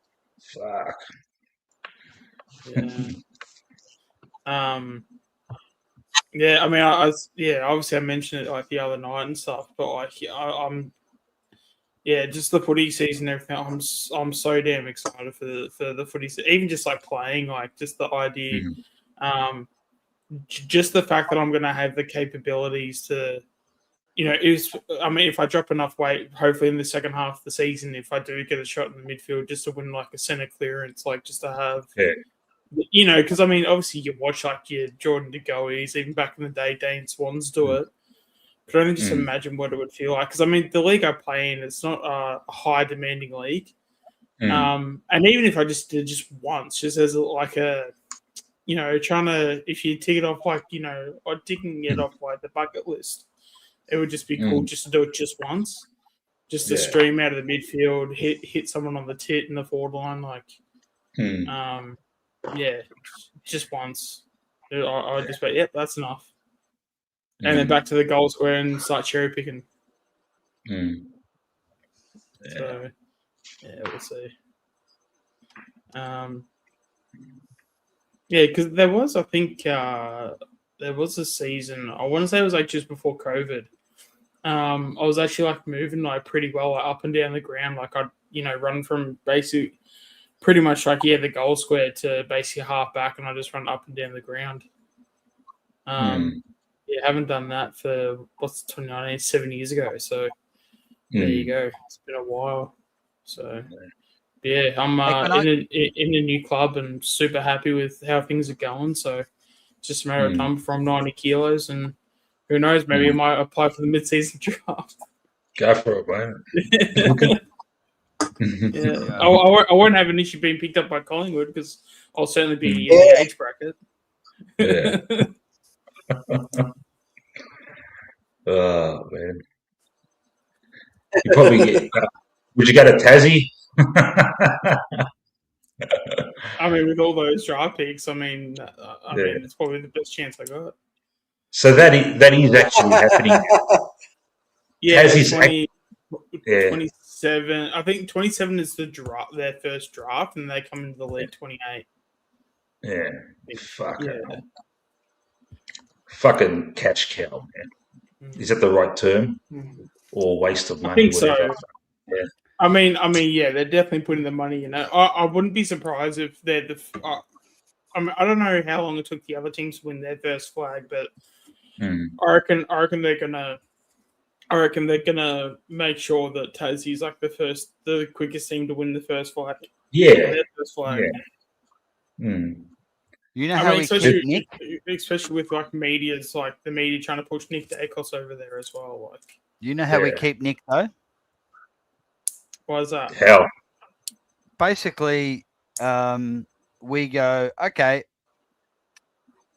Nick Dacos is 2 list spots.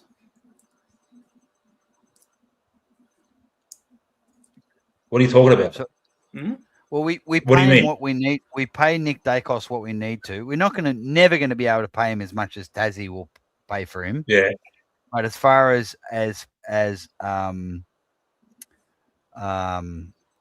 cap space, like the salary cap, we just go, okay, we just have one less player. Like I just go, okay, Jacob Ryan, we don't need you. We're gonna not have that list space, and the extra money goes to Dacos and an extra couple of million. That's it. Yeah, Because fucking hell. Yeah. Whatever we need to pay him. Yeah. We're not going to pay him. We're not going to be paying him $3 million a year or whatever, or this thing. Yeah. But we need to say, okay, he's 20. What is he? 22. Yeah, it's ridiculous. Yeah. We have to. We need to say to him, "You look, your salary is never going to be as much as Tasmania, but your endorsements and your like sponsorship things and all of this stuff, accumulative, it's going to be a lot more. And we're going to lock you in right now for this amount, and you're going to play in front of 80,000 people each week. And you're going to play in premierships because he goes to Tasmania. That's it. No more premierships. They're not going to. They're not going to be competing for flags for at least 5 years. And living in Tasmania. I know. Yeah, because also as well, one of the aspects was that Jared Waitley brought up was like, oh, but Ablett, he thought Ablett, it was impossible for Ablett to go to the Gold Coast. But one of the things that was a factor in that was because of with his dad. His dad was in a bit of a financial spot, so that's actually why I think the Ablets were happy to entertain the Gold Coast offer because his dad was needing a bit of money at the time. And I think because Peter Dacos was in a similar position where he owed a ton of money, I feel like he's like in the opposite where he went through that, knew how shit it was.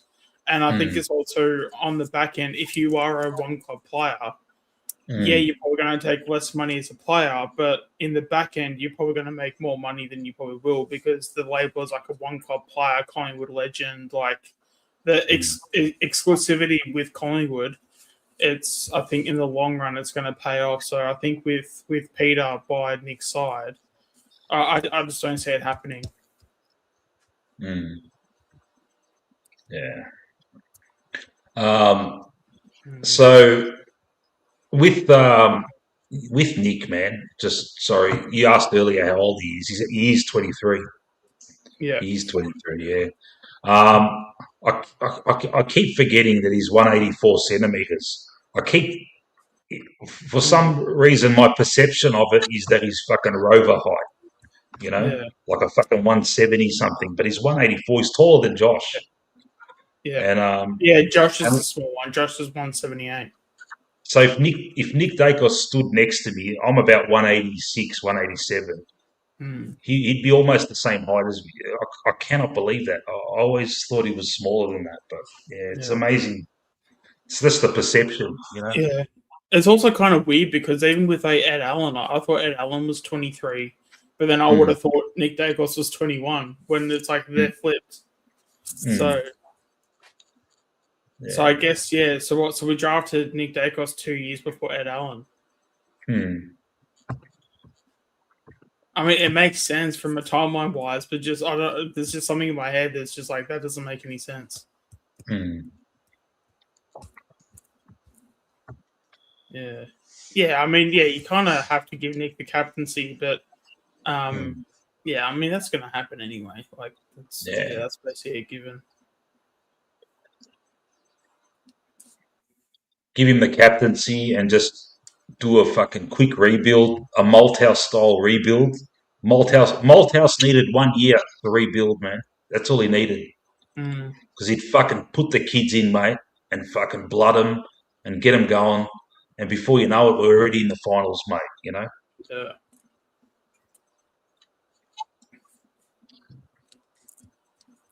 That's the thing. I feel like it's so easy just to get back into being contenders. Like, you've got free agency, you've got the trade period, you've got the draft.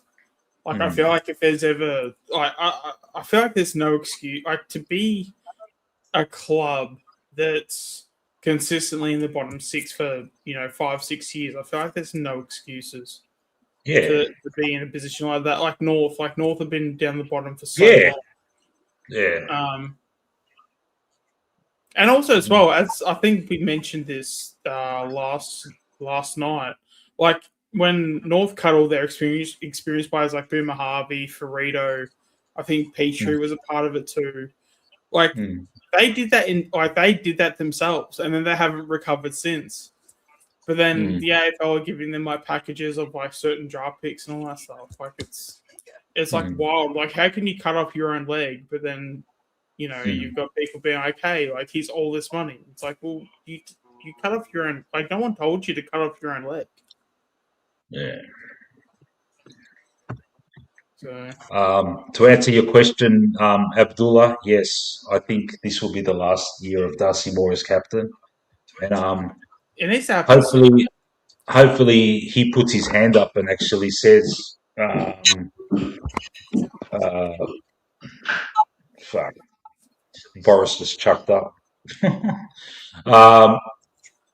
Hopefully he puts his hand up and fucking says, "Yeah, I'll hand over the reins to Nick, and I'll play off my last two or 3 years just concentrating on my game."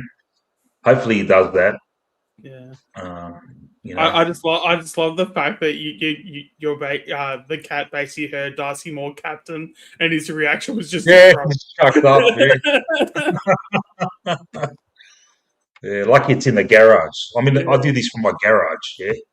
There's no way I could smoke this much inside the house. My missus will fucking kill me. Yeah. Man cave, huh? Yeah, it's an absolute pigsty, to be honest. If I took the background off, you'd fucking think this guy lives in a fucking hovel, mate. But I keep procrastinating, I keep saying I'm gonna fucking clear it out, give it a nice paint job, and fucking make a little studio out of it. But when you're on fucking 150 subscribers, you can't justify that. So, but at the same time, I'm not really interested in fucking blowing up this thing. If it happens, it happens. You heard, mate, earlier when there was fucking 60, 70 people listening, I said like and subscribe for the fucking first time fucking ever, mate, Yeah. And that's the only time I'll ever say it, when I'm bombarded with like new people that are in, just like and subscribe. But other people, they just keep saying it, man. It's like, fuck, that's not my deal, mate. This is it. I like this, man. I like how it is right now. Let it grow organically. If you like it, you'll subscribe, man. I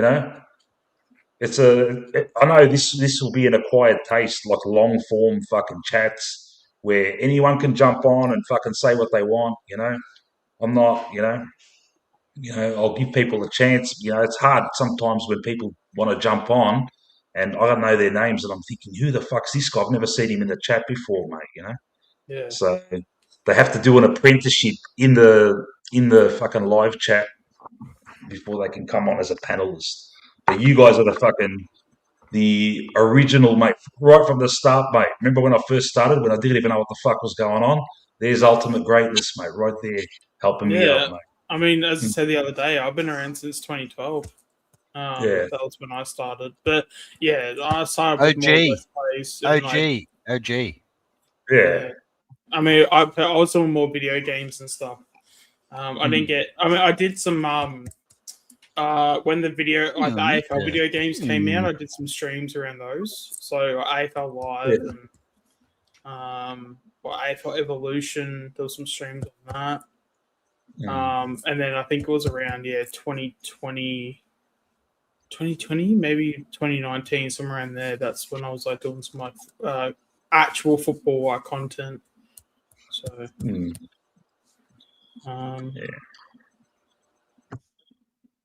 I need to make a comeback, but it's just when you're ready, man.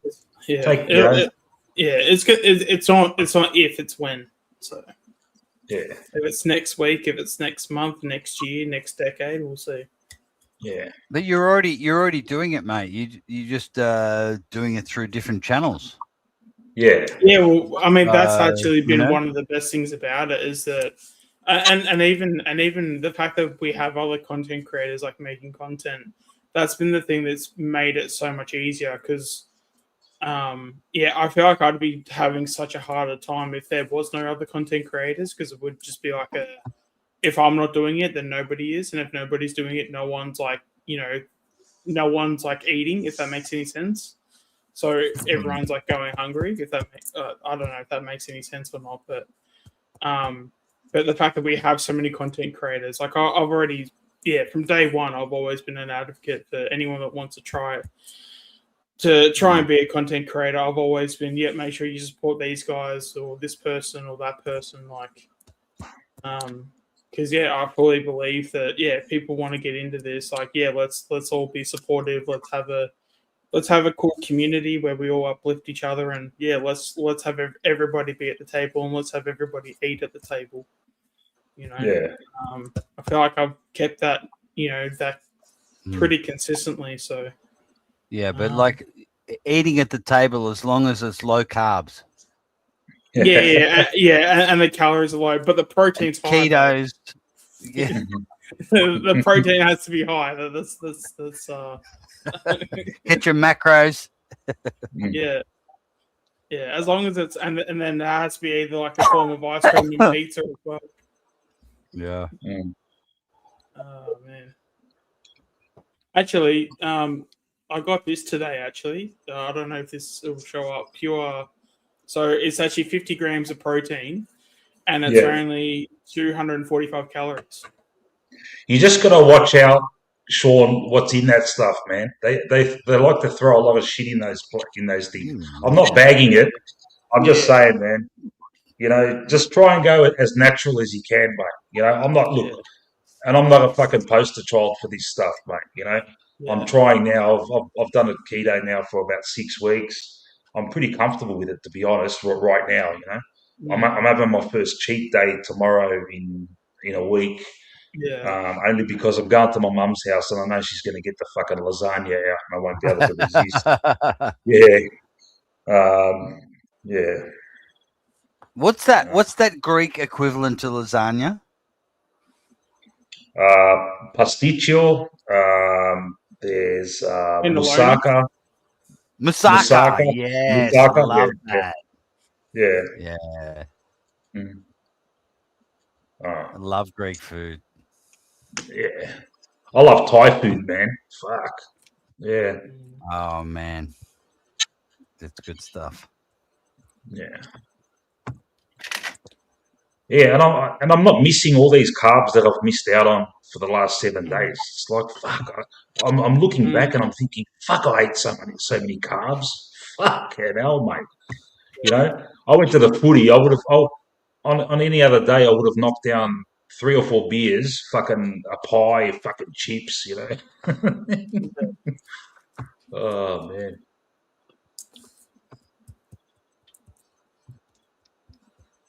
Sorry, guys.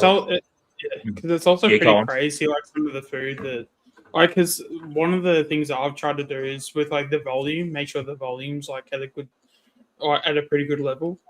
Like even like for breakfast, like the Greek yogurt with berries, like I think it's 900 grams for the whole like thing in the bowl, and it's just mixed berries with Greek yogurt, and it's like not even 500 calories, but it's like I think it's 70 grams of protein just for that. When do you have breakfast, Sean? When do you have breakfast? Well, when I wake up, so around 8-9 o'clock. You know what will make a huge, not a huge difference, but a significant difference is push your breakfast out till at least 12 p.m. because then you're getting a fast in. That's your intermediate fast. So then you're fasting for 16 hours. Yeah, I mean you're killing it as it is. So what you're doing is, but that is just that intermediate fasting. Because what happens when we have breakfast, lunch, and dinner, our body is constantly digesting food. So we're in a state of like insulin going up and down, up and down, up and down. But when we fast, and you can do it a 16-hour fast or a 20-hour fast. So if you can push your breakfast through to after 12 p.m., Yeah. That will also help you. Yeah, because I mean, there are some days where I'll just be locked in and stuff, and I'll actually just completely forget breakfast. And sometimes I will start eating at 12. So, it just depends on like the day and like what's going on and all this stuff. So, because essentially breakfast, break up the word breakfast, break fast. Yeah. That's what it means. Breaks the fast. Yes. So the further you push that back into the day, whether it's 12 o'clock or 6 p.m., you are fasting. And fasting is the healthiest thing you can do for your body. Because when you're not digesting food, your body goes to work. Let's get to work here. Let's just do this and move this out. But when you're digesting food, that is the body. That's all we're doing. Okay, we're going to get this out of our system. But when you're not digesting food, the body goes, okay, we've got nothing to do here. Okay, let's get to work and detox. Let's just move some detoxifications out of the body. Yeah. Hey, I've worked out how to make someone a moderator. So if I could ask Greatness and Matt, just put something in the comments, just anything. Yeah, right. And then I'll do it like that. Because, but I've got to go on YouTube to do it. So just put anything, and there's the 3 dots. There you go, Warble. Add as a moderator. Managing moderator or standard moderator? Managing moderator can manage blocked words and change chat modes in live, and also has capabilities of standard. Can review and remove chat messages. All right. These are both managing moderators after this. Yep. Okay. Okay. Yep. I'm a mod. You got it. You got the blue wrench. Nice. Yep. Yep. All right. Got the blue.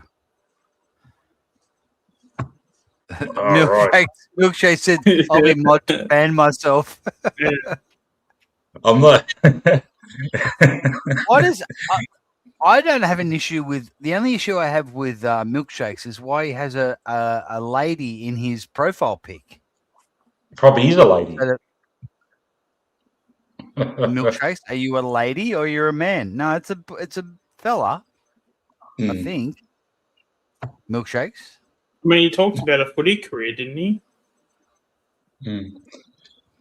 Hey, Greatness, just do another message, and I want to see if it comes out. Yeah. Sorry, my bad. Just to see if you've been approved as a moderator. Oh, yeah. It says I'm a mod now. Yeah. Okay. Yeah. What? You know, Mick, it's a real shame. I'm coming to Melbourne in April, but it sounds as though when I'm coming to Melbourne, you're going to be going to Japan. Yeah. When are you coming? I'll be there. I think it's the 23rd of April for a couple of weeks. Okay. I'm going to be in Japan between the 20th of April and the 1st of March. You mean 1st of May? Sorry, 1st of May. Sorry, So are you maybe after the 1st of May. Yeah. Yeah, man. I'll be No. I got to meet you, man. It's going to happen. Cool. It's going to happen. So let me ask you guys. If I'm the two possible games I can go to watch in person. It just kills me. I used to be an MCC member because I've been overseas for over 10 years. I let it lapse and I can't get it back. So that's done. But my 2 games that I can go to are Anzac Day, which is an away game, and then the Hawthorn, which is a home game. Should I buy a membership? You know, these 3-game memberships. Should I try and buy public tickets to Anzac Day? I've got buddies who are MCC. Should I get them to buy me an MCC guest ticket, which I used to do for my buddies? What would you? I want to, and my missus, she wants to go. I want to go to at least 1 game. Out of those 2 games, what do you think I should do? I'm going to be for the Hawthorn game. I'm going to miss that. I'll probably be on the plane. But before that, I can send you my barcode that I use, and you can use that. But that'll be just for yourself. It can't be for anyone else. Okay. So Okay. that's the only way I can help So you that out. that would if it was me by myself, I could get your seat basically. Yes. Yeah. That would be very generous of you, and I thank you. Oh, that's all right. Yeah, it's part of my membership, man. So that is, if you're a member, you basically just walk into the reserve area at the Ponsford stand, and you just pick up a seat where you can. Is that how it works? No, you got to book it beforehand. The club sends me a text saying book your seat, and then I just book my seat like that. But if I miss out on that, there's like a 2 or 3 day window that they give me, and there've been times in the past where I've just totally forgotten about it, and I missed out on fucking tickets. But it also depends. Like if that Hawthorn Collingwood game, if it's our home game, you'll get a mad seat. If it's our away game, you'll be up in the nosebleeds. That's what I mean. But so I'm thinking. But even if it's better off even if the Hawthorn go game. on. Yeah. So if I say, okay, I'll buy myself one of these 3 game memberships. I'll buy one for me and my missus to go to the Hawthorn game. Yeah. We can then get a decent seat. Look, I don't know because I've never gotten one of those, so I'm not sure. Okay. But I'm just checking to see if it's our home or away game. We're home. It's our we're home home against game. the Hawks. We're home against the Hawks. Yeah. But the Anzac Day, we're away. So if my mate can't come through with the MCC guest tickets, just shoot me a message and I'll try and tee it up for you. That'd be awesome, man. Yeah, no worries, man.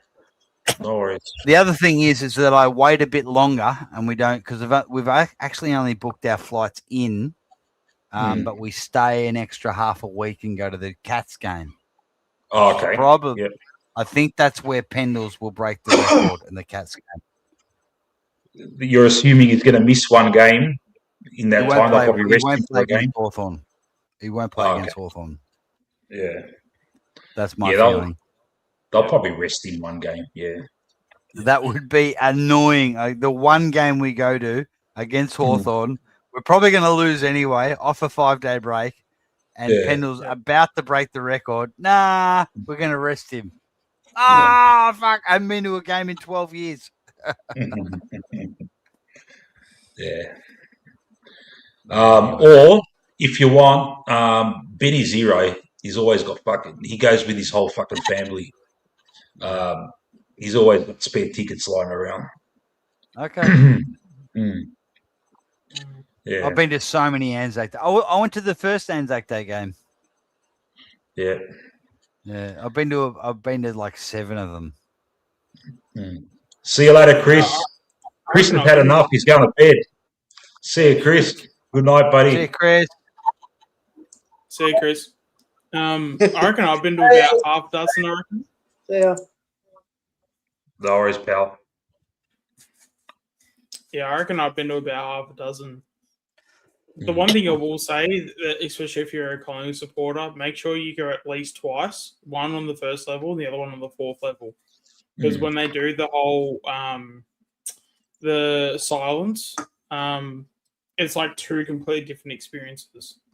Because when you're on the first level, it's like you get to see like the ground view, and then when it's like 4th level, you get to see up top, and like you're looking down, and it's like they're both great experiences. Like when you see like basically 100,000 people just dead quiet, like it's just insane.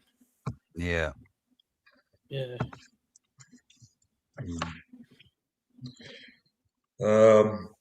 Yeah, Japan. I lived in Japan for 4 years in my early 20s. So it's a special place for me. Yeah. I finished high school.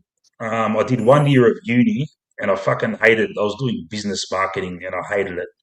And I thought I got to do something else. and there was an ad at the uni saying teach English in Japan, and all you needed was 1 year of tertiary study, and you just had to pass an exam to get the job and kind of thing. And I thought this is great because broadened my horizons a bit, and I thought, fuck it, I'll do it, And I went there, and I was just going to. Initially, I was going to stay for 6 months, but I ended up staying for 4 years. I just kept renewing my visa, and this was in the late '90s, early 2000s. Like I'd go there for a year, come back for about 3 months, and then go back again. And in full, it was 4 years that I spent there. So it's a great place, Tokyo, mate. It's just fucking non-stop. Yeah, it's like Bangkok, man. It just doesn't stop. There's shit going on all the time. And I haven't been back since, so just can't wait to go back. And my missus will be wrapped too because I've just been talking about it all this time. She's looking forward to it too. And the only downside is fucking. Look, when the Anzac Day game, because when I remember I was watching game when I was there back in those days, there was this pub it's like an Irish pub in Tokyo, and they were showing games. So I was watching games there, so I'll be able to watch the Anzac Day game. But fuck, it's worked out the fucking Hawthorn game.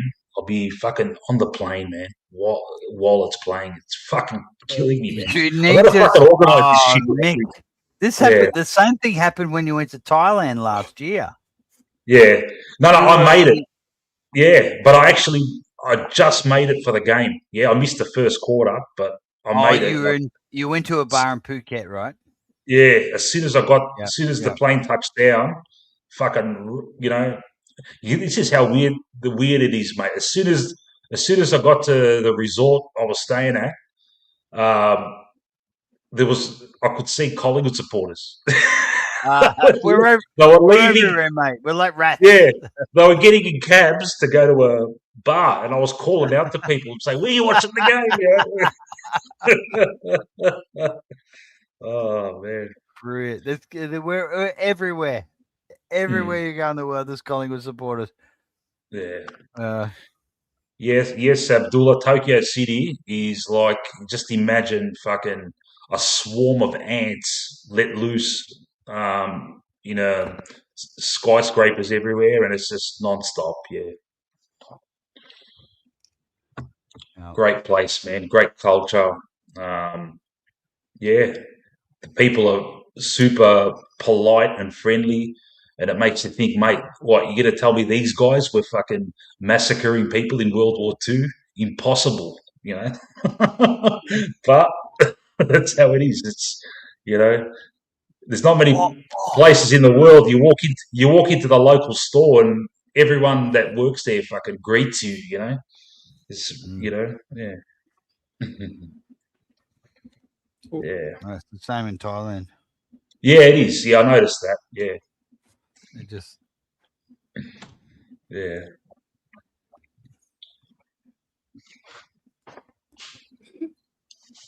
Oh, here we go. Getting the special guest. There you go.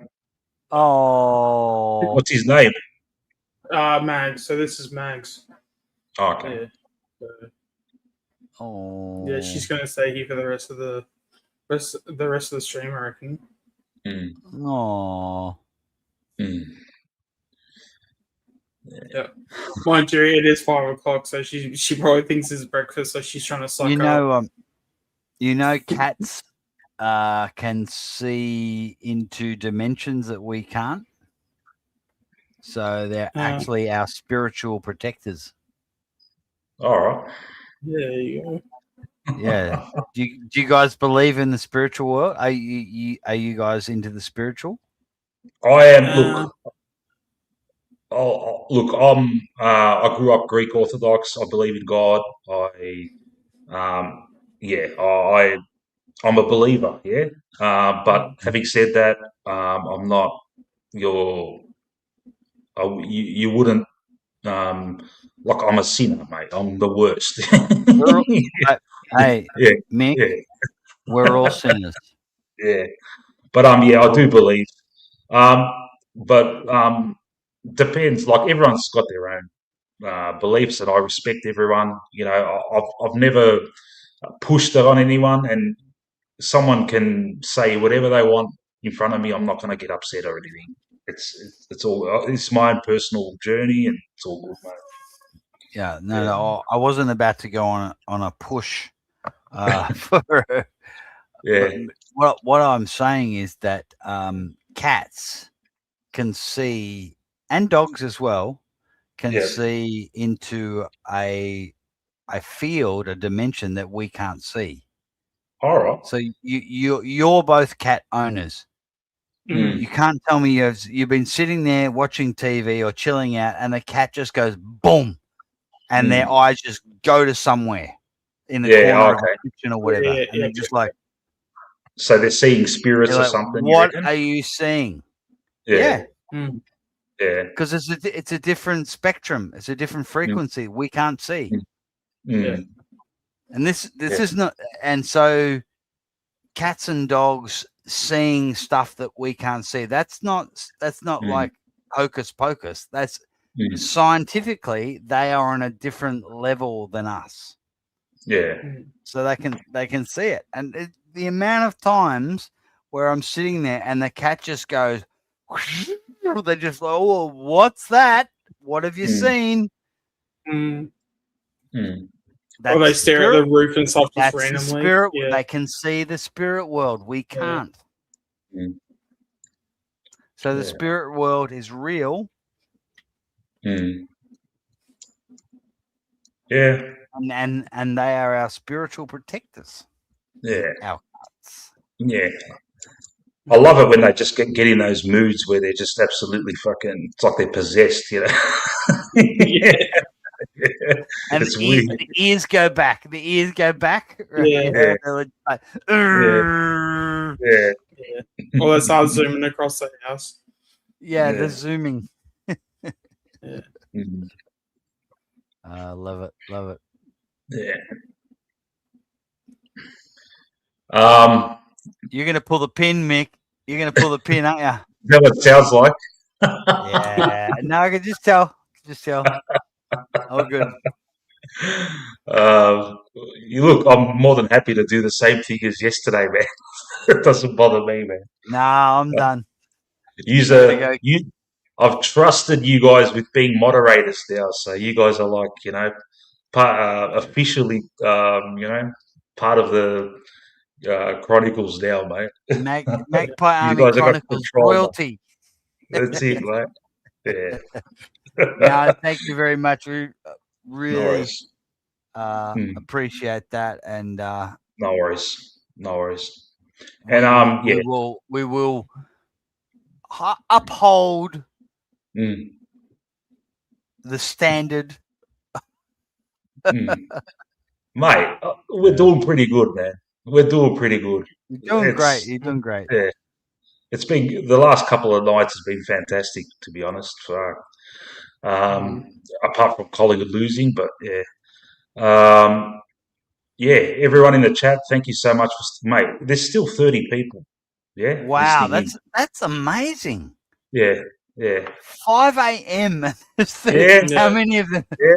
I wish I could stay. Wow. I wish I could stay long, but I got someone coming over to help me fix my guttering tomorrow, and they're saying they're going to come past like about 9 o'clock. Stephanos just said, "Hey Matt, your thoughts on UFOs?"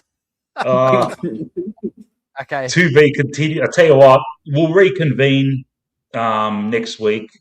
We'll do UFOs. Yeah, we'll do UFOs next week. We'll just talk about UFOs for like 7 hours. In short, because Stephanos is going to be hanging out. In short, space is fake and gay. Yeah. Aliens are actually demons. Yeah. And the Earth is flat. Okay, I'll talk to you guys next week. Oh, a flat earther. Here we go.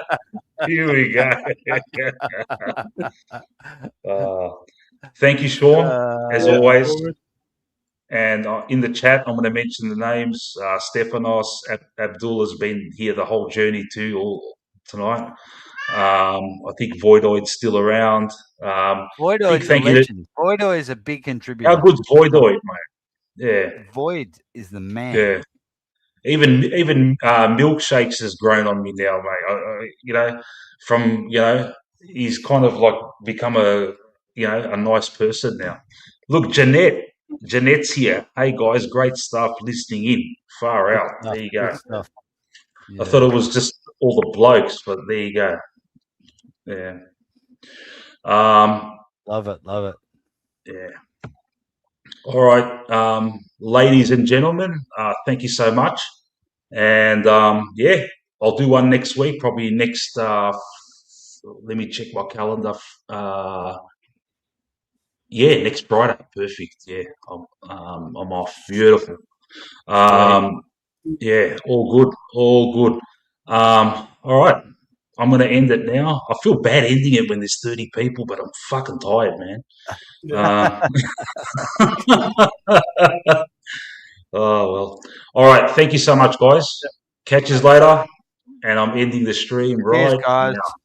See ya. Go Pies. We're going to be Go the Pies. Go Pies.